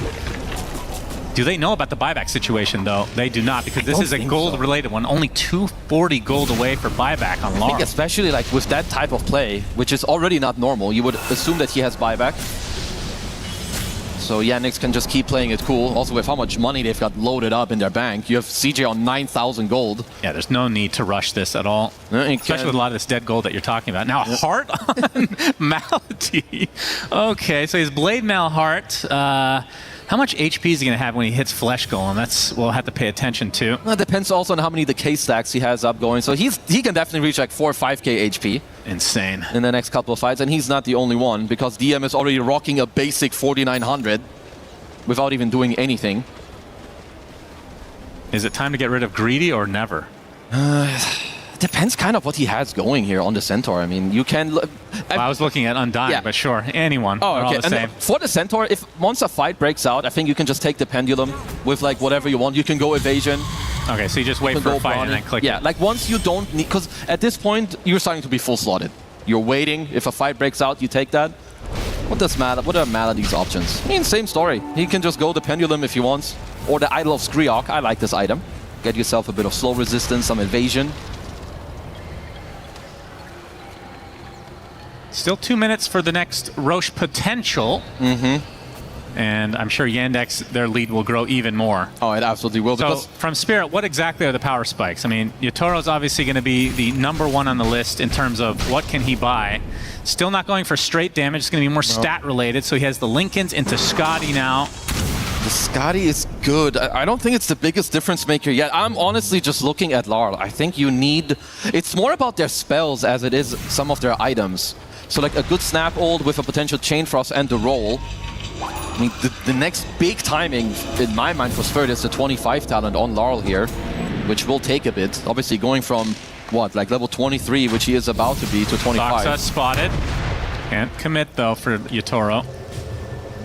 I mean, I'm trying to think of Yutoro's play here, because Refresher you brought up as a obviously a classic Faceless Void item. But if you don't have right-click damage, and you're using, like, a lot of your damage in the chrono is your spells, which is ultimates. They're going to be off cooldown already after that first chrono is over. It's true. And also, of course, it doesn't refresh BKB anymore nowadays. Yeah. No, Sox is going to find himself a little treat in the form of Rue. Well, Yannick's have a superb hold on this game. 27k lead. And it seems very, very difficult for Spirit to like find any type of move. When they go, it's like Yannick's, they get out with like low HP, they walk back, they just bait you in like very, very deeply into the fight. Also, CJ went for a Wind Waker as opposed to finishing up the Refresher. So if there's not a nullifier on that initial target, you will always have the Wind Waker available. Oh, Yatoro's getting chased. Looks like he'll be fine though. Collapse gets out as well. Oh, the cover of smoke. Yandex looking for an opening to get the initial stun, but the shield crash came out and he's a little bit too tanky for that kind of play.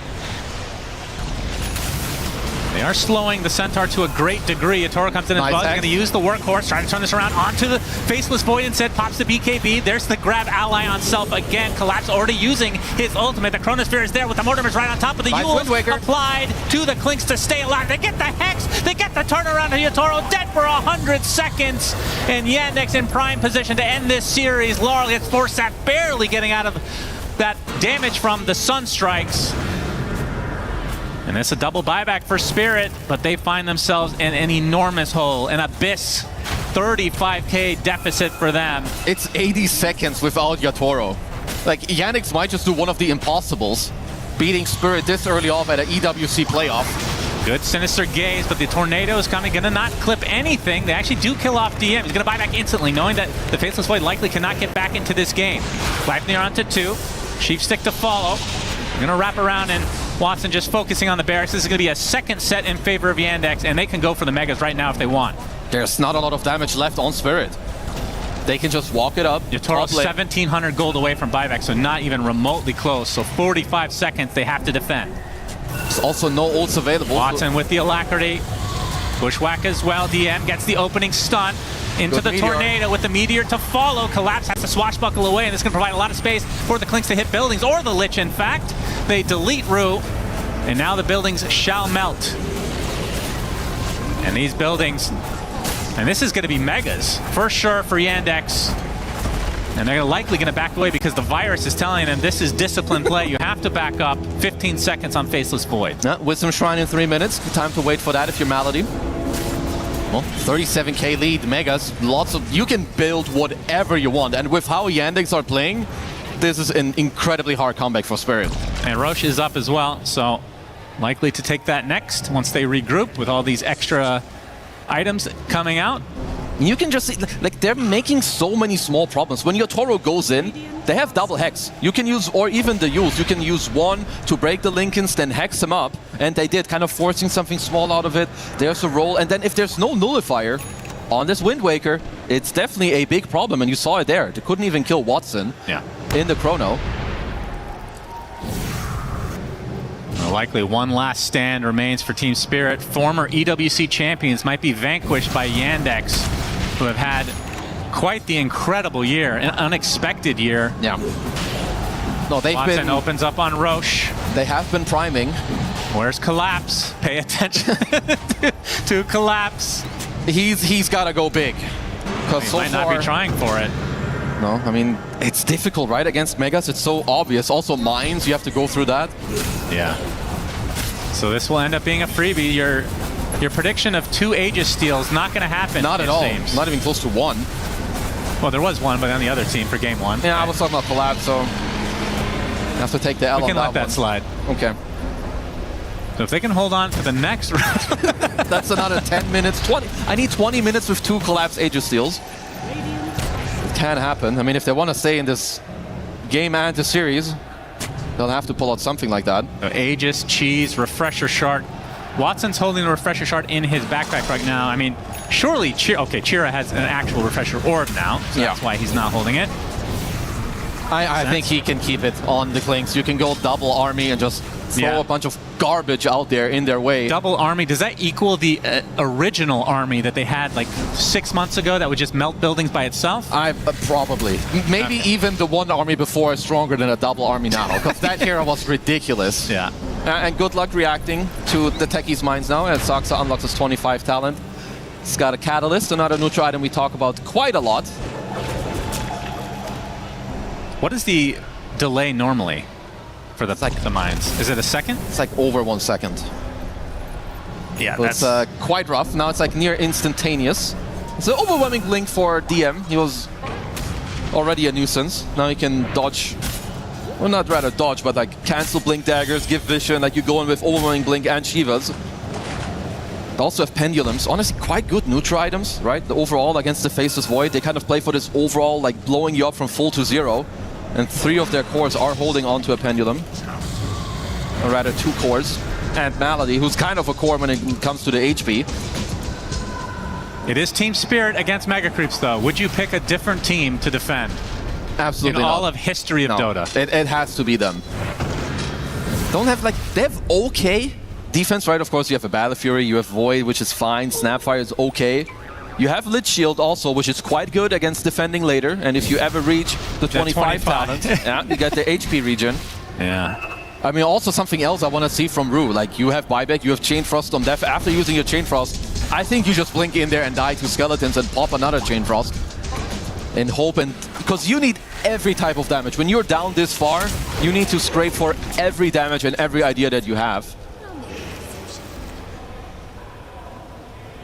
All right, how is Laurel doing? We need his 25 talent. Man, he's still not there. Wow. He will have it soon. That was, I feel like you had that conversation like 10 minutes ago. He was level 23. They're not killing any heroes. They're losing every fight. They're just getting outplayed by Yandex. They're not giving them anything. Chira looking for an opening. What are they waiting for Yandex? Is there an item? Okay, well, they're going to smoke nonetheless. And they're going to try to finish this right here, right now. Wrapping around to the bot side of the map. Pick a lane, any lane, and make your presence known. There's a couple of buybacks available for Team Spirit. Collapse shows himself, gets hexed. Nullifier applies to the end. It's not doing too much. Gets off the shield crash, but he's going to get Sunstrike. The cookie actually saves him for a bit, but he still ends up dropping in the end. 2 minutes down and out. Malady, okay, they get the Chronosphere onto 2. The horse cart is on techies. Not the target he wanted as the Invoker does fall. Obviously, Chira does have buyback, and they have Sinister Hole, by the way. That's a good one. And they follow it up with anything. Batch connects. There's the Sinister Hole onto 3 heroes. Trying to do some damage. It's Yatoro, but he gets melted. Absolute destruction on his part. He's going to buy back instantly along with Laurel. But the damage is overwhelming from Yandex. As look at the Clinks just going to town on these buildings. Now an AoE Deafening Blast. Likely to end this game here. Another team wipe in favor of Yandex as GG's come out. And Yandex, they vanquished the previous EWC champions in Team Spirit. Yeah, they are my favorites from this point onwards. They've been looking so good for a while. Also, I don't know if people spotted, so Collapse died without buyback. Malady blinked behind him. When Collapse rolled up, he made him roll into his own team because he blinked beyond him to then punch him into the Yandex side, something I've not seen in a long time. But yeah, Yandex, they are looking clean, confident, and insanely good. A very rare Collapse performance in this series. 1-9 on the Pango, the Titan, I don't remember the exact scoreline, but it left a lot to be desired. You have to give Yandex credit. They focused him down very early in that game number 1 specifically. They never really let the Pangolier get out of hand here. And I would agree with you. Yandex, in terms of in all the games that we've seen, in terms of the ceiling for these pro games, this has been the team to beat right now in this tournament. The overall execution, they bleed so little. Whether they're ahead or behind, they know exactly what they want to do. Like even this early on, when you look at some of the highlights, I think Watson is in so many moves. And it's also like they're both ending the game 11-4-11. I think CJ, I talk about it time and time again, such an improved player. Very like individually skilled how he's performing. That's a gamer face right there. He's ready to go. He's locked in. Yeah, that's and the same. Like we talk a little bit, about Collapse, who had a quiet series. I think Yatoro too. It's like these are some of the players you're expecting them to come up big. And I think even in this game, a lot of time, but not really pulling through. And I think Yandex just clutch from position 1 to 5 with how they play the map, the timings that they're waiting for. They are absolutely scary. I would not want to face this team. No, absolutely not. They've shown all year round that they are a very tough team to beat. They were a little bit inconsistent, I would say, earlier in the season, but not here today as we go for an interview on stage. Thank you so much, guys. Absolutely. Ladies and gentlemen, may I present the Slayers of the Dragon, the beaters of the title defenders. Give it up for Malady, everybody. How we doing?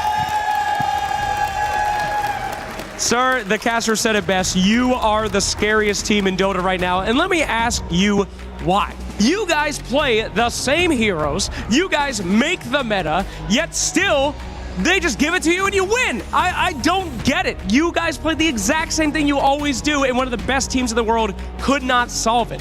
Why? It's just the consistency, We're just a stable guys who does the normal things, and it works out every time. Absolutely it does. In fact, we can talk a little bit about the Undying. A lot of people are starting to pick up this Undying. Seems like they're kind of copying some homework here, but nobody quite does it like you. In fact, that Shard I know is a huge part of your gameplay style. Do you value this item a lot? Is this a must-have for your gameplay? I feel like it's very good. We were practicing it on scrims, and I was buying the Shard early on, so once we get the Tormentor, so my other core can get the Shard, and I think it's very good. All right, well, you could definitely tell. Okay, let's talk a little bit about your upcoming opponents. The next series is going to be Paravision. They're a scary team. But then, there's the Kazakhstani brothers over on Rune Eaters. Tell me, I don't really care what you think about Paravision. I've seen it a million times. What do you think about Rune Eaters, man? I think they so far beat the Aurora Gaming, and I think they have a pretty decent chance to win the Paravision. I was texting with Malik, and he said, if we beat the Paravision, we're gonna beat you as well. Damn! All right, well, we'll see if they can do it. Do you think they have a chance? You think you'll be seeing them? Yeah, I will give them maybe like 30% chance and 70 towards the Paravision. Well, that's depressing. Okay, fantastic. Well, I sure hope that our underdogs have a better chance than that. But let's welcome your team here. Gentlemen, please, to the stage. Here at EWC, we got some stuff to do, and you all should be extremely proud. Give it up for the boys. Taking out the last time's champion. Gentlemen, you ready to crush some keys? You ready to crush some souls? Let's go. It is time to go to the crusher, baby. We're gonna open things up for you here. All right, now I need to know who's gonna be the crusher. I can crush. Chira Jr. crushing dreams. All right. Mr. Chira Jr., please, to the station. Approach the key master. Sasuke, bend down really low with me. They want to see your face. Get lower. Drop it like it's hot, big dog. All right, here we go. Chira Jr., crush Team Spirit's dreams. Here, boy, get in. Yes, yes. Keep your ass back. They are crushed, my friend, and you will move on. Congratulations, Yandex. We're going to get this for your inspections like a fine wine. I know you're a man of culture and class, Chira Jr. Please take a look at their broken dreams that build up your... Damn, you liquefied that shit. Okay, take a look at it. Do you approve? Oh, yeah. Yeah, I'm approved. You know we approve, baby. We're coming back. Next series coming up soon. Back to the panel. It must be extra nice to crush a key that is extra special because Team Spirit was the defending champion. A new champion will be crowned this time around as we have Yandex making it through a 2-0, and we thought Team Spirit had a better shot this time around, and to be fair, it looked a little better than game one, but we did see Yandex not dropping the ball almost at all, Seb. It was an impressive performance. I think, we said in game one, maybe they out-spirited Spirit a bit. I think they definitely did. I mean, you're able to beat Yatoro. It's like Yatoro Void, and you're able to take it to the late game. He's getting 6 slotted and you're still, I don't know. I'm very impressed because honestly, before this series, I thought they can do it, but I didn't think they would do it this way. I thought they would maybe out-tempo Spirit. They would maybe, outdraft them because I think they have a really good grasp of the meta. You know, we heard Malady with Undying and the Shard and whatnot. Like they are on top of the game right now. But I don't think it really came down to that even. I think they were sequences where it's just better all around, like in every single aspect of the game. So I'm a big fan of that team. Yeah, for me, Dota's all about limits. It's all about knowing how far you can press it, knowing when to back off. And I feel like for Yandex, their decision-making in every facet of the game, whether that's macro, farming, team fighting, disengaging, re-engaging, like every aspect, I'm just like, wow, I would not have known to do that. Like, it's just impressive thinking, I'm watching from spectator. I've got all the information. I can see all 10 heroes. I'm not thinking about pressing my buttons. And they're so crisp, so clean. They're on the same page. The communication must be off the charts. I mean, Malady just said it like, we're just doing good things. And I couldn't summarize it better myself just watching it. Yeah, they're just doing good things all the way around. There was a little bit more hope for Team Spirit in this game because we did see their team fight coming into play. But at the end of the day, I mean, even the numbers don't lie. It's just a little rocky, and it is so unusual to see Collapse with that scoreline as well. He just got shut down. Yeah, I think he didn't have the best showing this year, but again, I don't think it's so much related to Collapse than it is to how good Yandex are playing. Yeah. I mean, at some point, you meet opponents like that. You're trying to win the game, you're gonna die eventually. You know, you're trying to win the fights. Like there were many moments that were pretty good, but Yandex is just too good at the game. I think everything of how they itemize, how they, as BSJ mentioned, like how they take fights, how they disengage, they just seem to have, they're so clear basically in what they need to do to win the game, when to back off, when to, you know, push the tempo. It's a beauty to watch. And again, yeah, as you mentioned, I think you put it well. It's like when you're watching and you don't find the solution and you don't find the clutch, and they find it with like half the info you have, 1/10 of the info you have, you just have to sit down and enjoy seeing some of the best players in the world perform. Yeah, it's just that simple. There was definitely one team that was the better team today. We called it the grand quarterfinals. I think maybe the level of play, Ryan, was a little different than what we thought. We thought this was going to be more even. I guess for me, I did think it was going to be more even. I think it was maybe even a bit hopeful because of the fact that some of the teams that looked very convincing in the group stage, even 1W and Aurora, having just dropped out against weaker teams than Team Spirit, I guess I would say, at least on paper. You never know what you're going to get in these single eliminations. Yandex could have, in an alternate universe, easily just shown up and maybe been off their A game for one series. But instead, if they're performing like this on this stage, under this pressure, talking about the mentality side of the game, yeah, I guess just this confirms everything we already thought about Yandex, that if there were any doubts left, they're definitely extinguished. Yeah, and the fact that they've only dropped one game so far, I mean, it puts OG back on the map there as well. Makes you wonder what OG did well that was able to make it to take a game off of Yandex. Because that makes us the second best team of the tournament, I guess. Hey, that's how that works, yes. No, it's all good. We talk about Yandex and they're doing a lot of things right, and we say they outplay Team Spirit, but it's hard to quantify exactly what Yandex does better than others. So I believe, Brian, you're actually going to show us a couple of sequences where it's the little things that Yandex just does better than everybody else. Yeah, I was mentioning, I wouldn't know to do this if I was watching the game. So in the game, it's pretty wild. So I want to talk about kind of the story that's set up in my head, especially if I'm on the Team Spirit side. You see a position 5 Undying effectively using an ulti and a tombstone to defend his tower. Like, he's going to walk in on Maladich, he's going to pop the tombstone, and there's a lot of things that Malady does where I'm kind of just like, what is he thinking here? He's walking into effectively 4 heroes. He may not know they're there, but he just dies. And there's no meaningful cooldown used by Team Spirit. That's really important to note. And they're going to ping the tombstone. They're going to commit to it. And the second they commit, look at this Techie's TP. There are so many times this tournament that we've seen teams lose a hero for free and then just chain feed off of that. How do they know the difference between doing that and what they're about to do? They have a hero given away for free. Yes, he's respawned because of his passive on Undying, but then they set up this excellent burst on Collapse, who's just clearing a creep wave, thinking nonetheless, and then they take out Rue on the Hoodwink, or sorry, not me on the Hoodwink, and they end up winning that 2-for-0. Then the next fight, this is the engage into disengage that I was referencing. They're going to go on Collapse, burst him again, then they're going to use the Centaur Stampede to disengage, and we're going to see Cheer Jr. walk back, get gone on by Void, and this is the moment where you have to think, if I break this down, it's hard to understand. So Cheer Junior's back here getting gone on by Collapse. You see the rest of Team Spirit on the side over here, and they need to connect to their Void who wants the Chrono. And then you're going to see Watson, instead of retreating the same direction as Cheer Junior, he's going to cut off the connecting path of the rest of Team Spirit. Who they're like, Toro's like, come on, I've got Invoker, I've got Invoker. Instead, Watson ambushes, gets the Chrono on him. Sox is perfectly positioned to use the Taser instantly, nullifying the Chrono. It just feels like every single player is in the heads of Team Spirit, knowing what they're going to do before they do it, and I don't even know how you beat that. I was blown away by these micro plays. No, I think it's very nice to see it like that broken down.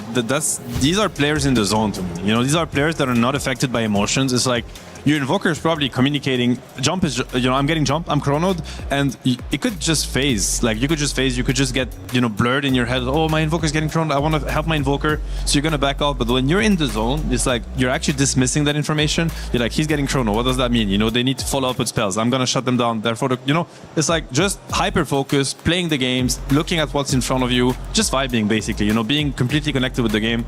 I think. And that's what it comes down to, because honestly, like a lot of teams would have lost that fight. Like Centaur's dying on their tier 2, Invoker's chrono, disaster.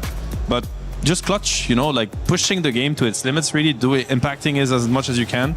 It's impressive sequences. Super impressive, and it makes it difficult to choose an MVP of the series. We did so anyway, and I think, it goes to your favorite man of the match, Seb. It goes to Shira Jr. this one.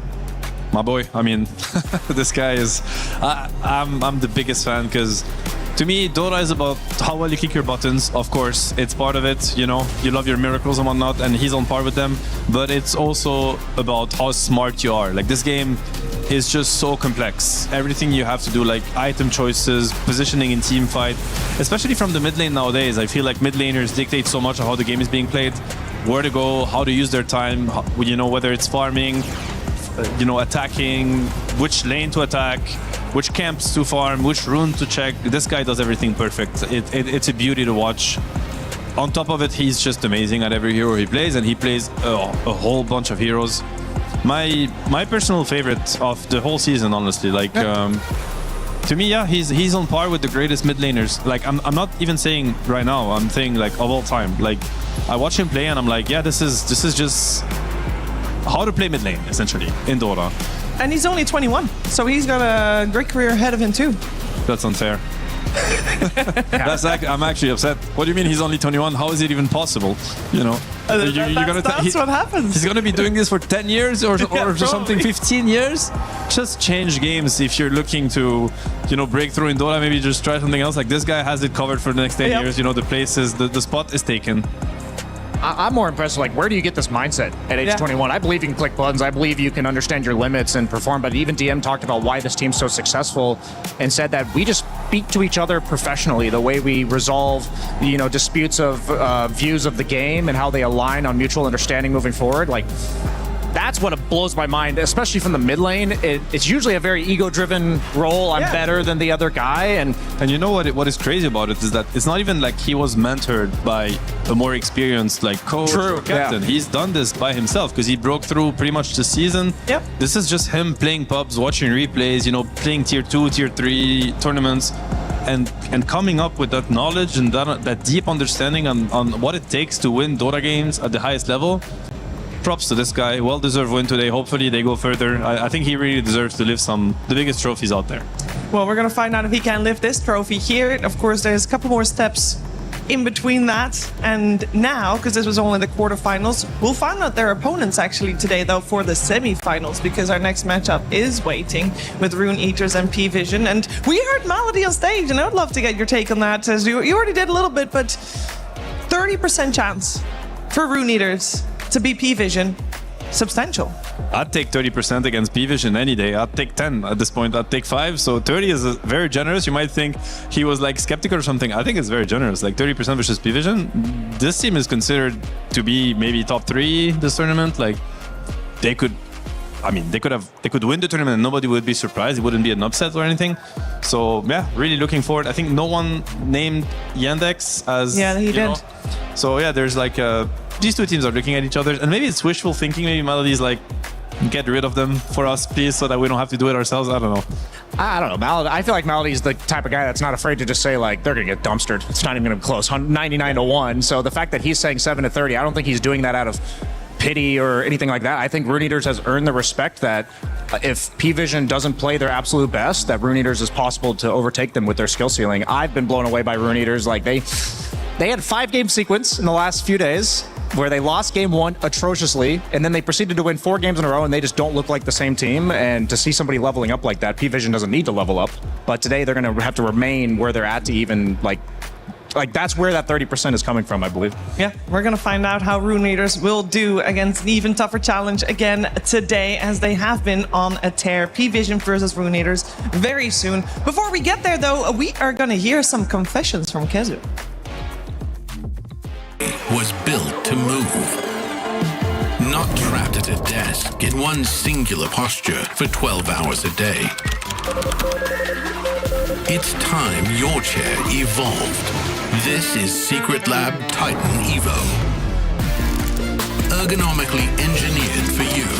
Gamers, hybrid workers, artists. Backing your every move.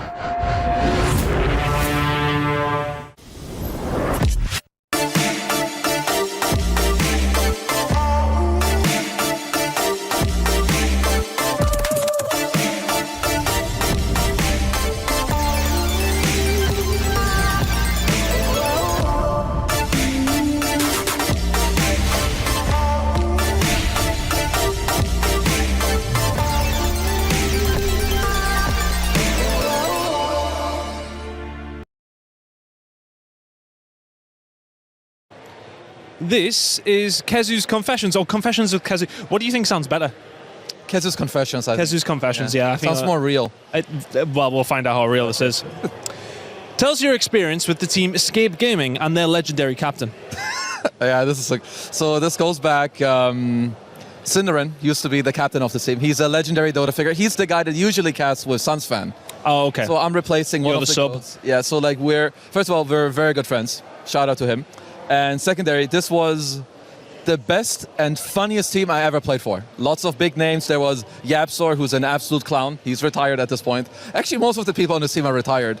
Era is retired. I don't know what the hell he's doing. Koikwe is a streamer. Then there's Cinderin. Well, he's casting. Then there's me. I'm casting. But this team was phenomenal. The first TI we ever played, we got there, went through the wildcards, but then we placed last at TI, kind of disbanded, but still one of the funniest teams I've played for in my life. So they've all retired. Is that partially your fault, or is it somebody else's? So I think I survived the longest with Yapsor, so I won't take... Cinderin will take the blame. Okay. He's the old guy. He's like 45. You know, he'll die soon of old age. Yeah. Yeah. What is your favorite memory from participating in a computer game tournament on a basketball court? Well, the best part about this one is that I actually won that one. Oh, okay. The problem is this is Haunt Tour, so this game, it was dead. Now it's back. It sounds like a real, like, pure LAN, back in the day. Yeah, so the problem is that this ended up on Reddit fails or like live stream fails because the LAN was so bad. Imagine us sitting here, but you can't see us. It's like it's dark as fuck. Probably they didn't hire like a real announcer to like call out the teams like Lions Esports Club, you know, like with a real voice. It's just a dude that worked for the company. They were like, "You're the guy. You're gonna." That's what I feel like at this event. Well, I mean, we didn't really know. It was one of our first events. We were like, this is cool. You know, we're like in a top level suite of some like hotel, but it's just a basketball court. It's dark. Nothing works. It was a shit show. What year was this? This is like 2012. Yeah, so it's a long time ago. That was about when I started in esports, and that sounds about right. Yeah, actually, and this was in so shout out to Haunt Tour Las Vegas. That was the time of my life, baby. Sounds like the good old days to me. What do you think you made such a different? Trying to spit my words out here. Let's try again. What do you think made you such an effective coach for OG? Dude. Fuck these questions. Whoever the fuck you. Okay. So first of all, we sucked real bad. We were bad. So yeah, there was a lot of shit going on in that team. The good thing is, well, sadly this isn't recorded, but we did qualify to one event. Okay. And most of the people said that if it wasn't for me, we wouldn't have done that. The problem is that we still sucked all year round, so I can't take any good credit. It sucked. It sucked. Yeah. I mean, it happens. It happens. It happens. Why did you miss an entire year of school? So, I mean, this is a long story. I'll try to short it down a little bit. So let's see. First of all, I hated school. I skipped school quite a lot. Hated it. I would call myself in sick, pretending to be my dad or my brother. Classic. So I do that. Then my mom would drop me off at school. I'd make sure to wear a hoodie, put up my hoodie, go into school, go straight out the next door, walk back home and play Han. So yeah, I guess the reason I miss school most of the time is that I hated it and I just wanted to play computer games. I mean, it worked out, I suppose. I would say so. Same yeah. for me. I really was skiving, they call it. I hated it. Or even when I had to like go hold a presentation, like, no man, I can't do it. Who was your Dota idol? Ooh. So I got a few. I have always really loved Zai. This guy was really good. He should have won a TI before retiring. He always got like top 2, top 3. This guy was insane. I think also Universe. So these are a lot of like older names. Yeah. And also Ice Ice Ice. Like all of these players are incredibly good. They're probably better off having quit the game as most of us are, because playing Dota 2 it's a shit show. It's stressful. Everyone just hates on you permanently. Like it only matters what you do today. If you're good today, man, good job. But if you suck tomorrow, kill yourself. That's what you're gonna read everywhere. And it's like, what's wrong with you guys? Like, stop this shit. But anyway, they're my idols. Okay. Last but not least, I've been told to ask you to give your best impression of something. My best impression? Best impression. Apparently you do a really good specific character. Is this about Donald Duck or something? It is about Donald Duck. Okay, I mean, I don't know why, but when I was in school, I was trying to do like duck voices, so it's only the sound. I cannot speak or something. But I feel like you got to give us it. That is actually quite good. But that's it. That I can't like speak or something. It's just a sound. Just a soundboard, play it up, record it for what you want. There you go. That was Kazu's confessions. Thank you very much, mate. Thanks. Yeah. I hope that was good. Down here at the STC Arena, once again with Ginny, the League of Legends, continuing through. But we're getting to the nitty-gritty. Teams are getting knocked out. Who's advanced through so far, though, Ginny? Club Championship points very much on the line. Absolutely. We have the top 8, of course. So far, only 4 have been qualified. We get AGL, HLE, BLG, as well as Genji, who are the defending titles here as well. And HLE also a heavy hitter, considering that they've just won MSI. There's only 4 slots left, and we've got some pretty notable teams competing out there for those Club Championship points. Yeah, one of those teams, because behind me on the stage right now, elimination match. I know. It's SKT. I'm watching Faker, who could be going out right now. Yeah, T1 could be going out today. I don't think that's going to happen, but there is a possibility. Okay, anything's possible. Alongside them, when it comes to the teams that are trying to get that last remaining slots. What? Okay. There you go. They're Not getting all right. knocked out. Yeah. KC is going up against Sentinels over on the B stream, which is also a huge match. People are excited about that as well. G2 also fighting for their lives to get to qualify. It would be the next game onto the stage. Cool. If they qualify, they'll get some of those heavy hitting points as well. So it's really these 4 organizations that I'm keeping my eyes out on, and when it comes to who is going further for the CCs. Excellent. Those CC points are very much up for grabs. So we'll be keeping you updated with everything here on the STC Arena throughout the next few days.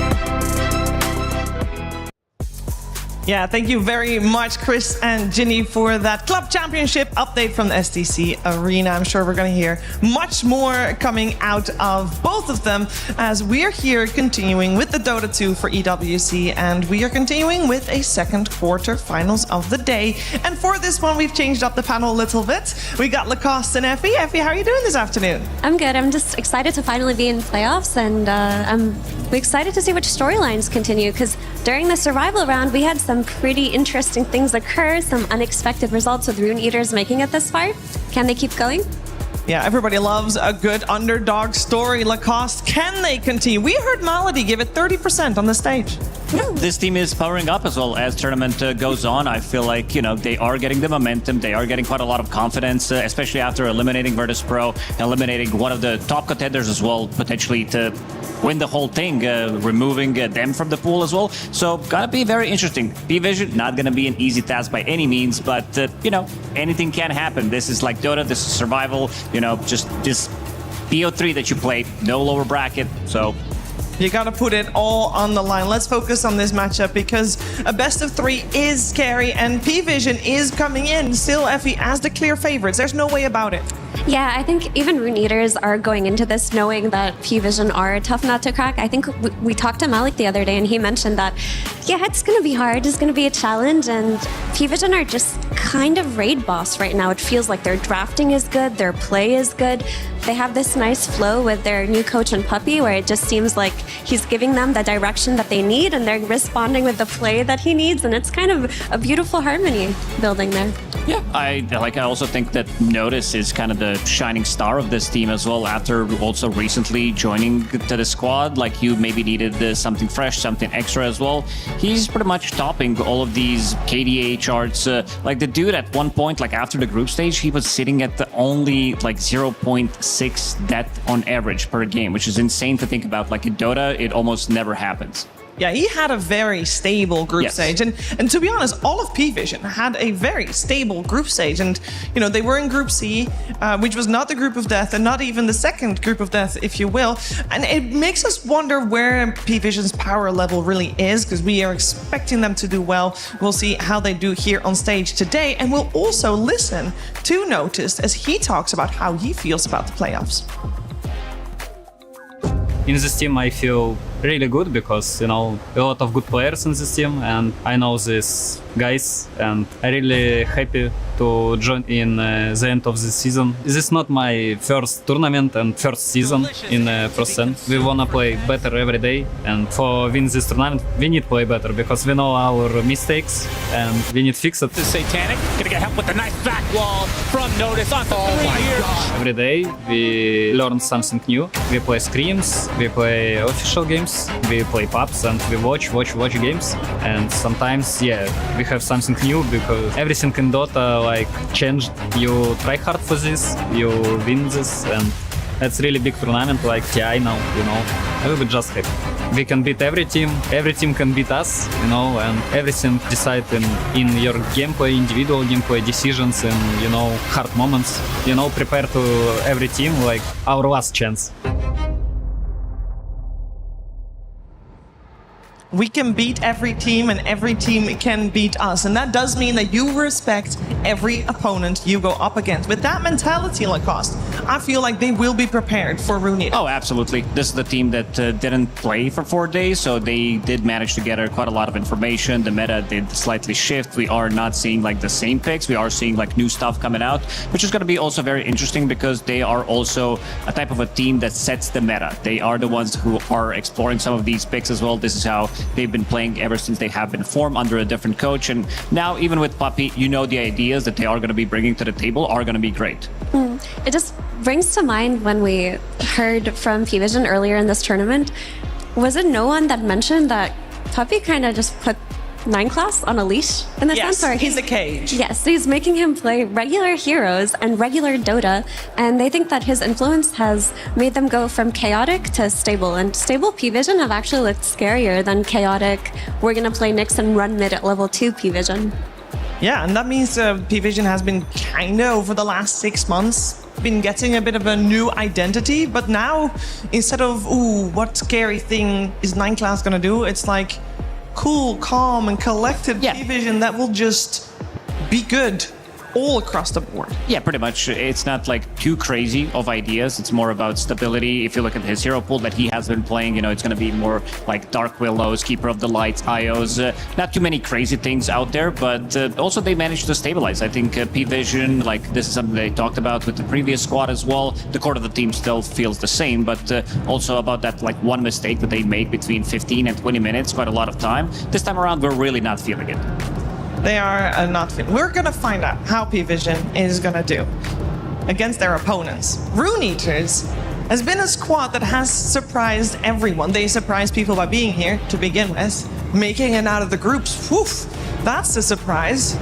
Every single stage, they were able to move forward. They started in survival round 1. They made it through Aurora, the mini boss, in survival round 2. So they've already achieved so much. Can they take down the giants in P-Vision? Let's find out how Copy feels before the game. Hello, I'm here with Copy of Rune Eaters. Yesterday, you guys did something very special. You guys knocked out Aurora 2-0. How did that feel? I mean, obviously it feels great, but how to say it, we're not coming in here with the expectation of losing, so for us it wasn't that special. Come on, I had to feel amazing. Like, it was a 2-0. It wasn't even like a 2-1. You're of course it feels great, but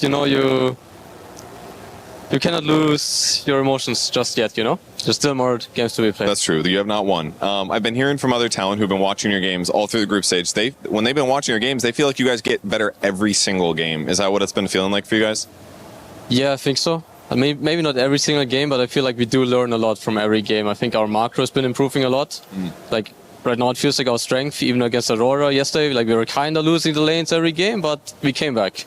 So it feels like we have a good understanding of the mid game right now. That's really cool. I feel like I would describe you and your teammates as some of the players that got left behind from some of the roster swaps. But you guys improving so much and playing well at the tournament, it must feel extra special. It's like you're showing people that you're better than they maybe thought you were. Does it feel like that? Yeah, I mean, it's always what you want to show when you play Dota, right? You always want to show you're better.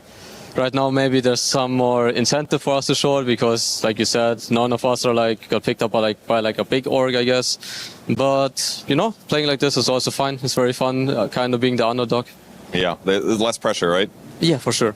Well, that's awesome. Well, thank you for joining me for the interview, and good luck in your upcoming match. Thank you. A lot already achieved for a roster that has only existed for like 2 months. With yesterday beating Aurora, apparently, laser focus. No need to get into your emotions yet. Go on to the next one. I appreciate that, Effie. I think Copy is the right mentality for that one. I do, because you don't want to get caught off guard with like, oh, we beat someone that people expected to be the favorite. Are we actually really good? No, you just stay focused, you keep your head in the game, and you look towards your next opponent. And talking to Malik yesterday as well made me think that, wow, are they really not more enthusiastic or excited? Because he was very chill about it, but they are on a really good trajectory right now, and just keeping their emotions balanced is what could continue that trajectory, because they might be able to catch P-Vision off guard. I don't think Aurora expected to get caught off guard yesterday, but they did. Yeah, something that we talked about and also teams talked about is whether, how much preparation comes into when you're playing against maybe lesser known teams that comes in maybe slightly different in the group stages, but also once you are in the playoffs day after yesterday, I'm pretty sure that P-Vision, they wanted to dissect every little thing that they have been doing, because this is not a team that you know a lot about. This is a relatively new team. They dropped out of TI qualifiers, I believe, in round 1 of the lower bracket. So not a lot of people were looking into them and be like, yeah, this is the team that can cause some upsets. But after seeing what they could do, you definitely need to look into them and dive in deeply to understand what they're actually doing. Yeah. So we're going to dive into this a little bit as well, because I feel obviously watching that in depth yesterday, how would you describe the playstyle of Rune Eaters? So it doesn't necessarily feel like they have a stable playstyle yet. They've played a lot of different drops, but they play through Copy pretty heavily. I would say he is their key player in that mid game, and there were situations where they first picked Ember Spirit and they got counterpicked by Viper, and he had a horrible lane, but they still managed to make a couple of key smokes, find their way back into the game, and play through that mid lane. I also think Dark Lord is a very important piece of this team. He's had a very interesting playstyle evolve through this tournament. Initially, he was playing the classic ranged carries, just farm up, play from a distance. But during the survival stage, he just played like Alchemist and Tiny, and he was going for the stuns. He was playing like a mini Duraccio type. I'm going to stun for you, you guys carry me. Yeah, I think it also comes down to them realizing that the the heroes that you mentioned, they haven't really been winning with them, so they needed to adjust, and this adjustment was definitely correct in this one, making sure that they are getting maybe slightly better matchups, even though Copy talked about them losing the laning stages and what so not. But I feel like this team also has a good amount of experience. Like, these are not unexperienced players by any means, because Eki, he stood in for Team Liquid during the last Valakia. He got fourth place. Actually, you had Malik, who was standing in for Team Spirit as well. He was standing in for other teams, getting pretty high placements, so they have quite a lot of experience. And with the newcomers as well, these have been always throughout Dota history the most successful teams. You know, maybe some extra bit of experience with the new blood, new ideas, like the guys that can click quite a lot, that can click really well, and for them it definitely clicked. Yeah, it's also pretty cool to see Puppy versus Mag in the coaching matchup, because those are also two veteran faces, Effie. They are. I mean, I do feel that Puppy has just looked like the better drafter than any other coach for me this tournament. Watching him, I feel that he has this targeted player kind of vision where he goes up against a certain team, will identify that he thinks one player can only play a handful of heroes, bans them out, and he takes that approach instead of just banning the same consistent meta picks versus every team. And it's something that he does pretty well, and I would imagine he might do the same thing versus Rune Eaters. Who will he target? I think Copy, potentially. Yeah? I do. I do feel that his Ember Spirit is like really important, and we might see a first phase Ember ban even. Okay, wouldn't be surprised for it. For P-Vision, we haven't seen them in a little bit here. Lacoste, how do we feel they're going to do here? You think they didn't drop a beat? No, I feel like this should be smooth sailing. Like, I would give them 20% on side of Rune Eaters, but P-Vision, they should have this one in the bag. Okay, well, it's a quarterfinals elimination on the line with this best of three. Winner will go up against Yandex in the semifinals. Let's see which one of these two teams comes out on top as we head over to the stage. Thank you very much, my friends. And Lacoste, only 20%. Come on, what's going on? You got to hand it to him. But we're back here, and we have our second series on our hands. Before we introduce our team, Slacks, that first game, honestly, Spirit are out. Our EWC 25 champions are not making it in the final again. I really believed, and I would say that my heart is broken, but at the same time... The key is broken. The key, there we go, that's why you're here, baby. But yes, Team Spirit being knocked out in such a way was really, really impressive by Yandex. I have to say, that team was no slouch. It ain't old Spirit. So seeing them come in here, it was a hell of a... I cannot believe they 2-0. I cannot believe it. I thought at least one. I don't think we can believe at least one end of our next matchup because there's something about. But you know what? I'm going to leave it to you to kick this one off. Absolutely. Ladies and gentlemen, I hope you are ready for our next match. They said Team Spirit might win this one. They said Yandex might win this one. But there's one other team that everybody is sure is going to be taking this one away. One of the top dogs. They seemed unstoppable. Ladies and gentlemen, let's welcome to the stage P-Vision! P-Vision, my friends, absolutely. You can't take your eyes off this team no matter what's going on. They are through a beautiful golden glaze here on P-Vision. We have the key. We have the players. We have no signs of stopping. These guys look very, very ready. Look at that. He's laughing. This guy's about to go into this series and he's laughing. They will not get eliminated, I think, but someone definitely will be. I'm not good at math, but I think their chances are pretty good then. Fair enough. But still, what? 2020 Vision is one thing. Okay. But they got to face a team of misfits on the other side. Let's bring them out. It's Rune Eaters! Nomming their way all the way here. They kicked out Aurora Gaming to make it here. Honestly, this team of misfits, they couldn't even believe that they would close it out and make it to the Esports World Cup. They knocked out Navi to make that happen. They're here that went through groups. They went through survival, and they're here on the main stage in quarterfinals. Misfits no more. They've proven their name, and here they play against one of the biggest. Sure, but this is how legends are born, in the heart, the fire, the volcano. That is EWC here in Paris. I think they can make this happen. I gotta admit, I love an underdog story. I love a dark horse team. These guys used to be pipsqueaks. Now they're grown-ass men. Look at them. They ate Aurora like it was breakfast. So we're gonna see if these dark horsies can make their way through the P-Vision, my friends. All right, are you guys ready to play? Good? You ready? Good. Put those keys in. We have a heck of a match for you here today. Crowd, give it up for me. Are you ready? All right, let's see. There's the handshake. We're ready to rock and roll, ladies and gentlemen. Thanks for joining us. Let's head back to the panel to see what they think about this matchup. Thank you very much, gentlemen. We're so ready for this one. On one side, we got P-Vision.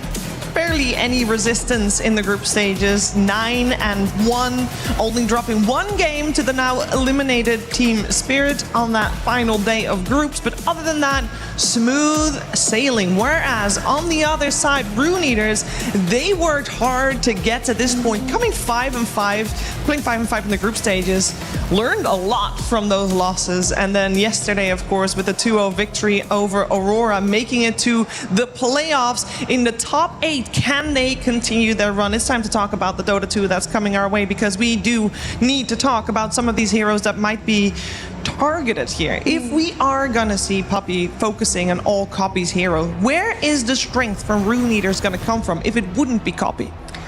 If Coffee gets targeted in the draft, I really think that Dark Lord is a very unique player, and if they can just pick some playmaking supports in terms of having a lot of damage bursts, like Lich, for example, with the Chain Frost, and a stun hero for Coffee, they can definitely play through him. He made some really cool moves in that survival stage, and Ike on that Lich went crazy.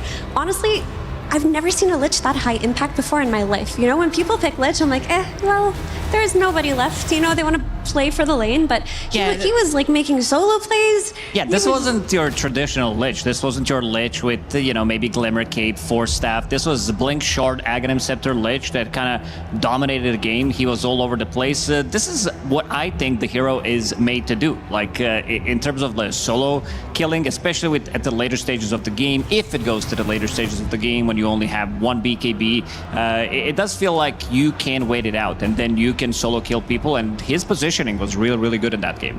Yeah, the Lich was really cool, and it is something to talk about, but I also do think Eki had a standout performance as well in those survival stages. There was a game when he was Drubic that, stealing Fiend Grips, he was able to turn a lot of the mid-game fights, so supports have a lot on their shoulders here, especially going up against P-Vision supports. Yeah, focusing on them a little bit as well. Where's their strength going to come from in this best of 3 Lacoste? And this is the team that also has a very interesting hero pool from multiple roles. I would like to focus on Satanic because his Kez, we talk about Team Liquid, but I still feel that Satanic is the best Kez player in the world. He just plays this hero completely different. You can tell it's on another level. And also some of the heroes that he brought to the table as well. Like, he is going to be playing Sven as a counter to Drow Ranger. Like, they have these smaller combos with the Darkseer potentially with the Sven that they've been running before as well. So a team that is going to be using some of the old school strategies thanks to Puppey, because Dota in the end it does work in cycles, which also means that some of the old ideas are coming back. Well, that means that I also think that Rune Eaters is going to be well prepared. Mag is not going to be surprised by any old school shenanigans coming in. He'll be very, very well versed on that as well, as we do have the draft on our screen. We've got Rune Eaters on Radiant side and P-Vision on Dire side. Yeah, I do want to just call back to Copy's pregame interview where he mentioned he thinks they were losing the lanes and they came back in the mid-game. That is something that I worry about for them versus P-Vision, because they didn't look like the cleanest team in the first 10 minutes, but then they made magic happen between minute 15 and minute 25. And teams like P-Vision, if you don't draft good lanes, you're not even going to get the chance to make those moves to come back in the mid-game. Yeah, we've seen some of the teams really struggle in the tournament, especially once we got to survival stage as well, because we saw Extreme Gaming, for example, a team that has been known to play a bit of a slower Dota, which has been punished multiple times for it. And against P-Vision, I don't think you can make the same mistakes. This is the team that is going to overrun you, so you need to have strong lanes. You can't allow enemy team to just get away with it. We haven't really seen those many comebacks as well. We've seen some, but once you were off to a good start, we are at this stage of the tournament where these high caliber world-class teams are going to be able to close out the games in 30-35 minutes.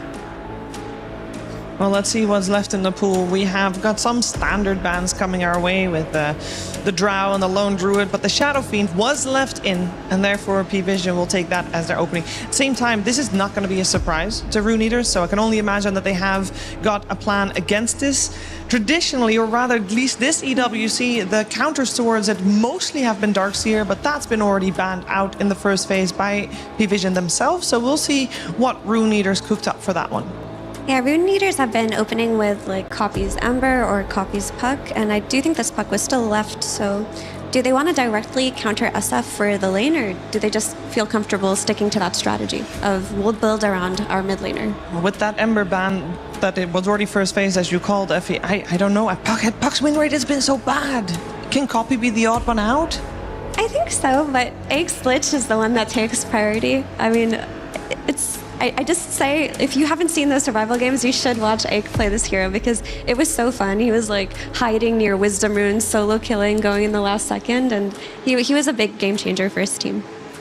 Yeah, they have a very interesting support duo. Eki, he has slightly more experience when it comes down to competitive play. He did really shine with Team Liquid. I think he also gathered quite a lot of experience being a stand-in for a team like Team Liquid, where he had these were big shoes to fill because he needed to adapt the playstyle, and he really did. You could definitely feel like some similarities between him and Boxy during that Wallachia, where he was playing kind of the same heroes as well. So very interesting hero coming out, like very interesting player coming out from position 4 that can make a lot of happen. And you know, I always check some of the fun stats as well, Shiver. This is the guy that also loves to ping a lot. He's always going to be in top 5.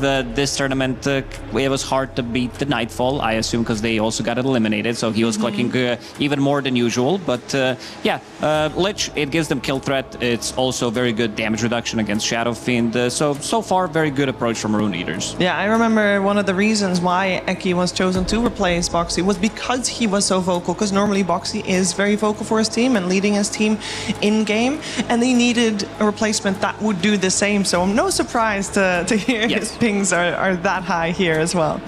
As we are waiting for our ban coming out of Rune Eaters, we already have the Tiny and the Keeper of the Light ban coming out from P-Vision. It will be Rune Eaters picking out of this ban phase. We'll see if there's any hero they want to address that would pair up nicely with the Shadow Fiend. I'm thinking mostly any melee supports they might not want to face, like a Clockwork or something. So far, Ducalis didn't play any of the melee supports, I believe. Maybe, yeah, he did play Omni and Ogre. There was that one really cool game that he played. It was like Bloodlust level 2, which gives you 35 attack speed, and it also gives you 6% move speed, which is kind of nice. This is what Shadowfiend also wants to have because of his overwhelming damage. So we're going to see what kind of a pairing they're going to go with, because this is quite a lot of magic damage so far from Rune Eaters.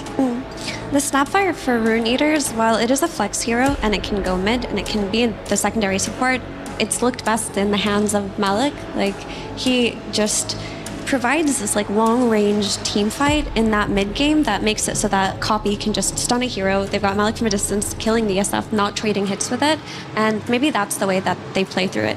For this reason, I'd like if they paired it with a melee support, but Eki's been playing a lot of Bat Riders and a lot of Rubiks, and I don't really think he's touched those melee heroes, Lacoste. No, not really. I also would love to see, like, we've seen Centaur being one of the best offlaners of the tournament because of the heart, but also because of the fact that we are seeing some of these teams also opting to go for the pipe as their first item after Helm to mitigate all the damage. I feel like this type of round, like, you might be looking into an offlaner that is willing to build into pipe because of the overwhelming magic damage and the team fight that they have. I mean, I think Centaur is a very solid hero, and there's not a lot of disables either. Like, if you're fighting Snap and Lich and you just stampede and run away, that could be really effective. Yeah, they're still ticking into their bonus time, and it will still be the Clockwork coming out for them, so that is the laning partner right there. And it's over to Rune Eaters once more. Yeah, very simple, very easy to execute type of a lane. Also, Vision gonna be very good at finding Lynch in the backlines, fighting where Snapfire is, using Hookshot to stop the kisses from going off. So, very solid draft, very solid opening so far from P-Vision. And lots of magic damage coming out from their Willow too, because you see this Lich that was countering the SF, so to speak. You bring out Willow with her Bedlam, who doesn't really care about physical damage reductions. Are we expecting this Snapfire to go anywhere particular, or are we just keeping this up open? So I do think Malik has looked very good at it from the offlane, but if another better offlane pick presents itself, I wouldn't mind if they pivoted. But he genuinely has looked like the best offlane Snapfire in this tournament. And of course, now that we know the safe lane that's coming out of P-Vision, we are expecting them to, at least in these next 2 picks, reveal a little bit more. The overall last pick will go the way of Rune Eaters if they want to keep it ambiguous all the way through. They do have to make the decision soon. I wonder if this puck is in conversation, because if you're not taking it in this phase for copy for Rune Eaters, there's the 18 puck where you have no stuns. When you have no stuns, this is when you get stormed, you get pucked, you get embered. Are they willing to let that happen to them? Yeah, potentially. NP as a response to Nature's Prophet. We've seen NP being used from the mid lane, being used from the safe lane, try to overwhelm Shadow Fiend, just bring that extra hero to his lane because he is the lane dominator, and somehow you need to be able to break those lanes, and Nature's Prophet seemed like a very good option so far from what we have seen. The scaling, like, it's always going to be there, but there is a certain timing where Shadow Fiend just feels overall better because of like his timing where he wants to play with the second Aegis, potentially with the banner, and try to close out the game. This is where Shadow Fiend feels very strong. And then of course once we get to that level 25 talent as well, the hero does tend to pop off. There is a ton of flex potential coming out of Rune Eaters because Nature's Prophet, it could be played as their mid laner or their safe laner, or it's a Grandmaster hero for Eki, who's been playing a lot of Nature's Prophet support. Same goes from the Beastmaster, it can be played from that mid lane, it could be Malik's hero. So it is going to be hard to get a good read on it right now as P-Vision. Just knowing Eki though, I feel like he's asking for that Nature's Prophet. Wouldn't be too surprised if that one came out. Makes it a little bit more difficult for P-Vision regardless though, and that means they just have to fully focus on what they are comfortable with and what they want, and they are about to pick the overall 18th pick from the game pick and bans number, and that means this is their most important pick of the draft. They can protect it with 2 bans after this one, and taking their time here clearly also shows that they put thought into it, and they keep it flex as well with the Pango coming out. We've seen it both in the mid lane and the off lane this tournament, both very successfully so. Just a very solid pick here because you're playing against the summons from Beastmaster and the trains from Nature's Prophet. So you're going to have that extra AoE damage early on, and then you're playing against Snapfire Lich as backline supports.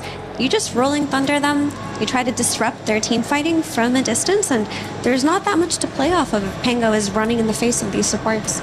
Shadow Fiend also loves the pairing as well with the extra bit of a minus armor, so the damage is going to be through the roof. He loves also heroes who are going to be providing vision for him. Someone's that's going to be soaking up the damage as well and disrupting the back line so they can't get the free spell casting as well, and also to stun lock them so he can get those right clicks in. So it feels very good, I would say. Like, we haven't seen too much of a Pango. Like, it started the tournament very, very slow, and this people are like, you know what, it's still a very good hero. It's Pango. Like we've seen even in the previous series, didn't have that much success, but Pango is still a Pango. And indeed, the puck gets banned out, so no surprises there, respecting the hero for a copy, despite its abysmal win rate. Let's see, Rune Eaters, if what they're going to focus on, maybe their bans will reveal where they think that Pango will go. And it's hard to think that Pango won't be played by no one, because there were moments where I thought they'd flex it to Notice, because it seems like Notice would have had the better lane there, but no one just wants to play it from that mid lane and take over the game. Yeah, he did play it offline. Yeah, he did play it 3 times, and it's not an easy matchup for him in the mid lane by any means. This is Snapfire. She probably is one of the stronger like lane dominators, other than maybe like Vipers, Snipers, these type of heroes. But because she's playing in your face with her innate ability up to 35% extra damage, Pango does struggle. Like we've seen this matchup multiple times in the previous patch as well, where Pango just straight up dies. Like he can't lane. Like there's a big difference between 2 of these. Like Copy against no one. Of course, no one more experienced mid laner always pushes those matchups, but we'll have to see, because if this is going to be the matchup for him, it's not going to be an easy one. Yeah, Slaughter out. One more offlaner to be removed. Which offlaners would we like Notice to play in this game? Yeah, I'd be okay with some potentially like even Night Stalker. I think he is like we've seen good amount of Night Stalkers at the start of the tournament. They looked all pretty impressive because of the tempo that they could put up. Another Vision hero as well. NP, if this is going to be core NP, and it is going to be core NP most likely. There is a little bit of a flex if they want to be playing it from position 4, but against the 2 supports as well, he loves to play against these heroes. I do wonder if they want to pivot the Nature's Prophet to 4 though, and just pick a hero that stuns for them, just something secondary like an Alchemist. I'm also fine with Dawnbreaker. I think this hero also gives them the counter initiation. I wanted to see whether they're going to go for maybe slightly more aggressive option, but this is more of a defensive because you have Pango to play with, you have a Clockwork as well who can initiate for you, and it also feels very good always against the Nature's Prophet. If it's going to be a core, it's a very good way to counter initiate against the Beastmaster. So again, very, very solid draft from P-Vision already. Yeah, maybe this is a reason to put that Nature's Prophet as a support. But about 15 seconds left on the clock. They won't need it. They'll go for the Terrorblade straight away. So that will be the carry coming out for Rune Eaters, as we do see people pick up their heroes. Will be the Beastmaster in the middle lane. And Snapfire Nature's Prophet could be... No, we gotta see the Eki Nature's Prophet as Effie predicted. It's for sure the Malik Snapfire too. I really thought they'd go for the Alchemist just so that they could have that bonus hero to play off of and have the connections from Nature's Prophet, but Terrorblade is a great hero in terms of just fighting that SF in that late game, just standing his ground and hitting him. The issue with Terrorblade though is just if Rune Eaters are not able to control the enemy supports, and they're free reigning that fight, casting Bramble after Bramble, it's not the easiest Terrorblade game in the sense that he's going to be getting bounced around and controlled.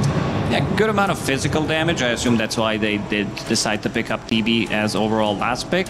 And Beastmaster from the mid lane as well. This is the hero that you are also going to be building into Helm because you want to be hitting the timing. This is not the Aghanim Scepter. We've even seen Beastmasters being played from the safe lane with going for the same exact build. So quite a lot of tempo that they can definitely push with this mid Beastmaster and Terrorblade. I think they... both teams are kind of satisfied with the draft that they got, but again, I'm going to give the edge to P-Vision. I feel like this type of a draft scales really well, and the counter initiation that they have, the scaling, it's going to be much more interesting, I would say, than even I predicted. I gave them good 20% before seeing the draft. Those chances definitely went up after seeing what they drafted for themselves. For Rune Eaters, if they can just get through that hurdle that they've had in that first 10 minutes and go even, I really believe in what they've been able to do in the mid-game, and their heroes enable them to have a very strong mid-game. So just try to not get skill-checked on these lanes, and their draft is a very solid shot of running the game over. And do you feel like the lanes, the skill check that you're talking about, is it actually going to be skill-based, or did they also draft better lanes on the side of P-Vision, or is it 50-50? To me, it seems quite even, which means that it's just going to be about, individually stepping up and trying to have a more comfortable early game. Whoever has the more comfortable early game will set themselves up for success in that mid game. We'll see which one of these two teams will take the lead for that. Quarterfinals, a lot of pressure. I feel like maybe, do you think Lacoste, that pressure might get to Rune Eaters, or from what you've seen, this is not an issue for them? I feel like them being underdogs and also making sure that they already eliminated 2 big teams, 2 big orgs, Virtus Pro and Aurora. I feel like this also gives them quite a lot of confidence and probably having a better placement than they expected to have so far in the tournament. So I think they're more than good. More than good? Yeah. All right, well, we'll see which one of these two teams will take game 1 of this elimination quarterfinals. P-Vision, Rune Eaters, coming your way with Cap and SVG. One of the favorites of the entire tournament is matched up against a team that nobody thought would make playoffs. Rune Eaters have surprised many. In fact, I would dare say all of us in making it this far in the first place, but they're matched up against the toughest opponent of perhaps the whole tournament. P-Vision have been monsters lately. This is a very clear David versus Goliath. And Avery, I wanted to give you a funny little stat here about how big of a difference there is between these players and teams. You've got 2 players on the side of Rune Eaters who have made less than $50,000 in tournament winnings. So already they have far surpassed that just by being able to place top 8. Meanwhile, on the other side, you have a player on P-Vision, no one who's been around for a while. His tournament winnings are 4 times the entirety of Rune Eaters put together. Only 4? Only 4, actually. he's got to be a couple mil at least. So yes, that's not the biggest disparity I've ever seen, but it's probably up there. I don't know. I think it's kind of nice being that severe of an underdog. It's just no pressure on you. You know, there was once upon a time there was another team that were considered very big underdogs, and they went on to win 2 TIs. So sometimes it works in your favor. You just come out of nowhere, you surprise people, you have your comfort picks, the meta's working for you, you're just vibing in the games. You don't have to overthink anything. You don't have to bring any baggage into these series. When you lose a game, maybe you yell it out, you move on to the next one, and it's not some recurring argument, right? You just go next. And there's a strength to that. There's a power to that. A lot gets built up over time on some of these squads that are with each other for so long. You don't have to deal with that. So there are some advantages for Rune Eaters in this run, and I always say these teams that surprise people, that win series that everyone says they had no business winning that series, well, they have business winning those series, and you should study what they're doing because they're likely doing something in this meta that is giving them a big advantage over some of these top teams that they're just not thinking about or not aware of. Now, our panel highlighted a lot of those things for Rune Eaters, but in your own studies of the game, what have you seen that you feel like makes this team a bit special?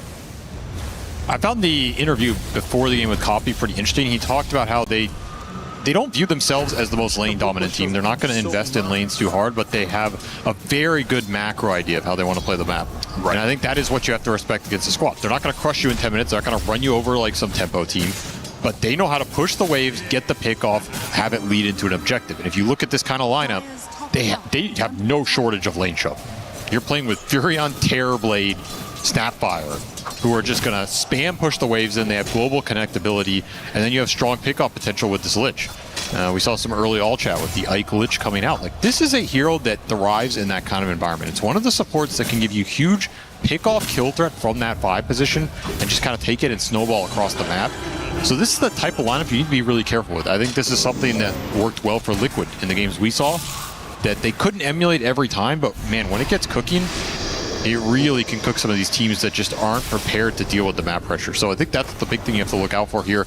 P-Vision, they're a very disciplined team. I don't expect they're going to fall into this trap too much, and that'll be a very different challenge for Rune Eaters than some of the previous series we saw. But again, look for the late game timings, the scale, the pick-off pressure around the map. That 40 to 50 minute mark is where I expect this team to shine.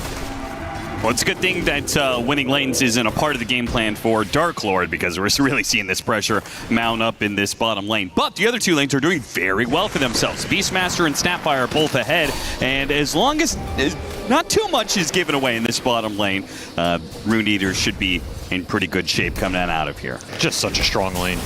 With the last pick, Dawnbreaker. Yeah, you got a counter pick with Terrorblade, but that was more, I want Terrorblade for the game as an SF counter matchup, something that can put some damage into the Pango. You're thinking about everything here, not just the lane matchup. Is he going to go down and gets hit by the Bramble? Trying to make its way, staying out of sight of Noticed. Good tree cuts. Very nice. The thing is, you almost rather just die and come back here. Yeah, he is missing so much CS at this point in time. Triple range creep onto the tower. Ike is finally going to be the one to die here. That's going to be first blood. And yeah, this is so much golden experience being missed out on. As long as P-Vision are able to continue to zone out Dark Lord here, this is going to be a massive blow. You'd definitely rather have just died at this point. This is way too much missed CS to the tower. A lot of missed experience. At least the Lich gets to come back in full, can bring us south. Should help the situation, but not what Rune Eaters were looking for in this safe lane. And that's going to be a struggle in this series, I think, because I do think P-Vision, they are just the stronger laning team. Like, it's just objectively true. There's no doubt about it. You have to recognize that. It doesn't mean they're going to win the series, but you have to recognize that as Rune Eaters and kind of just, you know, throw some of these things off your back quickly, right? Like, all right, our safe lane, we missed some range creeps, we got a bad exchange, whatever. Just keep looking for opportunities. Satanic, the turnaround with the cookie. Ooh, they get the kill. Malik is the one to die first, so Satanic does get the experience. That's worth shared it, experience for that kill. You're not too worried about who's getting the early farm up here, honestly. If it goes to the Furion, he can pay it back. They do manage to get the turnaround kill and bottom lane, so that bottom lane is now actually 1-for-1 as Dark Lord kills the Dawnbreaker. Now, that of course comes with its own set of problems, as that means the Dawnbreaker is going to come back with full resources. Full mana is usually the biggest issue for this hero in lane. Got something out of the meta, though. If you can get some pulls off here, not a bad exchange overall. And you can always bring that Furion into the bottom lane. If you expect this Dawn to return and you think you can all in him again or heal this Terrorblade up, go for a kill or a defensive kind of turnaround play, you have that option. I think the mid threat probably not going to be there on this Pango. It's a very nice Pango game in that sense. He has some good core matchups here. No one can do a lot of work. You're maybe a little worried about Primal Roar into some damage, but I don't feel like we've seen that kind of connection on the Pango in this tournament. And if you're only worried about the Roar here, I think your itemization can deal with it in that sense as well. You always have the Dawnbreaker ultimate to bail you out of a situation. I think Do you think he's going to go Lincolns? That's kind of what I was alluding to. It could be really nice in this game. You have some nice spells to block with the Lincolns and not a lot of ways to pop it. I could see it being on the menu here for no one. If he's just going to rely on the Solar Guardian, I think that is enough in this game. So I don't think he has to go Lincolns here.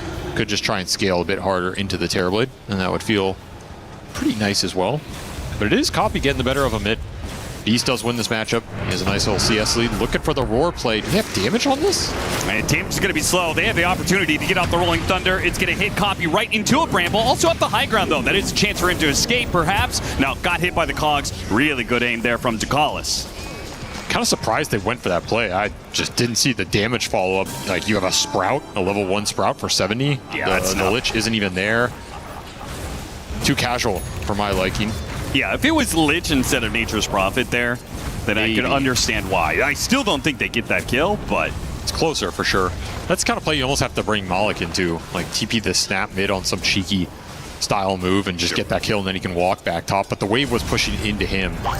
Didn't want to leave the lane. He's going to try and make a move onto Satanic. With the supports, he should go down here.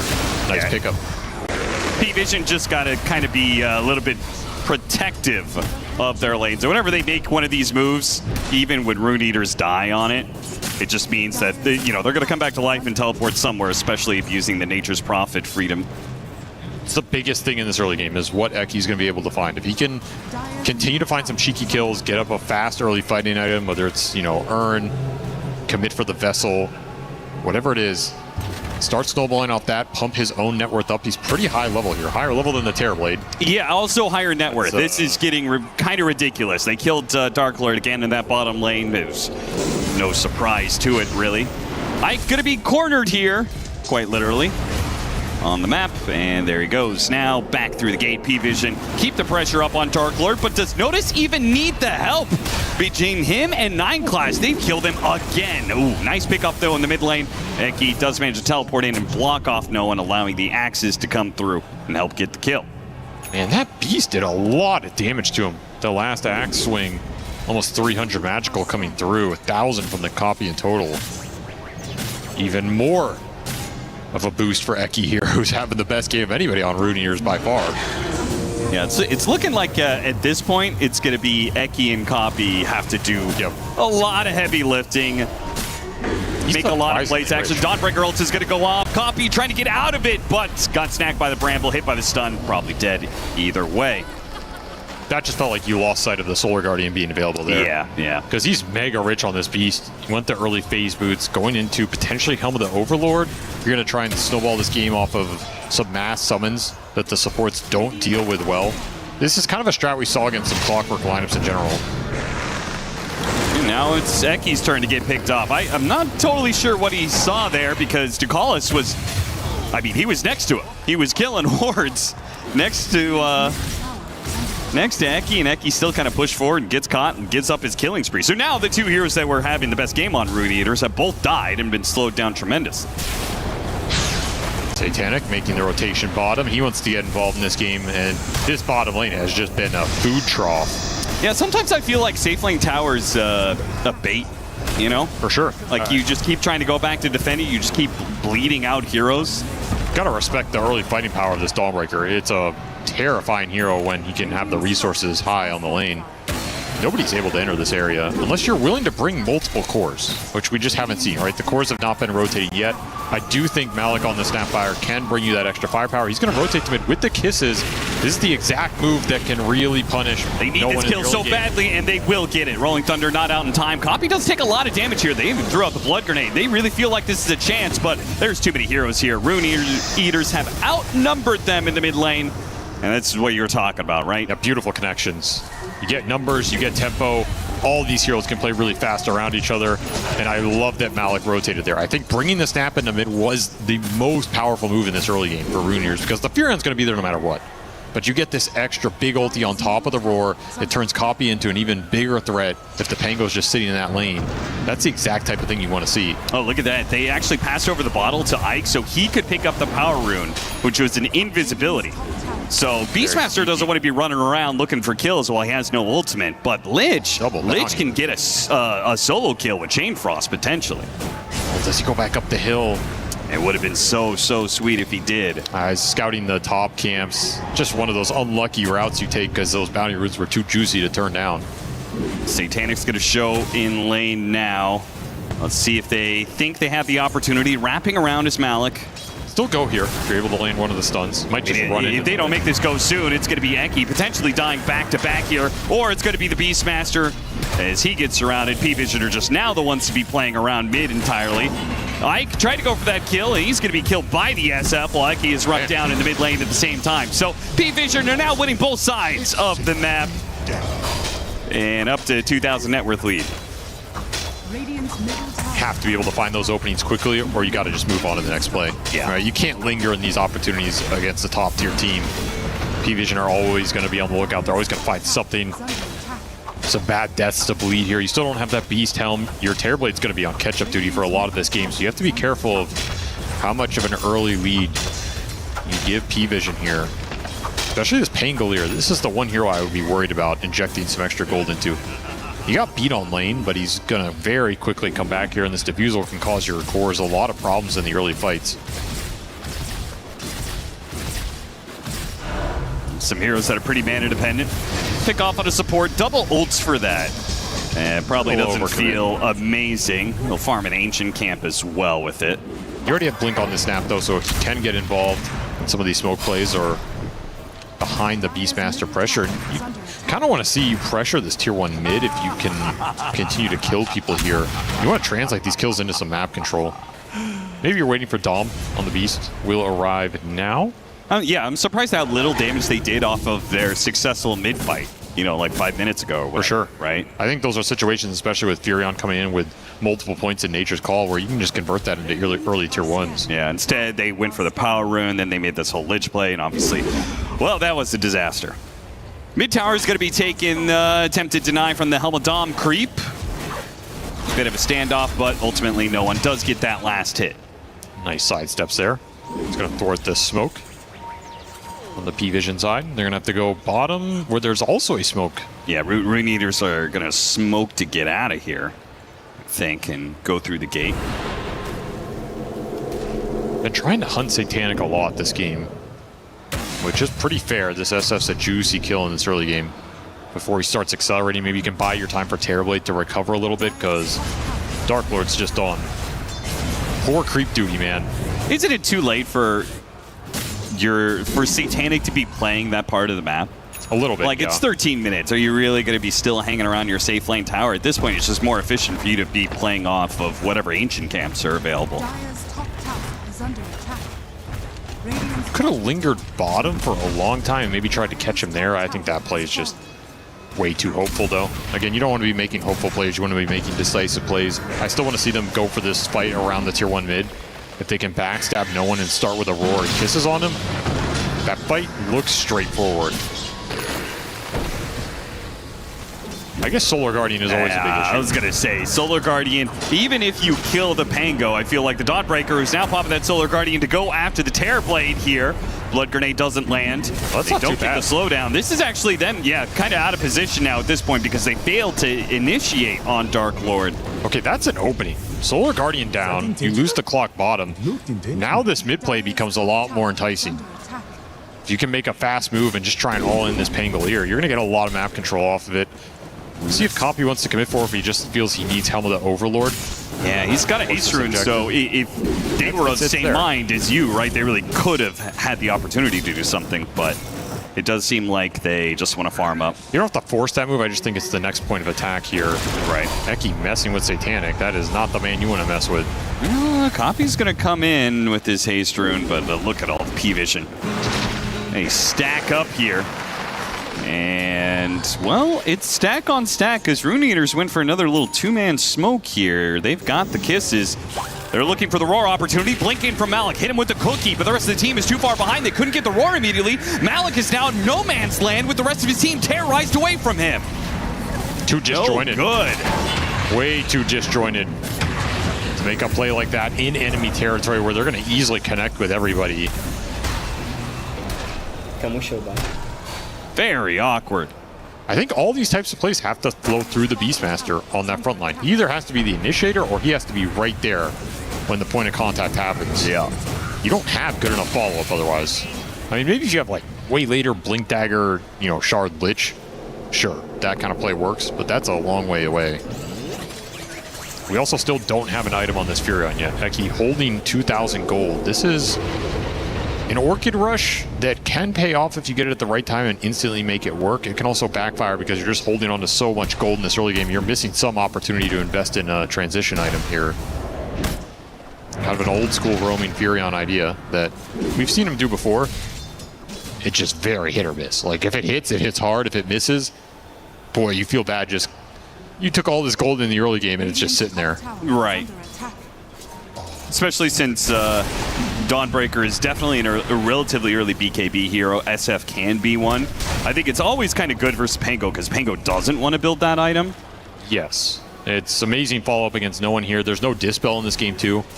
There's no natural way to remove it. You're going to need some either utility from the Dawn or just a Dispel item yourself, which he can build. You can go Mantle on this hero. Go Lotus Orb too. You want? Go Lincolns that we talked about. Eki, good teleport timing there. Well done. Oh, the hook shot comes a little bit too late. Okay, space created. Yeah. You have your Helm of the Overlord now. And, well, he gets an Ancient Ice Shaman. Expect to see Copy try and accelerate this game right now. If you invest in this from the mid lane, you need to go get towers, you need to get team fights with it. And play with some aggressive wards. Eki. Not a bad one. He gets a nice triangle ward. They might try to play with Blade 2 this, rather. You have a lot of mobile heroes right now. With the Boots of Travel Snap and the Furion, they can both connect on top of that Beast play wherever it is. So you have 4 heroes effectively behind where this Beast goes. You assume that Ike's going to be in that play as well. A lot of strength behind this Beastmaster right now on the map as P-Vision just continuing to dodge, farm up, push towards BKBs. All right, Avery, you get your Helm of the Overlord. You think you're going to make a play right away. Eki, he'll die for this. You think you're going to make a play right away. What is the worst Ancient to see in the one Ancient camp that you have? Is it the Ice Shaman? It's probably the Ice Shaman. It's probably the Ice Shaman, right? Does do some building damage, I guess.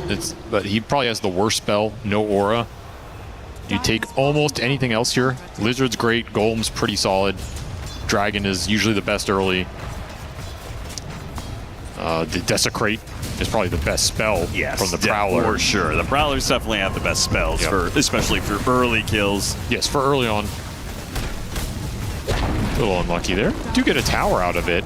No response. The response is a little slow down here from P-Vision. Gonna look for some stragglers.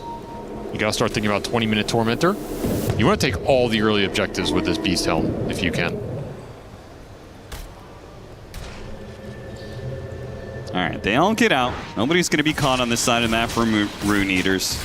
But P-Vision, they don't really care too much. Sure, you've got Tikala's trying to hunt for heroes, but otherwise, Pango, Dawnbreaker, SF, they're all kind of farming. That being said, Rune Eaters has done a good job of keeping that net worth from spiraling too badly. Terrorblade will eventually catch up. You just had such a rough early game. That's pretty nasty. Here comes the combo hookshot cogs into the Dawn ult for a chain stun combination that there's simply no way out of. Great find from Ducalis. Best hero to take off the map right now. Just as that Orchid arrived for the Furion too.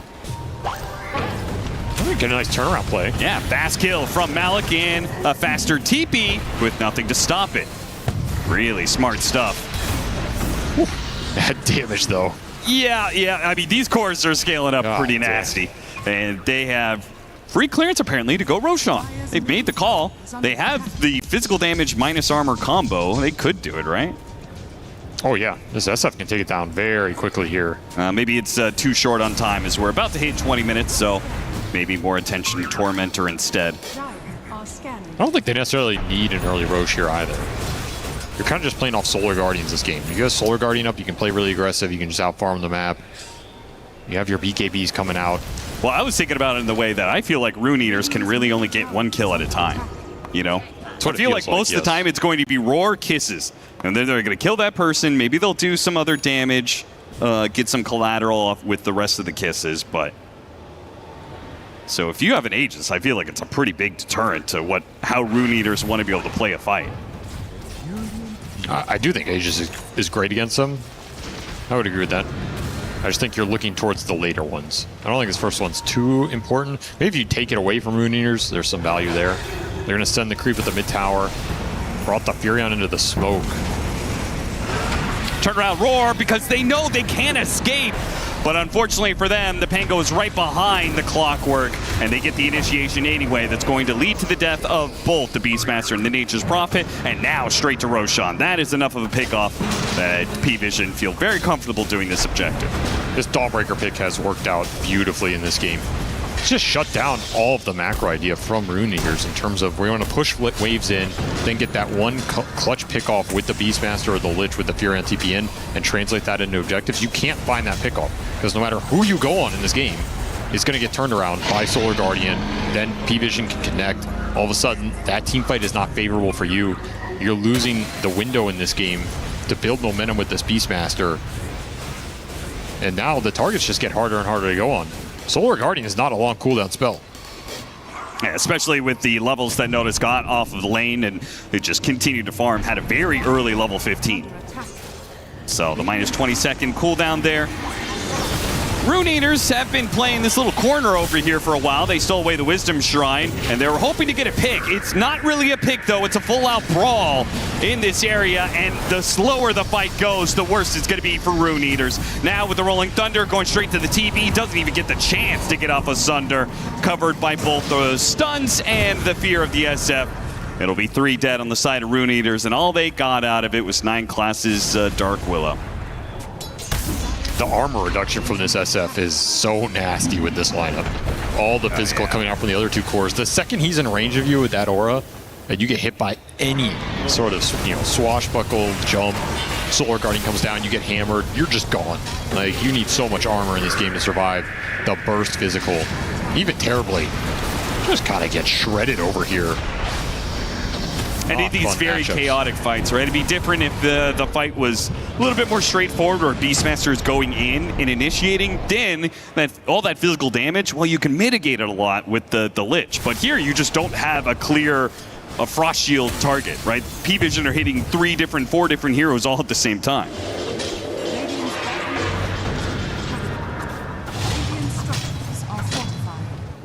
Feels like at this point we're left with Rune Eaters being able to do the ghost shoving and some hitting of towers, but no real game plan to take fights.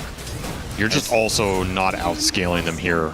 Yeah. With the investment in the Orchid on the Furion, the Helm of the Overlord on the Bees, it's going to take a long time for the ultra late game Snapfire to kick in here because it's an off-lane snap. Don't have the same level and pace and trajectory as the mid. Like, there's a lot of pressure on this Terrorblade to somehow win some team fights here. And checking in on Dark Lord. He is still behind the SF and the Dawnbreaker. 12,000 net worth. Manta working towards a Hurricane Pike, but nothing that is going to be that threatening to P-Vision, especially with the tankiness of their heroes right now. You've got 3,000 HP on this Dawnbreaker. And he doesn't even have an AC. Like, that's just raw HP, but soon he's going to have a ton of armor. So every fight, he could just take the fight straight to the TV. It's a really nice AC battle game. It out.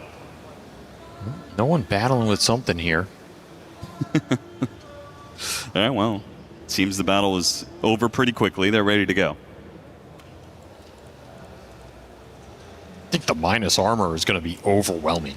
From presence plus an AC, you throw any extra on top of that, and all these physical spells are just doing an insane amount of damage. You're getting harpoon pulled in, someone's hurricane piking at you. It's going to be too fast, too overwhelming. Pike almost getting chopped up here.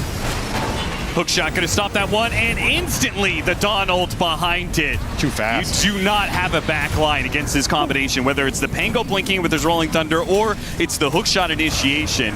Both hit the back line, and then the Dawn ult dismantles it. They might just go high ground here. You have an amp damage Pango, you have a Aegis for another minute and a half. Why not? What are you really afraid of in terms of that team fight? It's just looking too easy for P-Vision. Dawnbreaker pick was way too good. Yeah. I mean, you said it. You felt like this lineup wasn't really about that first Roshan. It shows so how far ahead they are that they're willing to go high ground with a minute and a half left on this first round. SF can snowball out of control, and we are seeing it here. It has great backup. Lead the charge, and that is a pre-25-minute range Drax. They do manage to cut the wave. Copy has been playing around with these Helm of the Overlord creeps plus... Oh, we get a replay of was it a fly or something? Probably a fly. That's funny. Well, I feel like for the next... oh, yeah, there it is. There it is. Admin, get him. Well, it feels like for if the game lasts another 20 minutes, Rune Eaters are going to be dodging the whole time. There's the AC. I mean, you know. You can reflect it, I guess. Hypothetically. Avery, like, when does Rune Eaters, what combination of items on what heroes finally puts them in a spot where they could take a 5-on-5? Or do you feel like this lineup can never take a 5-on-5 once you're behind? It's pretty difficult. The damage has to come from the Terrorblade, which means someone has to go in and tank, and nobody is tanking this damage. So then your backup is you have to control the damage, and that means you need to land a Primal Roar, likely on SF, and try and all-in him. Orchid, Chain Frost. Okay. Actually do get that kill. Now, they're not going to get everybody out, that is for sure. How many heroes get out? One. Both supports will die for the kill on Decalis. A little bit of space created. You have to see that kind of chain stun off a Roar that goes onto one of these big cores, where a Chain Frost can do a lot. Wrath of Nature comes through, Kisses on top. You can kind of burst some of these targets if no saving item comes out, which technically there's still no saving item in this lineup. The one Hurricane Pike is on Satanic, so if you go on him, nobody's going to be able to force Staff Glimmer or anything. You do have a shot to all in this SF, and I think you have to take it. There goes the Roar, but it got off the BKB. That makes things awkward. Dark Lord has already been terrorized away, not getting any damage done. They give him the cookie to hop on out of there, but there goes that chance out the window. Very fast reaction from Satanic.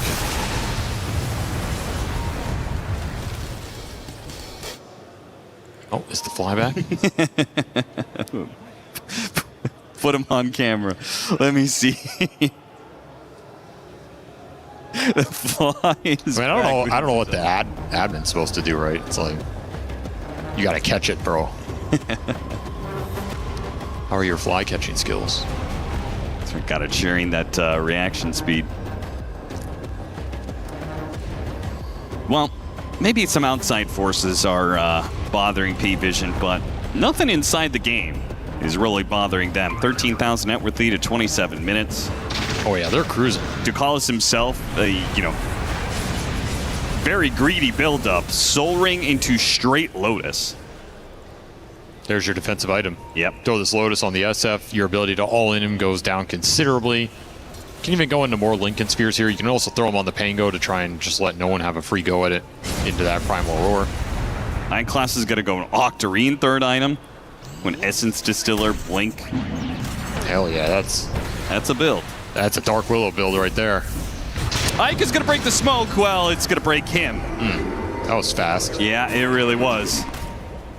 Ike might spot a courier. Unfortunately, it's a Clockwork Courier. Maybe you could stop the Lotus for a little while. What a hook shot. Damn, Ducalis catching him on the gate here.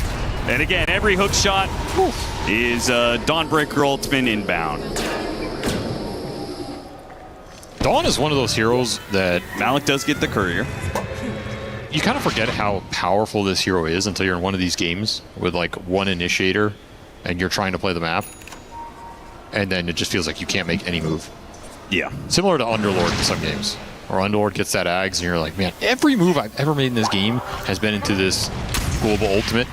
And then by time I respawn off of dying, that it feels like that global ultimate is back because teams are very disciplined in not giving openings while it's on cooldown. I mean, this thing is ticking right now. 20 seconds for this Solar Guardian to come back, 10 for your Terrorblade. What is your window here? Yeah. There is never a window. So you kind of just have to deal with the spell, and it's very difficult for these lineups that are based around one initiator. I'd also say the build-up is really frustrating, right?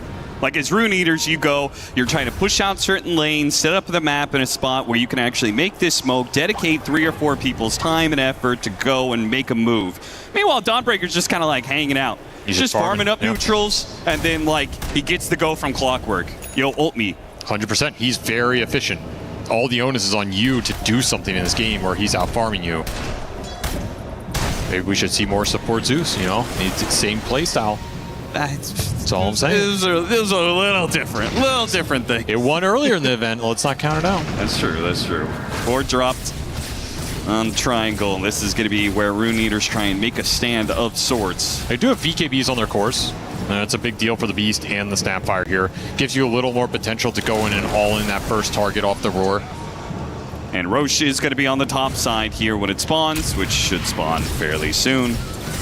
So this is kind of the only chance that Rune Eaters has. It's the only chance for them to take a 5-on-5. I'm not sure. I'm not going to say win it, but you know, maybe they trade things out. Gold experience-wise, it's something that's favorable for them. Maybe they get Roshan somehow off of it, or an Aegis steal. They're just aggressively going through the gate with 9 class. Got the Orchid on 9 class. Chain Frost, not going to be enough damage because it didn't bounce anywhere. And of course, the 2 supports are dead because every single time the 2 supports show anywhere, make any sort of move, the Dawnbreaker is there to kill them. So much confidence behind these initiations. You just blink in with the Dark Willow. Even if you don't land anything, you still have the backup. And quickly into Tormentor here. Butterfly done for Satanic already. He is 10,000 ahead of the Terrorblade here.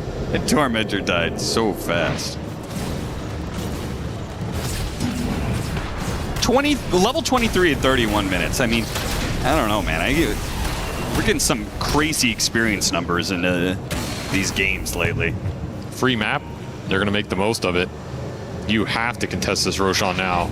He has 1,000 experience per minute. It's not bad. I'm kind of surprised that P-Vision aren't just doing Roche immediately. I mean, you don't have to, but yeah, it's the one chance that Rune Eaters has, right? In a way. So if you're P-Vision, you don't have to do anything until you have a clear enough advantage that it's guaranteed. They just got Satanic on the Dawnbreaker as well. The scale is just compounding here.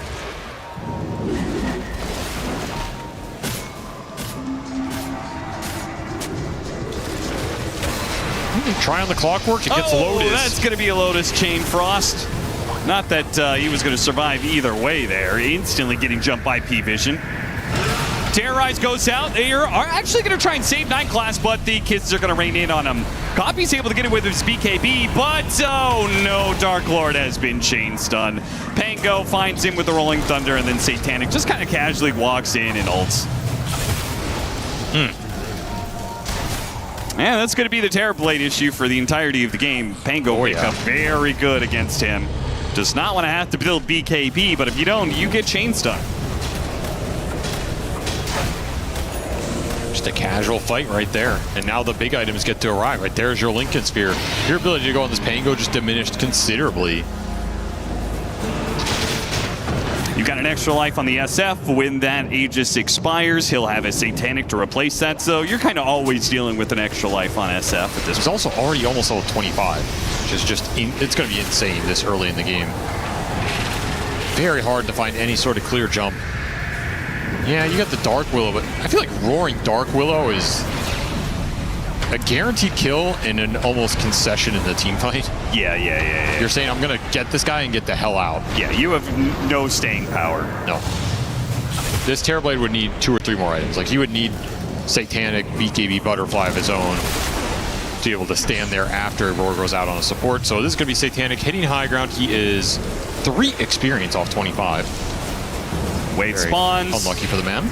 He gets 25. Now those Shadow Races have the potential to 1 or 2 shot heroes. It's got to be one of the most obvious talent choices at 25 in the game, right? Oh, 100%. I've never Souls seen... grants 30% cast speed is so whatever. I don't think I've ever seen someone take that talent. And this is also one of those talents when you get there, you just instant snap it. Like, sometimes you see people debate, you know, I could see a game for A or B, and it's always just jamming the A button. Yeah, even those SFs who used to go like the Yasha Kaya Blink build and were just all in on their ult, even then they were still wanting their Shadow Rays to do a lot of damage. So, yeah. Nice talent to grab here, though, for sure. Close to that Dawnbreaker 25 as well. Also a very nice talent. So you got to rat the map. Try and bait them in, get some crazy high ground defense where they overextend. That would be the dream. Amp damage for Satanic, that's also the dream here. In case he needed a little more DPS, hitting for over 600 a pop. Oh my! Oh, goodbye! Yeah, you can't do that. Can't get anywhere near this man right now. Can't let you get too close.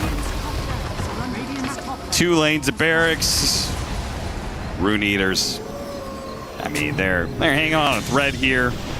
Don't really see even like theory how they can win this. Like, you get someone in the fountain? Yeah, with what mechanisms to relocate them into the fountain? I mean, that's for you to figure out, you know. Okay. I just came up with the idea. You figure out the mechanism. All right. Buy 5 Force Staffs. Drag them somewhat close to your fountain. Nope, not against the Lincolns, not against Lotus. Copy already at half health, trying to go for the Cookie initiation, follow-up Cookie. They do manage to quickly kill the Dark Willow. But the Rolling Thunder has stopped a lot of things. Now the Dawn ult is going to come in. Once again, Dark Lord is in the middle of this, getting stunned up. Noticed. Yeah, man, he is so tanky. These shots in the Terrorblade do nothing to him, nothing to Satanic either. Just get a big Sunder. Battling back. Gotta look for the big Sunder here. Yeah, it's your only option. But P-Vision already resetting. And between the Lotus and the Lincoln's opportunity here, how do you get close enough to get that? Just gotta send it in. Hurricane Pike in and get it. Oh, he goes for no one, but the Lincoln's was there! There was nothing to break it. Well, that'll do game 1 here. Very decisive victory from P-Vision. And a lot to think about going into game 2 if you're Rune Eaters, because they've shown some good games here so far, but this was just an absolute demolishing, and on a strategic level too. Like, I think this draft kind of only does one thing. You get some tempo off of summons. You can play some early plays. I think some of that went okay, but then you're kind of designed around splitting them up on the map and finding that pick off a roar. And if every time that exists, there's a Solar Guardian turnaround, then what is this lineup really doing? Then you're left in the, okay, we can trade farm and scale, but you're not outscaling them in this game. Like, their Tricore is just way stronger, so a little outdrafted, I think. You got to go into game 2 and kind of try and adjust some of those things. Maybe a lower cooldown initiator for a copy in the mid could help a lot. I think it's really hard to play this kind of hero against a team like P-Vision if that's your only go. So I would like to see that. And I honestly think their early game was fine. Like, their early game was okay to get into the mid game. It just stalls out in this type of lineup because it's too easy to read. You got to make the game either more chaotic or more confusing for P-Vision in terms of how do we react to what's happening in this game, because the reactions are very straightforward. Someone's getting going on, I Solar Guardian in, SF joins the fight. There's even a Terrorizer hookshot to help turn it around. And we're just chilling. We're farming. And the second we get that one turnaround, we go in Roche, we go in Tormentor. This game is accelerating. The Terrorblade had the worst start of everybody, so he can't help you pick up the slack. Yeah. And this game just ends up looking really one-sided. It's got to be very frustrating. Like, coming into this, you know, Copy said it, you said it. Rune Eaters had what they thought was a very strong idea of how to be able to play the mid game. And in some ways, they did execute that. It was just one hero pick counters it so badly. And a hero that I imagine, like, we haven't seen much Dawnbreaker in this meta. They probably haven't been running into it at all in this run through. So, yeah, just great drafting from P-Vision. Not much to think about for them going into game 2, and a whole lot for Rune Eaters. Thank you very much, gentlemen. Yeah, P-Vision taking this game in particular was maybe not that big of a surprise, but the way they did was a lot more convincing than I think we saw coming, because we figured this Lich Terrorblade was going to do maybe just a little bit better than what it ended up doing, Effie. Yeah, that bottom lane was unfortunate, I would say. I think they killed Terrorblade 3 times in 7 minutes, and at some point, Terrorblade had like lower net worth than the enemy support within the first 10 minutes of the game, which that's not a position you want your last pick Terrorblade to be in, because in that mid game, they were bringing Satanic's SF to almost every fight, whereas Dark Lord just had to sit in the jungle and play for the comeback game. Yeah, they were putting quite a lot of pressure. I mean, this Dawnbreaker, I don't know if they respected it enough. Sure, the carry-to-carry matchup is okay, but the lane is definitely not okay because you have nothing as TB to stop Dawnbreaker spells from going off. You have pull from ledge, which you're getting also slightly later. You're also not maxing out your things, so it doesn't feel as good, and they got pushed out of the lanes relatively early on, which does open up, Dawnbreaker to get solo levels. It does allow 9 class to move to the mid lane, contest the 4, contest the 6, and 8-minute rune, knowing that Dawnbreaker, she can also come into these fights.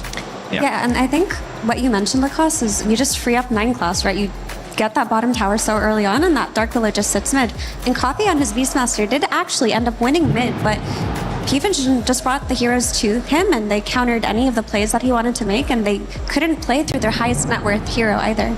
Yeah, cascading effects there, impacting Rune Eaters quite negatively in that. Why couldn't offline help more with that? Why couldn't there be rotations coming out from Eki? I mean, he's an Nature's Prophet. Could be everywhere. I mean, they did rotate, and Malik did come with mid with a few Mortimer's Kisses, and Eki did show up, but it just felt so easy for them to die. And there were moments where they just kind of misstepped and died. Eki walked up mid at some point and just got insta-killed, so I do feel that P-Vision were just a step ahead of them and outplaying them. Yeah, absolutely. I mean, there was a point in time where Snapfire, she makes that rotation to the mid lane, but it does feel like it opens up the other lanes as well, because you are playing against Dawnbreaker. She hits that early level 6, which means that in every single engagement, you need to bring an extra hero because their damage is relatively limited. And P, even though he was having a relatively good time, he was staying, as you said, even had more net worth than TB at one point, opted to go for more a scaling build, try to get maybe some little value out of that Orchid, but also they did shut him down in the mid lane pretty heavily, and I feel like this type of a draft is kind of it needs to do one thing. It needs to snowball pretty heavily if you're gonna be able to push that through the mid game. And I also feel that sure, you have ranged Snapfire, you have your Nature's Prophet from the offlane, they were doing okay, but to see the big picture in some of these mid game and late game fights, TB, he doesn't enjoy having these heroes in his lineup. He wants somebody to soak up the damage, somebody to provide the vision, and Beastmaster, he is kind of that guy, but Snapfire, she also wants to keep the distance. Same goes for Lich, same goes for Nature's Prophet, and he really doesn't enjoy it. No, and then with the Beastmaster not having the greatest time because he was very focused, it just slows everything down. And that Beastmaster getting focused, I believe Lacoste, that is something you also want to show us. Yeah, I mean, the way they played around the mid lane, as we said, Dawnbreaker, she's having that good of a time, and we are going to be seeing, uno secondo, let me just play that real quick. The Technologia is not working at the moment, so let me see it again. Yeah, here we go. There it is. We made it work. And yeah, they're making a move onto no one, trying to, maybe get something done, maybe try to relieve the pressure from the side lanes, but they're going to be able to get the kill. They don't have any vision on the high ground. Cogs, they do provide vision. So even if he didn't hit him with the Cogs, it would be a hit from 9 class that could potentially end that Beastmaster in the mid lane. And again, Copy right now, he's in an okay spot. They're trying to make a move. Ducalis again rotating from the top lane, making sure that everything is going to be okay for his mid laner. He did pick it up, and again, Dawnbreaker hitting that relatively early level 6, 8 minutes in. She's also kind of level 7 at this point, so he's getting baited. And there's going to be another clip where no one this time around, he's the one initiating, using Rolling Thunder and immediately stopping it with another Dawnbreaker connection, making sure that they are getting the value out of that hero. Plus, also because the supports, they were having that good of a time. We even saw Clockwork being level 6, 7 or 8 minutes into the game, which is going to be, again, removing some of the pressure from the side lanes. Shadowfin, he also got a kill in the top lane while all this was happening, because they don't have enough damage. They don't really have the setup to play against the Shadowfiend. And also, they got to respect the Dawnbreaker. Every single time, you need that extra hero. Yeah, notice on that Dawn had such a great game, because even after countering the Beastmaster, it was also just able to make plays. You just get a hook shot in, and then they were able to catch him in the jungle farming. And any play that Rune Eaters were able to make, Notice was just there with a lot of net worth. So it was really hard after some point.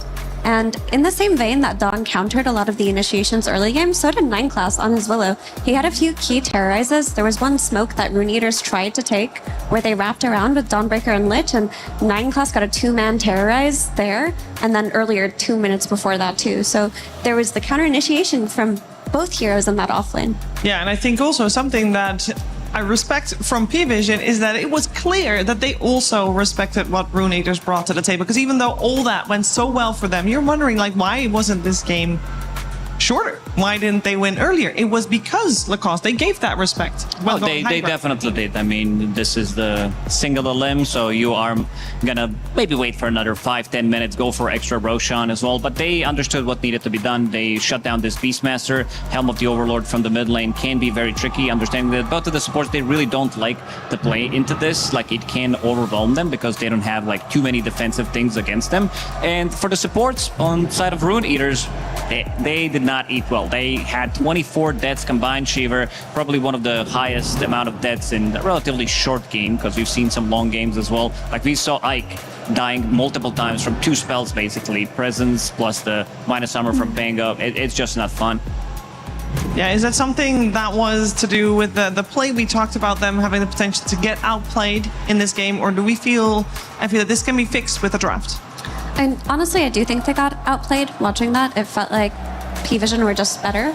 But I do think, like Avery mentioned in that post-game, he said just a more chaotic draft, something that's harder to read so that you can make more unexpected plays. Because if you're playing on a Primal Roar cooldown, that's easy to read, right? So I don't think that the draft was a huge problem, with the exception of the last pick, Terrorblade. But something that makes fights weird, like a puck, would have been better for Copy than a Beastmaster. Yeah, I also think Dark Lord didn't really have the presence, but we did have presence of the Dark Lord, Shiver, on the other side from Shadowfiend, because he dealt only 8,000 damage. A very, very difficult like game for him, because he doesn't have, again, like, in theory, it works. It's like a good matchup for him if he gets off to a good start, but he got pushed out of the lane relatively early on and kind of never recovered. Okay, well, in case you hear some noises coming from the back, that is a different stage. We are going to check out what all those drums are about, because Milos is right there on the Kadia City stage. A little moment for our chicken as you hear here over on the BR stage, the Battle Royale stage, all the energy that's happening, because we're seeing Free Fire happening just behind us and all the action through it, though. My good friend Barney is here with me to tell me what's been going on, because this is day 2 of Free Fire, the Esports World Cup.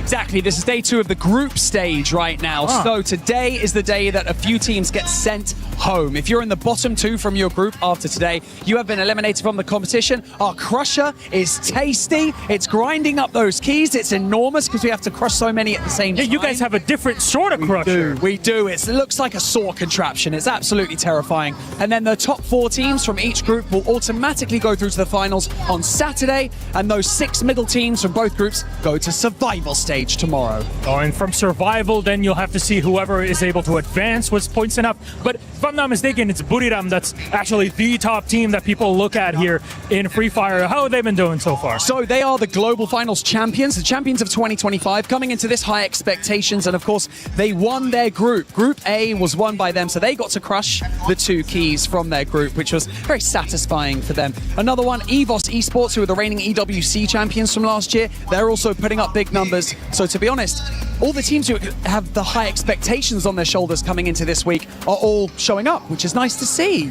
That just means that over the weekend we're going to get even better competition. Thank you very much, Barney. It's good to see you, my friend. I'm so sorry about last night, but hey, today you get all the action. Send it back to our studio and keep it up. Why did you remind me? Yeah, a lot of action happening over there, and I'm sure they're going to get louder as the tournament progresses, as well as we do got a couple finals coming up this weekend. Dota 2, of course, on the Sunday will have its finals as well.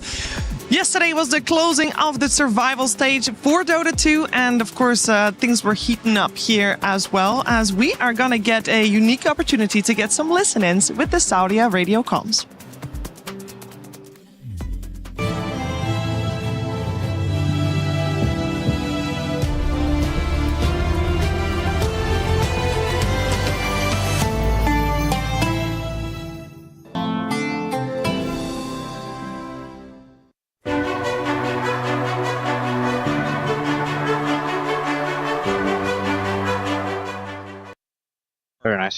We got the gyro also. Base top. Sand TP'd with his pipe. Yeah, dodge him out of there. You can jungle camps, come back for top rune. Stack now. Send my cover stack. Maybe I go to heal ward this and we play our XP rune defensively. They really wanna fight with pipe. Initial me play active. Where's the rune? Top.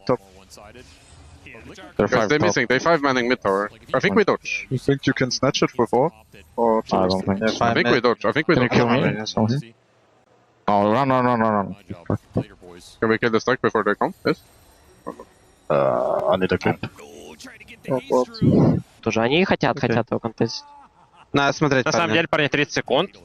Но мы можем просто, парни, не умирать, тут и в боте уже перебегать. Парни, я хочу подбежать под пост наш, на самом деле. Я ревел. Парни, смотрите. Я в БКБ, парни. Я ро, парни, Свен хуёво, парни. Свен почти умер. Yeah, blinked. Not sure if he went deep. We go here. Oh? Yeah, it will switch. Place vision box. Also, if we get a nullifier at some point. On me. Click it, Tiny, guys. Ringmaster stuff. Click it, Tiny. Tiny dead. Keep holding ace. You have to kill all the creeps. I'm dead now, but I guess no BKB here. Ace will cook them. I buy. We have glyph, so I will BKB now. I don't need you. I'm up, son. Oh, shit, I fucked up. Yeah, I'll look at the glyph. I died, but maybe it's enough space. Dina in trouble. We tried.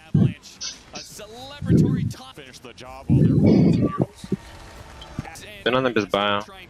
Парень, Свена, смотрите без БКБшки. Еще. Я бегу мага на него. 20 секунд ГД сначала. Там каточка летит. Накатка, парни.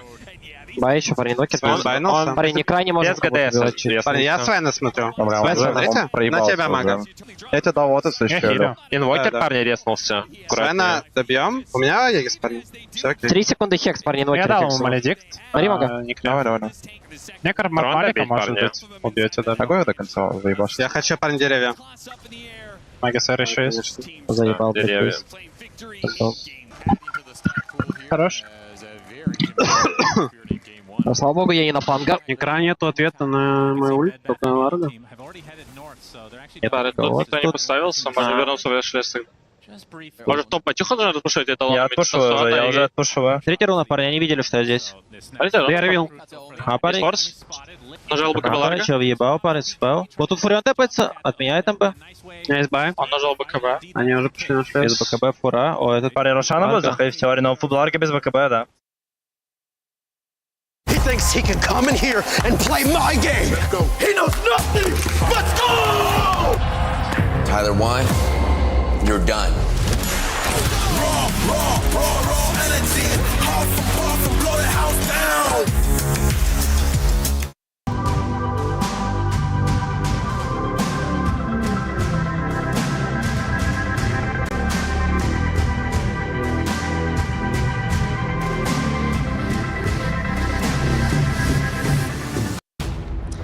Getting ready for a second game between P-Vision and Rune Eaters here on the stage for the quarterfinals here with Dota 2 at the Esports World Cup. We're live from Paris, and game one of this series was a little bit lackluster, a little bit one-sided. A lot of it came, or part of it came down to play, part of it came down to the ending of the draft, so we're going to keep a close eye on that and see if there's different solutions found this time around by Rune Eaters, who are with their backs against the rope, because one more loss here will eliminate them from the competition. Here we have P-Vision on the Radiant side, Rune Eaters on the Dire side, with first pick going the way of Rune Eaters, and a little bit of a change-up with the bans, as we see P-Vision. They don't go for their traditional, hey, we're second pick bans. No, they stick with what has been working for Rune Eaters, with that Ember Spirit ban, Hoodwink and Undying even removed from the pool, leaving a lot of the usual suspects in. I'm not even gonna name them all because there's so many. Yeah, we can start with naming some, Shiver. We can say, you know, Treant Protector, hero that looked pretty much amazing in every single game. Draw Ranger still left the pool, so it's Shadow Fiend, and even Darkseer, so they get to choose in which direction they want to be going. Rune Eaters so far, we've seen, like, good amount of Shadow Fiend openings coming out from them. We saw Puck a couple of times. We saw this Ember Spirit as well. This time, yeah, Earth Spirit, Ember Spirit is banned, but let's see if they're gonna be switching things around, because so far for them, like, these things have been working out mostly. So I'd like to see them, you know, maybe just speed things up a little bit more. It's just going to be Treant Protector. A lot of the times you don't get the chance to pick this hero because he is most of the time banned in the first phase. The hero that, again, has a little bit of a global presence, a little bit of a global save. We've seen how effective it can be in the previous game, so I want to see what the response from P-Vision is going to be. I mean, P-Vision haven't had the chance to get their Earth Spirit in a while. It's looked so good for them as a flex. They could opt to do that here. They could also just opt to counter the Treant with a Dispel hero like Enchantress or a Largo. Or just go back for the Shadow Fiend if they wanted to. This is also the moment where Treant Protector, mostly strong with other ranged carries, and with Drow and Shadow Fiend still in, you have the option to pick one and ban the other if you wanted to. Or leave both in. Also an option. But they still go for their Earth Spirit. Yeah, I'd be surprised if they passed the chance over to get it. It's just looked so strong on them. Now Darkseer becomes a question when you have Earth Spirit, because this is like the enabling offlane for the position for Earth Spirit, and if you don't get it, then you can just put it on no one who looks comfortable on it regardless of the matchup. Yeah, he kind of started this trend from the mid lane during the TI qualifiers. They haven't really been contested on side of P-Vision in the TI qualifiers, but everybody, after he banged it out for the first time, it looked like the OP hero. It looked like the hero we're going to be seeing quite a lot more, because almost like insane good scaling, insanely good laning phase as well, and also the rotation. Like, it makes your side lanes so much stronger, because this hero can rotate. Like, you always have something to kill some of these more like meta heroes. Like, it's good against all of the spirits, it's good against Puck. Even one of the reasons actually why Puck doesn't have that good of a win rate. And I'd be really surprised if they don't ban Darkseer on Rune Eaters, because the pick out of phase goes to P-Vision, right? You are correct. I mean, also, if they don't get the Darkseer for themselves or ban it, then SF becomes a much more comfortable pick for the team that took Darkseer for itself. Because you're not afraid of the counter pick. Yeah, there must be something other than Darkseer that they are considering to ban in this moment. Which other heroes come to mind that might be contesting that ban spot? I don't think they're going to be contesting Shadow Fiend or Drow Ranger, because they want to be, okay, they're going to remove one, and I assume they're going to be looking to potentially get one for themselves. They get to pick and choose. Like, we are in a range meta. We saw like even Carolina being viable. We saw a good amount of Clinks as well. I think this hero is also highly underrated, considering the performances that the hero did have. Like, it makes him super strong. You're not going to be beating that lane because of the turnaround potential, the stick, the fairy fires, living armor. This time around, also, I think Treant Protector is going to be having a much better time. We've seen good amount of Largos as a response to it. This time around, it is banned. Yeah, I mean, there's still always Enchantress. I think Enchantress is a hero that, you know, if Puppy's drafting for a team, it's always on his mind. That's one of his favorite heroes, and she functions very well against any kind of need for a Dispel. But Copy's heroes in Ember and Puck get taken out. Dark Lord's Tiny also gets taken out. I think the Puck would have been great for Rune Eaters, but they prioritized the Treant Protector first. The Darkseer does come out, like we mentioned, and honestly, I think it's a mistake. But maybe Rune Eaters are looking to take an Enchantress or something of their own. I don't know if I'd be okay with them running like Inch Treant Protector. This is the hero that I got really surprised how strong the hero can be. I said earlier that this can be played from the carry role as well. We saw GPK literally not dying yesterday on the hero. He played it from the mid lane, did opt to go for the carry build. It was pretty much the only 2 times we've seen Lina from the mid lane go for this type of a build where you're scaling with the 4-staff/spike, BKB Satanic. But again, this is also an Eastern European team, a team that a lot of the times you would see them fall back to carry Lina in situations like this. Yeah, because against Earth Spirit, Lina does quite well, right? If they do put it in mid. Yeah, if this is also a mid matchup, Lina does extremely well. You're not going to be winning that matchup, but I feel like throughout the game, Earth Spirit is very good against Lina. Okay. And if it's a support Earth Spirit, then you happily play Carry Lina, because Carry Lina versus Darkseer is rough for the Darkseer. Lacoste, I just saw you cringe. Yeah, I mean, the reason why also Earth Spirit is very good against some of these matchups is especially Rubik, why the hero doesn't have the greatest win rate, why the hero has been kind of falling off is we are in the Earth Spirit meta, and like, you're not gonna be stealing his spells. It's not like anything great that you can steal. Against the Darkseer as well, it's really not that great. And I see these heroes inside of P-Vision. It's a lot of setup. It's a lot of ways to disengage the fight, and they are gonna pick Nature's Prophet on top of that as well, making sure that they can... Like, I think this Nature's Prophet is also a preemptive pick against the Carolina that could come out, because NP in general, like, we've seen this as a response from the carrier, from the mid-roll, against all of these ranged turrets. It also keeps their cards close to their chest, because they can play this as a support Nature's Prophet as well. So your mid between Earth Spirit and Nature's Prophet is not revealed at all for the entirety of the draft, which is cool. But I do think Lina is a great pick in that sense, that it can follow around the Earth Spirit wherever it goes. Shiro from Vici also played carry Lina yesterday, and honestly, it's looking very strong. We've seen a variety of builds with pure right-click, but yesterday he opted to do Maelstrom into Aghanim Scepter, and he was just in every single fight as a carry Lina.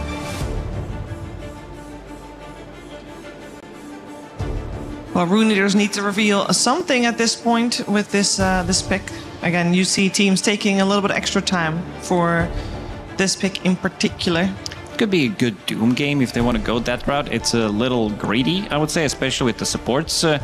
I'm also a little worried. I would say Axe could be also okay-ish, but then again, you're playing against Wyvern. This hero kind of nullifies what you want to do. It's a hero that can also punish you in the lane in a sense where you can be rotating. So they're going to go with something that's going to amplify the damage of the Lina, which I really like. A hero that can, just beat a front line. We saw them lacking this type of a hero in the previous game. They really didn't have the Blink Initiator up until like a point where Beastmaster can be the one. But I think they are fixing some of the issues, but Lina been very impressed by the hero. I feel like me and Seb, we saw it a couple of times. We really didn't believe for the first 2 times, but it does so much better than you would expect it to be, and now like the hero just feels very, very good. Why would you go for Slardar over a hero like Centaur? I think Slardar is actually the mid laner in this scenario, or I mean, it will be flexed if that Lina mid looks better, but I think the Lina carry looks quite strong against Darkseer.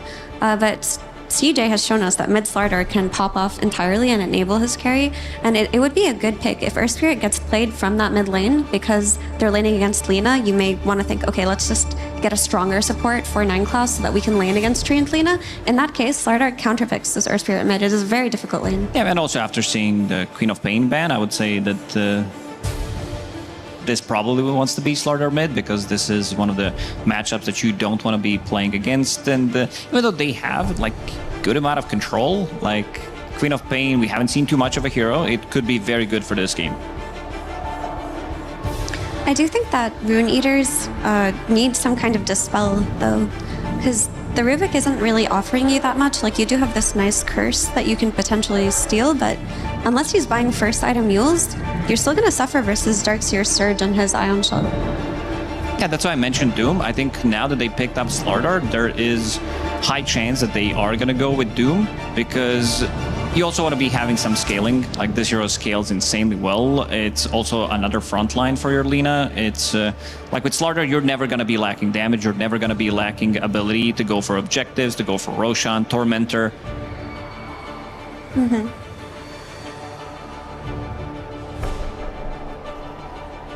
They'll remove the Timber Storm. Right. Is there a chance for like a sneaky Lycan pick for Rune Eaters? I've been calling out for this pick many times. It never came.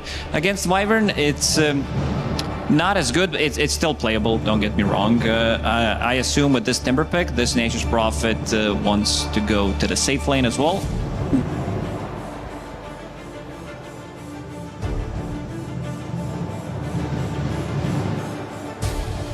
Let's see, limited amount of time, 10 seconds as the clock is ticking. Rune Eaters need to select their last pick without P-Vision revealing where everybody's going, and they pick Snapfire, another hero that can potentially be flexed. Yeah, but it feels like Malik's hero too. Yeah. But it's important for the flex to be there. I think Snapfire was one of the good parts of their draft in that last game, and it feels like it was capable of a lot. Now you have a lot of bonus magic damage to be placed on top of whoever gets embraced by the Winter's Wyvern. It allows you to lane against the Nature's Prophet if that does end up being the safe laner. It's a good pick. It's solid. For me, though, for Rune Eaters, I'm looking more towards the Slardar plus Lina combination to be what carries them through this game.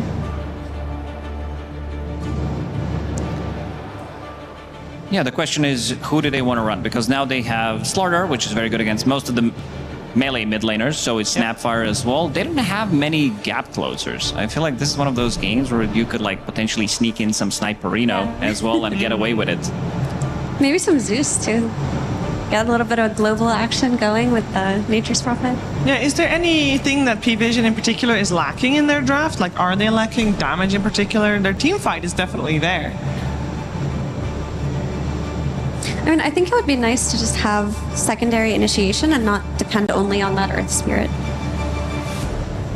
So Sniper and Zeus, maybe they don't fit into that, but then you have to balance, do we want a playmaker who can go in first for us, or do we want something that can lane against Slardar? Because if you throw that Nature's Prophet mid, it's also a good lane for Slardar. Yeah, NP mid can definitely work. It also works against Lina, so they have the option. It's just gonna be Pango in the end. Something that goes in first. They just decided to play for tempo. I do think that the flex is still open, but okay, no one picks it. I still think that's the Slardar favored lane, but Copy did end up winning his lane last game, and it didn't matter too much, so maybe that's along the lines of what they're talking about. They prioritize Pango's ability to jump on this Lina. Do we feel that they, on both sides, properly dealt with each other's first pick? Is this Dream Protector going to be the absolute menace that gets him first phase banned most of the time? Yeah, the heroes on their side are relatively tanky. They have quite a lot of saves, like especially in the mid game with Rubik, with the Shard cookies as well. Lina, deceptively tanky as a hero. Throw in living armor on top of that. It could be very tricky to kill her. Like, their damage is also not explosive damage by any means on P-Vision. This is a bit more like damage over time once Magnetize kicks in with the Ion Shells on top of that. The Rolling Thunder, it needs to connect multiple times. Couple of right clicks from Nature's Prophet. So, yeah, a bit of a slower damage type of a lineup from P-Vision. But, yeah, I feel like Rune Eaters definitely improved their lineup from the previous game, and I would give them, like, even higher chances to potentially win this one. Yeah, their draft in this game too looks really strong, and that safe lane looks strong. The issue with last game was that their safe lane just died way too many times, and that gave P-Vision too easy of an early mid game. But if they can actually win with their Lina Treant lane, which you should win picking those heroes, it's going to look like a different game. So I'm just looking towards that. Like, is Dark Lord actually going to be a hero in this game too? Because if he can be, he's going to pack such a big punch with the Slardar mid combination. Yeah, because one of the things that went wrong for them last time is that Night Class had the freedom to move, which brings me to the question, when there's a Darkseer Earth Spirit lane, which there will be on the side of P-Vision, even if that lane is not going well, Darkseer can still get stuff out of the lane while Night Class on his Earth Spirit rotates, right? So absolutely. Like, he can still do that. Yeah, we've seen Darkseer just like, if they don't feel like laning, they go to jungle straight away. They're still getting the CS as well. They can creep skip, manipulate the creep wave as well. This lane can always do something. Twin gate rotation, TP rotation with the Ion Shell on Earth Spirit. So you always have some kind of a play. Always a play possible when you have Earth Spirit on your team. Going into this game number 2, assuming that that safe lane indeed goes better, is the team, Rune Eaters, going to be able to play through Copy the way that you want them to, Effie? I think so, because the thing about Slardar mid is that he's constantly running at you, jumping at you, and splitting up fights. Whereas with Beastmaster, it's like, you know the Primal Roar cooldown, you can track it, you can counter-initiate. But the counter-initiation from the Dawn, that was the problem in game 1, it's not the same in this game 2. Sure, there is a Wyvern, but as a Slardar, you can run in and out, disengage, pick your battles, so much more freedom for Copy. A lot more freedom for sure, but they do have the Nature's Prophet also on the side of P-Vision, so while it's not a Dawnbreaker, there is always chance and potential for the +1. That could be something that might be causing some troubles for Rune Eaters, but we're gonna find out. Will P-Vision be in those semifinals against Yandex, or will Rune Eaters force out a Game 3 to this one? We'll find out with Cap and SVG. P-Vision in Game 1 showed us why they're one of the most feared teams here at EWC. But now in Game 2, it's time for Rune Eaters to show how they got here in the playoffs in the first place. And we're going to start off with an early smoke that just might net a bit of action. It'll net a kill. Not a hero kill, but a courier kill. They get the little freebie here, a deep ward as well. You can still use this ward to contest runes. Some possibility for further action here. I think the draft looks a lot more solid this time around. They got the low cooldown initiator that I wanted out of that mid lane. It's going to give them some extra physical scale on top of it. I'm a huge Lina believer. You are. Could absolutely carry this game. Could be an obnoxious hero for them to deal with the Slaughter Amp on top of all that long-range physical burst.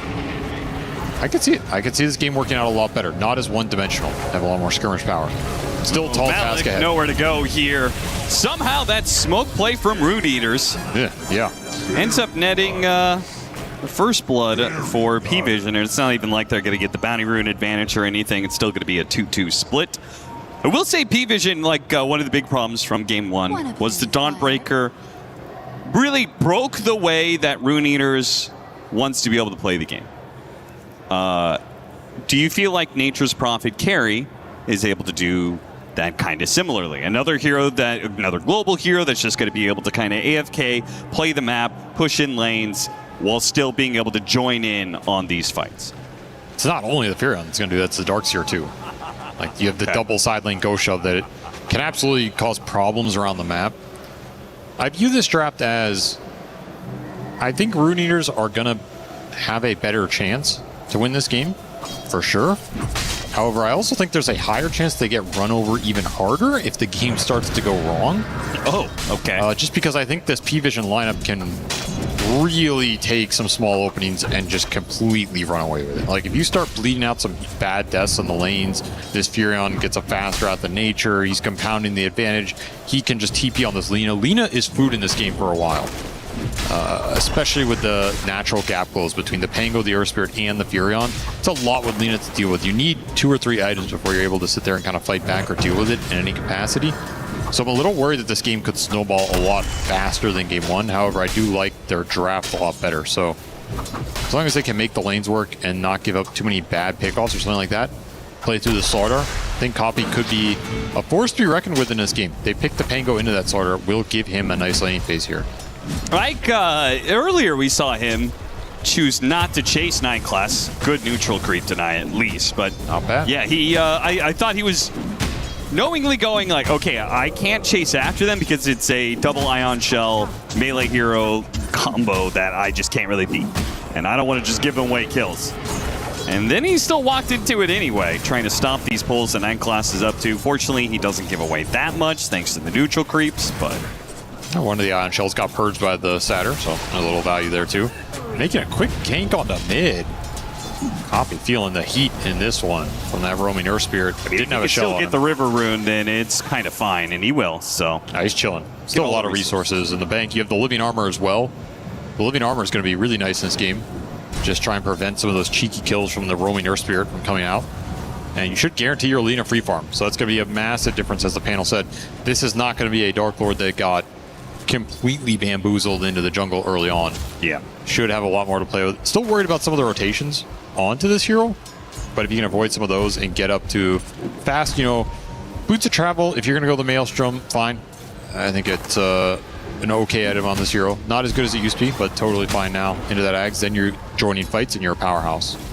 What about the, so the mobility is going to be a problem getting on top of this, Lina. What about the little saves here that Rune Eaters have, right? They have a Train Protector, Living Armor, Overgrowth, that helps. You've got Cookie, you've got Telekinesis if you get the Shard on Eki, which I think could be kind of big. Do you think that will be enough for you to be able to disengage from P-Vision to save the Lina, or are these heroes just too overwhelming in their mobility? Copy taking the man fight. I think you can reset the position a little, but I don't think you can ever disengage fully from the squad. If they're going to chase you down, they have infinite chase down. That's what Earth Spirit always gives you. So you have to be ready to stand your ground at some point in this game. And I'd argue getting to that point is more valuable than bringing the saves online. Doesn't that usually mean the initiation is more important for your lineup? You can't let them just always be initiating on you. No, I agree. If you don't have a full reset. And that's where I want to see them play through Copy on this mid lane. He had a very good game 1. Beast is just not a low cooldown initiator. He had to play for a really expensive item, that helm, the Slardar is going to be a lot faster here. And the Slardar can do some serious work in this game. He gets snowballing. Oh, managed to get Eki inside of the Sprout. He's got Lotus, didn't opt to pop it. Yeah, I think he could have lived there, but maybe he decided it's not worth to just limp along, especially with Malik kind of being low. Somebody needs to go back and get a fresh round of items for everybody. Fair way of looking at it. It's not first blood. You're not giving up that big gold injection as Ike is just battling for these wave pulls. He's going to do his best to be annoying at least. Give some extra information. The Darkseer is just jungling straight up. They kind of abandoned playing this lane heads up, which I think is fair. It's an absolutely fine way to play against Lina Treant. Not the easiest lane to contest for anybody. No, we've seen that the worst thing for Darkseers is when they try too much to like actually stay in lane. Right, I'm thinking about that Darkseer versus SF. You're triple raise kill, then go back to it, dies again. Right. If you're not going to contest the lane, then play this way. Yeah. Especially if you can get to at least level 3. Level 2 Ion Shell clears through these camps a lot faster. Going from 30 to 50 damage is quite the jump. Noticed having himself an absolutely fine early game. Top of that CS chart, he's got his helm done. He's already level 4. The wave pulls have done their job, and P-Vision play really well around this hero. There's a reason they took it early in that draft. Noticed has been superb on it, and it combos really well with a lot of their 4s and 2s. So it's going to be a powerhouse in the team fight. Ike hanging out here. Right on the edge. They are going to turn around and go for Satanic. Now, the Earth Spirit's going to show himself, and they do have the Cold Embrace. They're all focused on Satanic. The Cold Embrace has made things linger so long that Rune Eater's going to lose this fight. They get the kill, but it's a 2-for-1, especially with the Ion Shell that was put on 9 class before he TP'd in. That adds a lot of damage, and now he gets the roll into Eki. They're going to go for the 3rd kill here. 9 class is going to die for it, so Eki actually picks up a double, but ultimately a 2-for-3. Nobody in lane anymore can secure this 2nd Lotus. And all of a sudden, your Wyvern is almost level 5. And he gets the benefit of all that XP. Nice here to get some extra levels on. Higher level than his carry Furion. Satanic probably not happy about that, but happy to make the trade for the team overall. Does leave this Lina completely alone top. If you're going to put pressure into the Snapfire lane, I think Rune Eaters are totally fine with trading heroes down here. Like, this is a good lane to attack. You're attacking the Furion, which means the Furion can't turn himself into a numbers advantage in the fight elsewhere on the map. Right. And you're kind of fighting around a Snapfire, a hero that should like to fight early on anyway. Meanwhile, the Lina's getting solo XP. He's pulling ahead of the Furion. These are kind of all the things you want. So I do like the point of attack there for Rune Eaters. I think that's a fine lane to go into. This is a much more difficult part of the map to attack. Oh, this kill would be so sweet if they could get a telekinesis toss back into Copy. Managed to get off the shield crash though, and that makes a hefty difference. A little bit more slowdown on Ike, and Copy is now outnumbered. Our Dark Lord's going to come in and try and help Laguna Blade, but no one has already retreated, and Copy is going to end up dying to these Ion Shells. Once again, the Ion Shells are doing some work here. Dark Lord can still clean up a little bit. In fact, he's going to clean up maybe a lot of bit here. As no one would jump back in on the shield crash. That was a crazy move. It's because Satanic said he was going to join in on this fight. It's so long. It does manage to stop the TP away from Dark Lord. Oh, he TP top after the Treant went there. Yeah, that is rough. I'm not sure he would have made it out anyway. That damage was a lot with all the Treants hitting him. But an unfortunate long TP after a great team fight for the Lina ultimately go down. Oh, Ike's going to try and get there. Oh, and notice he didn't go straight to the shrine, so he thought, you know, I'm just going to farm up these neutrals, clear them out so it respawns at 8 minutes, and then I'll take the shrine. Well, Ike does manage to take that away from you at least. Double waste of shrine advantage. If the Lina were here a little faster, this fight's going to look a lot better because you missed a lot of time to put damage in onto the amps, and that's an Arcane Rune Slaughter. Right, Copy's going to get a lot of amps off here. He's going to get multiple crushes. The Pango almost burned out as well from the slow burn. That would have made a big difference. These little things adding up. You can still see the power of Dark Lord. He doesn't even have items in this game, but just the power of the amp damage or the amplification from the Slaughter is going to give him a lot more firepower to work with. Yeah, you got to about 2.5 seconds, so if it was a TP back to base, I think he still dies. Yep. Have to make the long walk as he works towards that Maelstrom. Still scouting these heroes top. They kicked the heroes out of bottom, so See where Satanic goes here. I don't think he really wants to go back to this bottom lane. It's a little spooky being down there, especially against Snapfire ulti that just got used. Okay. Bonk's notice. And no need for an LSA, doesn't have it, just pure damage is enough to burst down Noticed really easily. Meanwhile, the roll into mid lane, going after Copy, but Copy, you already saw this coming, and with the sprint, he is way too hard to track down. Another big kill on this Darkseer, slowing down that Helm progression. Always nice to see. Shout out to Notice, though, before he died, he got off the wall. And he has been able to keep the creep wave out of the tower, so he doesn't miss too much farm off of that death. Efficient for him. How many times are they going to go after Copy like this? They are really putting pressure into this Slardar. They do not want him having free reign on this map right now, and for good reason. And the supports are not going to go to the Slardar on the side of Rune Eaters, which means third time's the charm for P-Vision. Brutal for him. You're going to steal double bounty rune here as well. Free resources for no one. Which means this play on the other side, I feel like it's relatively telegraphed and it needs to work out for Rune Eaters, and they're just there a half second too late to catch Satanic. Little timings making all the difference in this game. Should be able to trade towers here, but you wanted that Furion kill, especially if Satanic went back into this lane bottom that he had the TP out of. It's a move you want to punish. Henko actually coming for this. The Rolling Thunder, he wants to stop. Okay. Make a play for this tower, but if Dark Lord does a good job dodging the Rolling Thunder, then that's a pretty big wasted ultimate. Eki stealing the Arctic Burn.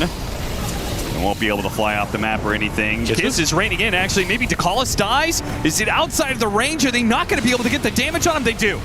Call to Brace is not going to out-heal the magic damage burst that comes from the Snapfire when those globs land. Satanic back in here defending this tower. Probably end up denying it. But this Furion got to exist in this bottom lane for a long time without the Slardar ever getting down goodness. There. That is a dead Helmadom creep. Dark Lord just Laguna bladed instantly. Why not? He also didn't get the last hit. Okay, well, that's a little sad. Yeah. Showed it who's boss, though. Yeah, he did. He did. And he's the most farmed hero in this game. You have to be careful of this Lina. I feel like I've been warning people about it for a while now, but like, this hero is an insane late game carry now.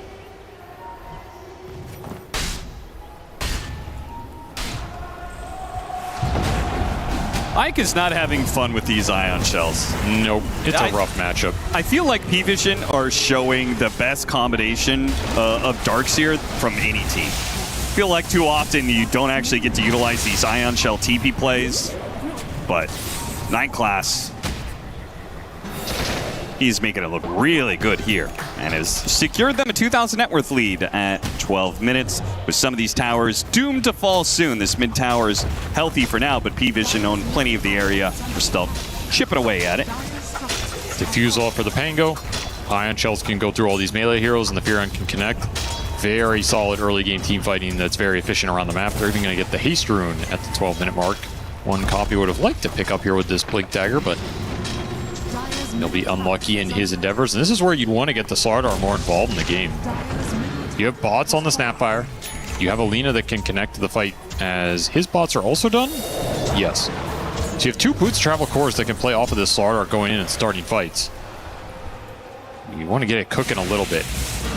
Or if you can't find the fight, at least force P-Vision off the waves. Like, they should be scared to show on some of these waves. Time to inflict some terror. 3-man smoke up from Rune Eaters. Kind of showed that they're a threat, otherwise P-Vision's just going to be out farming them on the map. It does look like P-Vision made a read of the situation. It'll become more and more obvious as this mid-wave pushes all the way into the tier 2. In fact, Copy has already given up on this play. He's going to go back, show on the mid-wave, and P-Vision.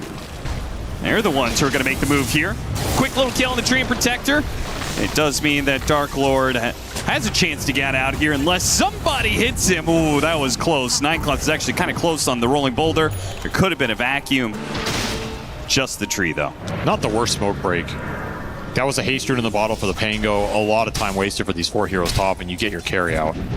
You'll take that straight into an ancient stack as well. Yeah, about 13 minutes. And once again, the carries just start abandoning that safe lane area to play much safer areas in the center part of the map. Still want to see a little more action for this Slaughter, though. I feel like it's been a very quiet game for Copy. It has. He got the treatment in the laning phase. He got this blink, but unable to really to get any of the power runes or any sort of fight going his way.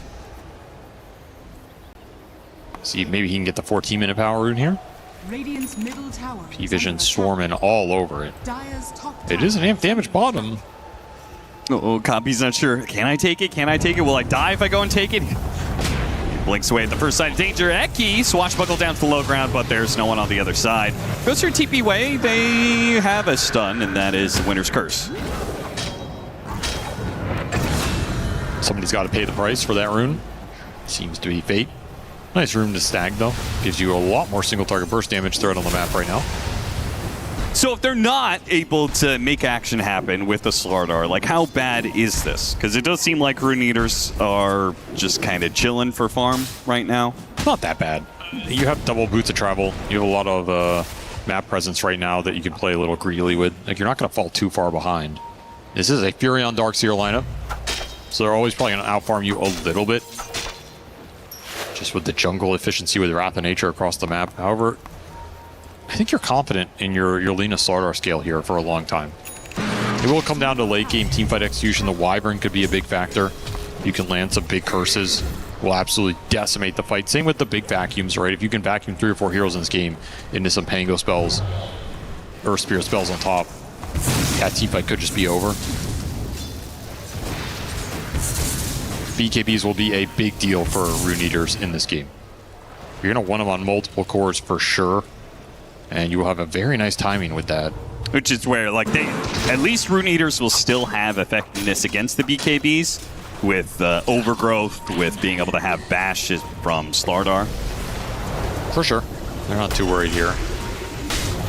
All right, well, there's the Shard. There's another timing for the Slardar that he usually wants to play through. Blink Crush is all the more deadly if you just get an instant Corrosive Haze on these heroes. You also almost have level 12 on Malik. Oh, he still wants his Blink Dagger. They lose another power rune. Luck has not been on Copy's side this game. So it could take a fight here. Amp damage has about 10 seconds left. Both sides have vision here, but one side is smoked up. They're going to maybe jump on a Copy. Copy put in the corner here. But he is super fast in the river. Might still have a chance to run away, get some distance.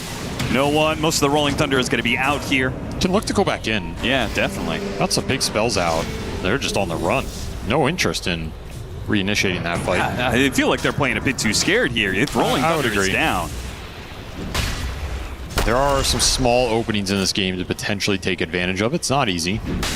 But even never if it's easy not against like the top team. Forcing a team fight, just taking some of that map area away, right? For sure. You could play aggressively here. Like, you could be swarming into Vision's jungle right now, trying to get a deep ward out or look for that pickoff while the big ults are down. You assume they're going to either split up or play scared. And again, that just says to me that, well, Eki is going to be magnetized, TP away, and downside of these low levels of Rolling Boulder, you get one stun, that's all you're going to get. Copy, though, does get jumped on the other side, and Satanic is able to show up and collect on the bounty there. He just has no game on this Slardar. No. Hounded from minute 3 or 4. Can't show on the map, can't get the fight going. It's been a rough time for him. I mean, it's probably the worst farming hero of all 6 cores in the game, right? Yes. AFK hitting neutrals like every other core beats him out on that. So you want, you're like, part of your game escalating is getting kills. He wants more action, for sure. You have Ags on the Lina now. Can join the fight. Took the magic resist axe, plus the damage, so this is the carry Lina talent tree. We'll scale up pretty nicely here. Great game for the magic resist, actually. Almost have that Blink Dagger on Malik. So there is another playmaking tool. I mean, pieces are coming together for Rune Eaters. I think we both have wanted them to be a little bit more active, searching for kills, but if they don't do with this round of items, then I don't know what to say. It would imply they just have an entirely different idea about the game. Or they're just getting stifled across the map. I mean, there's some respect to be put for P-Vision and how disciplined they are. Yeah. Not giving too many openings to exploit. Very good at dewarding, very good at controlling the vision. They get scanned on the bottom gate as Rune Eaters, they do have everybody down here. They spot Dark Lord. They hit him on the wall. The Rolling Thunder's going to chase after him, but they already caught Takalis, and Lena's not going to die easy. You've already pointed out how tanky this hero can be, especially against magic damage. Oh, but Malik is a whole lot squishier. Got bursted down there. Nice overgrowth to catch the Surging Wave Darkseer. It is still Rune Eaters winning this fight off of a better initiation from Rune Eaters and a failed initiation on that Lina. You have to respect how tanky this Lina is, especially in the Flame Cloak. It's only Satanic that's really going to threaten him in the middle of the team fight, particularly if the overgrowth and the tree and armor are up. You throw living armor on this guy, he just becomes even more beastly.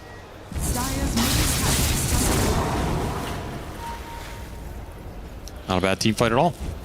Equalize this game a little bit, give you a chance to maybe just do that Tormentor with your nice Slardar lineup here too. Yep. That'd be pretty juicy. Ooh. Ward spotting the placement there from Dakalis. A little unfortunate. He didn't see it there, which means Dark Lord knows this area is warded. He'll come back to dewarded at some point. It actually still gets caught though, not respecting. He's still tanky. He can do. He's gonna fly over the trees here, try and stay out of sight. Pulled by the River. Oh no, he got what a pulled curse. into the Ritter's curse. I think he might have gotten out. I think so too. But Eki with the stolen geomagnetic grip, he wants to show off. It's not a bad idea. They try and hunt him down. It doesn't work. And now maybe Copy is the one to die here. Malik, he grabs a shielder. Oh no, this gets just snowball so badly. Malik's gonna die as well. This is what you were talking about, where if 100%. things go bad for Rune Eaters, it's gonna go bad really quickly. You just can't afford to give up these bad kills. The map's gonna collapse so fast. This is what happens with the Earth Spirit lineups. The chase down potential, the map mobility, especially with Furin and Darkseer at the same time. You're gonna get all the lanes and you're gonna farm so much gold. One bad team fight in this game is gonna be 6, 7, 8K net worth going P-Vision's way, and probably an objective on top of that. so that was max range. It really was. And now 22 kills in 21 minutes for P-Vision. This kind of team fight just breaks things open entirely. That means they're going to get a massive net worth lead. They're going to be a round of items ahead. They're going to get Roshan, a Satanic for, or excuse me, an Aegis for Satanic, not a Satanic for Aegis. That would be cool. It would be cool. And we'll also have a BKB very soon. So he could be hyper aggressive. He can teleport wherever he wants. It also might stifle this Rune Eater's move right now. They're going to run right into him. Normally a great target. Oh, God.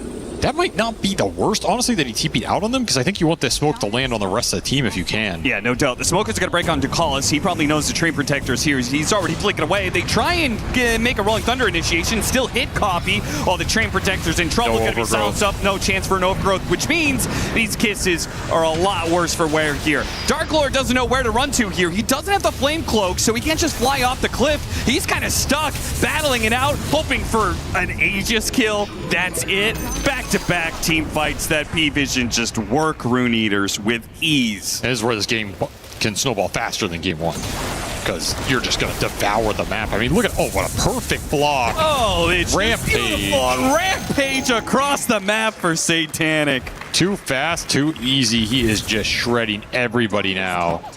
You give him an inch, he takes a mile.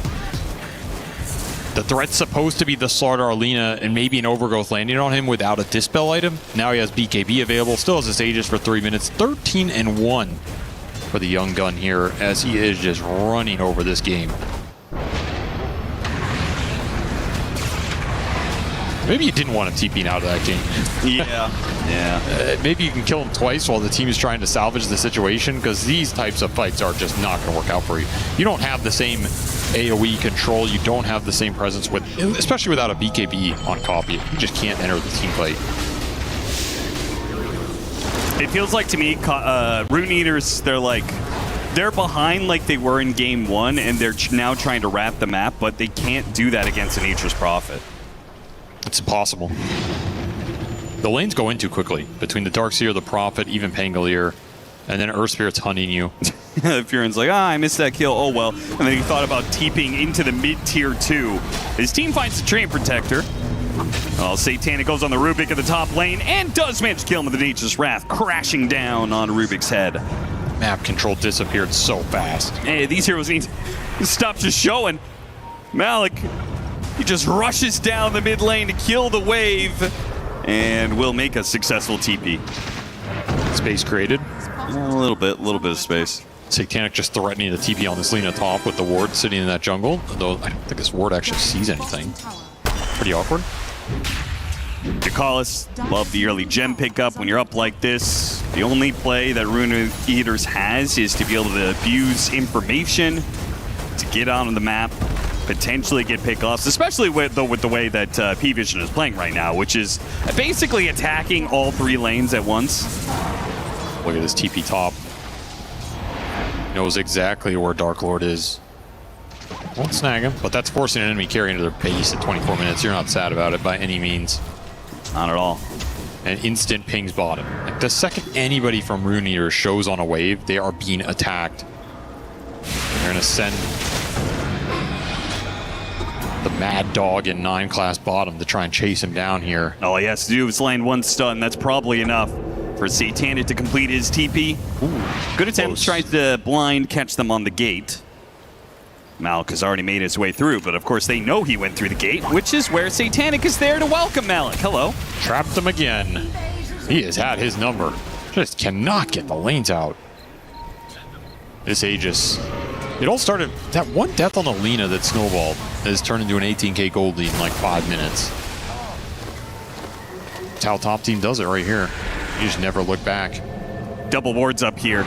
They tried to find it. They dropped 1 sentry, found neither of the wards. I will say this is the weirdest ward I feel like I've ever seen. Yeah, this one I was talking about. Vision. I think it got placed when they were making that team fight and the trees were cut. Yeah, that makes sense. Let's not criticize it too heavily here. That's fair, that's fair. Full Silver Edge done as the Lina finishes Hurricane Plague, so the Furion is definitely ahead by a little bit here. Entire item. You're still looking for the compy BKB, man. I mean, he's still looking for a harpoon to get out of these sprouts. They're going high ground while this is happening. No carry, no problem.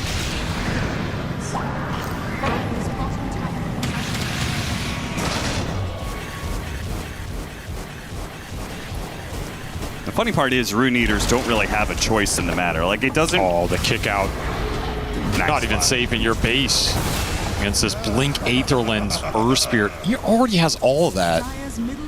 You get sent far.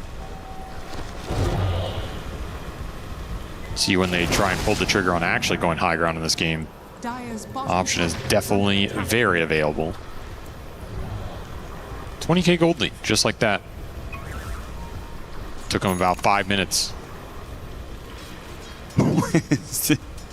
The perma shovel. Now, what is that shovel doing? And that is a, it's the neutral item, right? But the tree got cut down while it was... That's what I assume it is. So now it's shoveling for eternity. Trying to dig up some hidden treasure. You're going to need it in this game. Dig away out of this map. Hey guys, I found 20,000 gold. If you found, let's say 10,000. You'd be even between your 2 carries. What would you give? That is correct. What would you give Rune Eater's chance of winning this game if they had 10,000 more gold than they have right now? Is it all on one hero, or is it like spread out? I mean, let's say it's split among the 3 cores. It only goes up 10%. 10%. Kick back into Rolling Thunder. Oh, look at that execution. Really, I mean, when you're able to do fun stuff like this, show off while you're owning the map. He finished his BKB though. He did. He buys out. They're going to need it. Dakalis looking to make the initiation. There's the vacuum. Where's the curse? Ah, caught him on the end. And kick him in. the Lina in off of that play. Push him to the other side of the curse. He goes for a TP up, but he got the bash. It's already done. It's the LSA. Kisses are raining in on these heroes, but they're so tanky. They're just not able to do enough damage to hit him with the overgrowth. Dark Lord's trying to kill something here. 9 class still survives long enough to get the roll in. He hits the Lina, then dies to the projectile following him. The execution was here today for P-Vision. Honestly, this Earth Spirit just looks terrifying in a lot of these teams' hands. It's a flex hero. If you can compensate for his kind of weak early game, he seems like the strongest support in the mid and late. like what he does just breaks the game completely with the chase down, the map control, the team fighting, the displacement, the save with the grip now that's guaranteed. You have to have a game plan for this hero in the team fights, and it's very hard to game plan against him. Which is where 9class, who's so experienced at pulling those waves, combined with Darkseer off lane, right? It's like you're kind of guaranteed you're not going to win that lane, but you are going to get by with enough. Exactly. You just need to get enough that you can find that one kill that kind of evens out the game, and then you're chilling.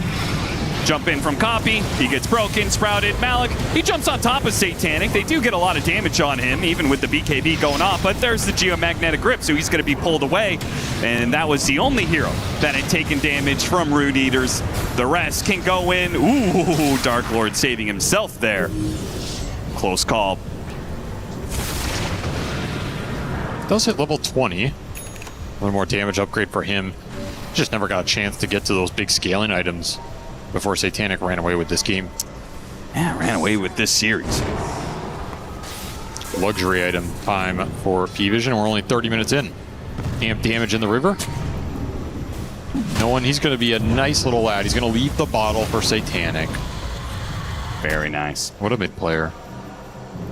Satanic, who is once again getting 1,000 experience per minute. A little less impressive on Furion than SF, but still crazy good. Luxury, luxury, luxury. Disperser. No one. If you needed any more mobility to assault the Lina. Dark Lord's going to try and go back for a BKB. If you don't get that BKB quickly, even if you get it, then like, are you going to still have damage? Malik, oh, down to the telekinesis. Not like this. Not what you wanted at all, Eki. You gave it to him. Troubles with the Winner's Curse interaction as the repositioning of the stolen Geomagnetic Grip was terrible the first Dark Lord wants out of this one. The telekinesis is the game ender. Oof. It was exactly as dominant as everybody predicted. P-Vision versus Rune Eaters was no contest. They were favorites for a reason, and they're one of the favorites in this event. A nice run from Rune Eaters. I think they surpassed a lot of people's expectations. I don't think they're going to be too sad about this tournament overall. Considering you were just trying to get in here in place of Dota, learn along the way. They had a strong showing, but P-Vision, they're top dogs for a reason. Yep. Right? And they're just going to slap them down here and say like, no. You had a nice run, but we are the real deal here. There's not going to be any choking, no shenanigans, no poor drafts. We're going to play our game very solid. And the second you mess up, they just take the entire game over. And the scary thing about this team is, you could say like, yeah, this matchup's very one-sided, but we've seen P-Vision do this to other top dogs in this event. Like, they are capable of doing this to anybody. That's the scary part about this team. When they have a carry for Satanic that can both scale and join the early mid-game, I think that is when this team is the most diabolical. Like, that's why the Kez, the Furion, this archetype of hero, it's insane what he can do. And you see, he almost ends up with these KDAs that come out of nowhere. It's like you click them, it's like 15 minutes in, he's like 10-1. You're like, oh shit, here we go again. You know, like, you just feel that coming. So you can't let him get away with this kind of play style and this archetype of draft. And we'll see who can challenge it as this team goes deeper in the event, because, man, they look good. The team to challenge it is Yandex, which, again, these are the two teams coming into this tournament who were the favorites, without a doubt. Many of the teams are talking about how good Yandex is. P-Vision have been really consistent for all of 2026. They've been pretty good. A lot of first places and looking very good going into the tournament especially. So this matchup on Saturday, Yandex versus P-Vision, I feel like that's going to determine the favorites for the grand final 100%. It might give a slight edge to P-Vision just because I think their drafts have been on point. Like, I think Puppy is doing some work in a lot of these series, and they're very confident in it. All right, well, that was a fantastic performance by P-Vision, and well, we saw Rampage from Satanic. Let's see what he's up to. Yes, we are here on stage with Satanic. It's P-Vision victorious, and they're going up against Yandex later on. Let's give them a quick shout. There you go, Satanic. Congratulations on the win. A big moment for you, but it's no secret that you're seen as one of the best teams here at the tournament. Do you think that adds more pressure, but also seems that people can read you better in games because there's so much VODs and games out there for you?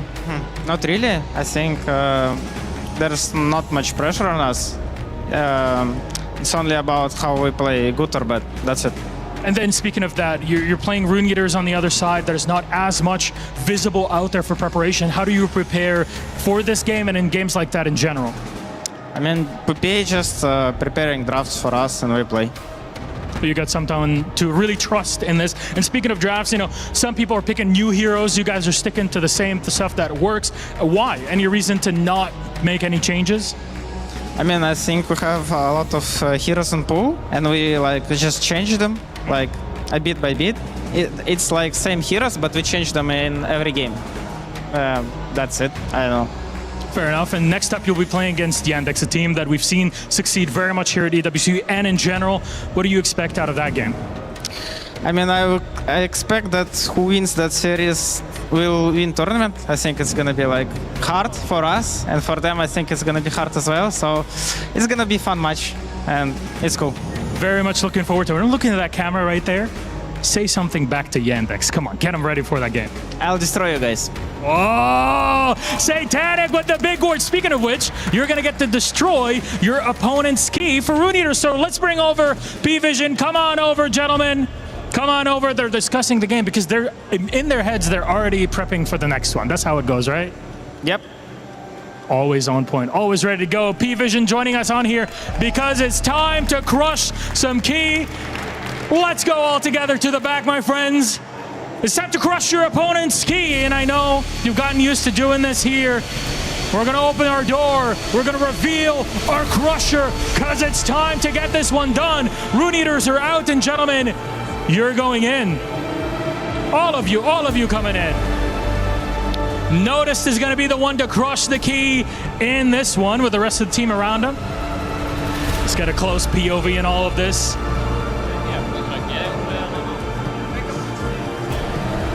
It's really heavy out there. Look at it coming in closer. Noticed.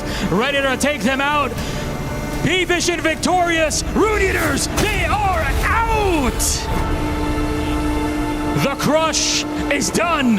Whoa, yeah. Ooh. Oh, yeah, yeah. Let's not break the machine. We got a few more weeks to go. That's the key done. That's Rune Eaters out. And that's P-Vision moving on to play Yandex later on. Congratulations, gentlemen. That is it from here today. Let's send it to our panel and break this game down. Oh, there was still a little piece left at the crusher, I believe. That little extra push while it was already crushed. Definitely very nice. This is equivalent to fountain farming in Dota 2. You're just waiting that one last blow that they're going to do. But yeah, he really crushed it. He pushed it in. The Keymaster also almost couldn't get it out. He couldn't. We didn't see it at the end. He's still trying. I'm seeing right now. There's still being effort put in. I'm sure we'll get that sorted. But this game also, Rune Eaters was crushed. And we did see a clear difference, I think, Effie, in terms of play. Yeah, I mean, honestly, they were just better. Like, every move they made was better. The laning stage was better. Every time Rune Eaters tried to make a play, it felt like P-Vision had such a good read on it.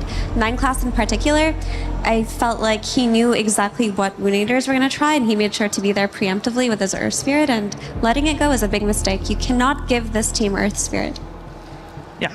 Yeah, GG, no Re-Shiver, no Rune Eaters left. Unfortunately for them, you know, the journey ends here, but nothing to be ashamed of. I think they should be very proud instead, because they made quite a lot of things happen for them, and they decided to just show up and eliminate 2 like really big teams. This one was not evenly matched. P-Vision just on another level when it comes down, and something Satanic said in an interview is also, you know, whoever wins the next series between them and Yandex is going to be winning the whole thing. Oh, that was spicy. I don't think he was very wrong. Confident there as well. And yeah, for Rune Eaters, 2 months and 2 days. That's how old, like young, their team is. So coming top 8 here at EWC is an incredible feat, and this game too is not a representation of you know, their skill level overall. They were outclassed, and a lot of teams do get outclassed by P-Vision. I think that that offlane with the Earth Spirit, Darkseer,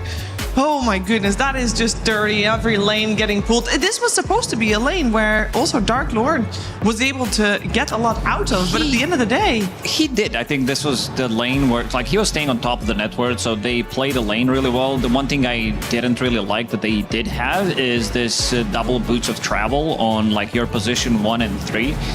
Like, in theory, it should match the aggression that P-Vision's bringing, but also your team fight is not as powerful as theirs, especially if you're playing it from behind. It feels like there's a lot of dead net worth on the heroes. This is like 4,000 gold, plus you also have a Blink Dagger on the Snapfire, so that's like 6,000 gold, which isn't really being utilized because P-Vision, they are running at them, they are getting a pick-off, which they can't really respond to, so a lot of the times these bots, they're not really getting the value out of it.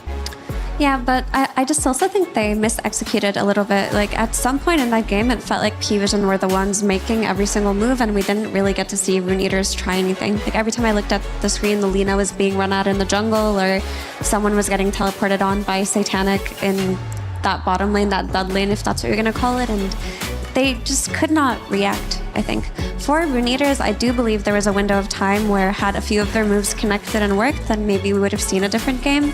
Like when they ran into that triangle around minute 7 or 8, I don't remember when it was exactly, but when they ran in with Treant, if Lina had connected maybe a few seconds earlier, we would have seen a different outcome, but again, P-Vision read every move and they were there.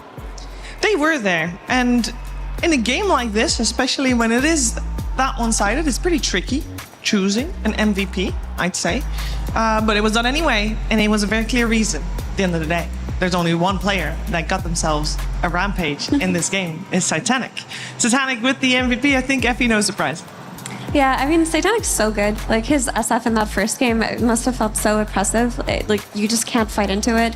He's so good at laning, but then also joining fights, but then also farming at the same time. Like, as a carry player, he's capable of all three things, and it doesn't feel like he has one specialty anymore, when in the past he used to be more of a hard carry. Now he just kind of does it all, and in this game too, on his Furion, he just delivered. What can you say? Bro is getting a global TV rampage.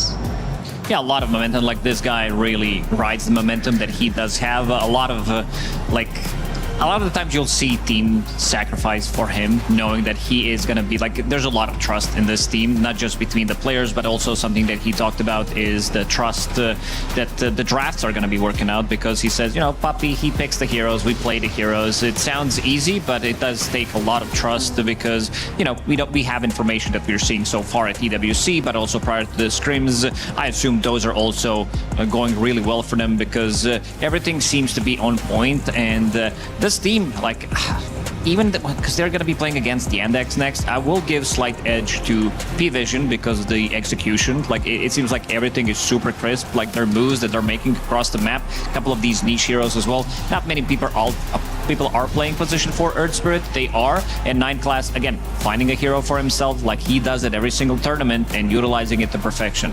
Yeah, and Ducalis mentioned in an interview that he thinks Satanic is their most valuable player because not only does he carry them, but he controls their comms. He's like, oh, he just plays everybody's hero. He tells us what to do. So he is the classic carry in the sense that he, at every stage of the game, has a vision and is allowing his team to play off of that vision.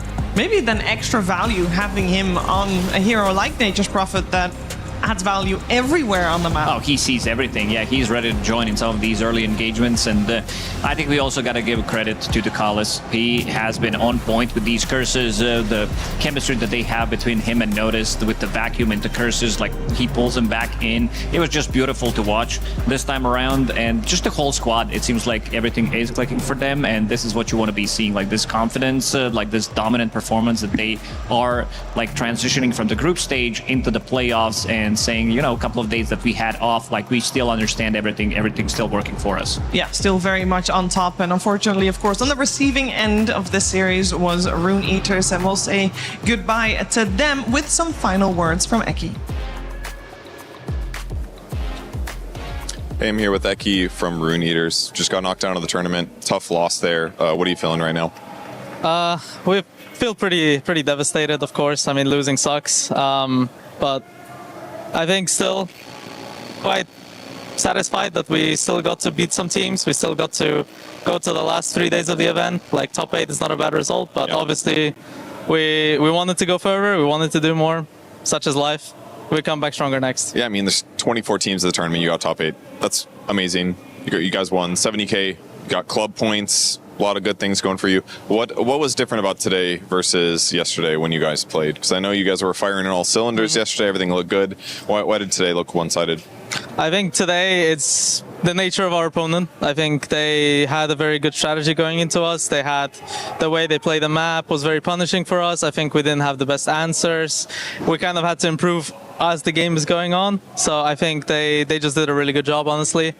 And they kind of stopped us in our tracks, in a lot of ways. But I think they're just a very, very strong team, like one of the contenders. So that's just life. Yeah, I agree with that. They definitely improved a lot. What's it like playing in those late game 2 moments where it feels like you can't even kill a creep wave? Like, what do you even do? What do you find on the map? Like, where are you supposed to go? Yeah, I think in those scenarios, everyone already kind of feels it's coming close. You just always have to be optimistic and go look for the one play. Even at the end there, we're like, okay, well, we're gonna get BKB, we're gonna fight second Roche. I guess that's all we can do. If we give them Aegis, we're gonna lose, so we might as well go. That didn't even come to it because they had just attacked us before that. But that's the kind of thinking you're going. It's like our job is just to play and try to win, no matter the circumstance. But when it's over, everyone kind of knows it's over, Well, you guys definitely played to win many series of this tournament. I'm happy for you guys for getting as far as you did, and thank you for joining me for the interview. No problem, thank you. At the end of the day, Eki says it too, P-Vision just a very strong team and definitely a contender. And as we see here today, both our series were 2-0s, and these two teams, Yandex and P-Vision, they will play each other in a semi-finals. One of these two guaranteed in the grand finals, and that semi-finals is already looking pretty stacked. I know this morning we started the day with having our grand quarterfinals. I think we might have our grand semi-finals coming your way as well at some point, but this is the bracket for you guys. We have one half of the bracket filled in with the quarterfinals. Effie, one more to go.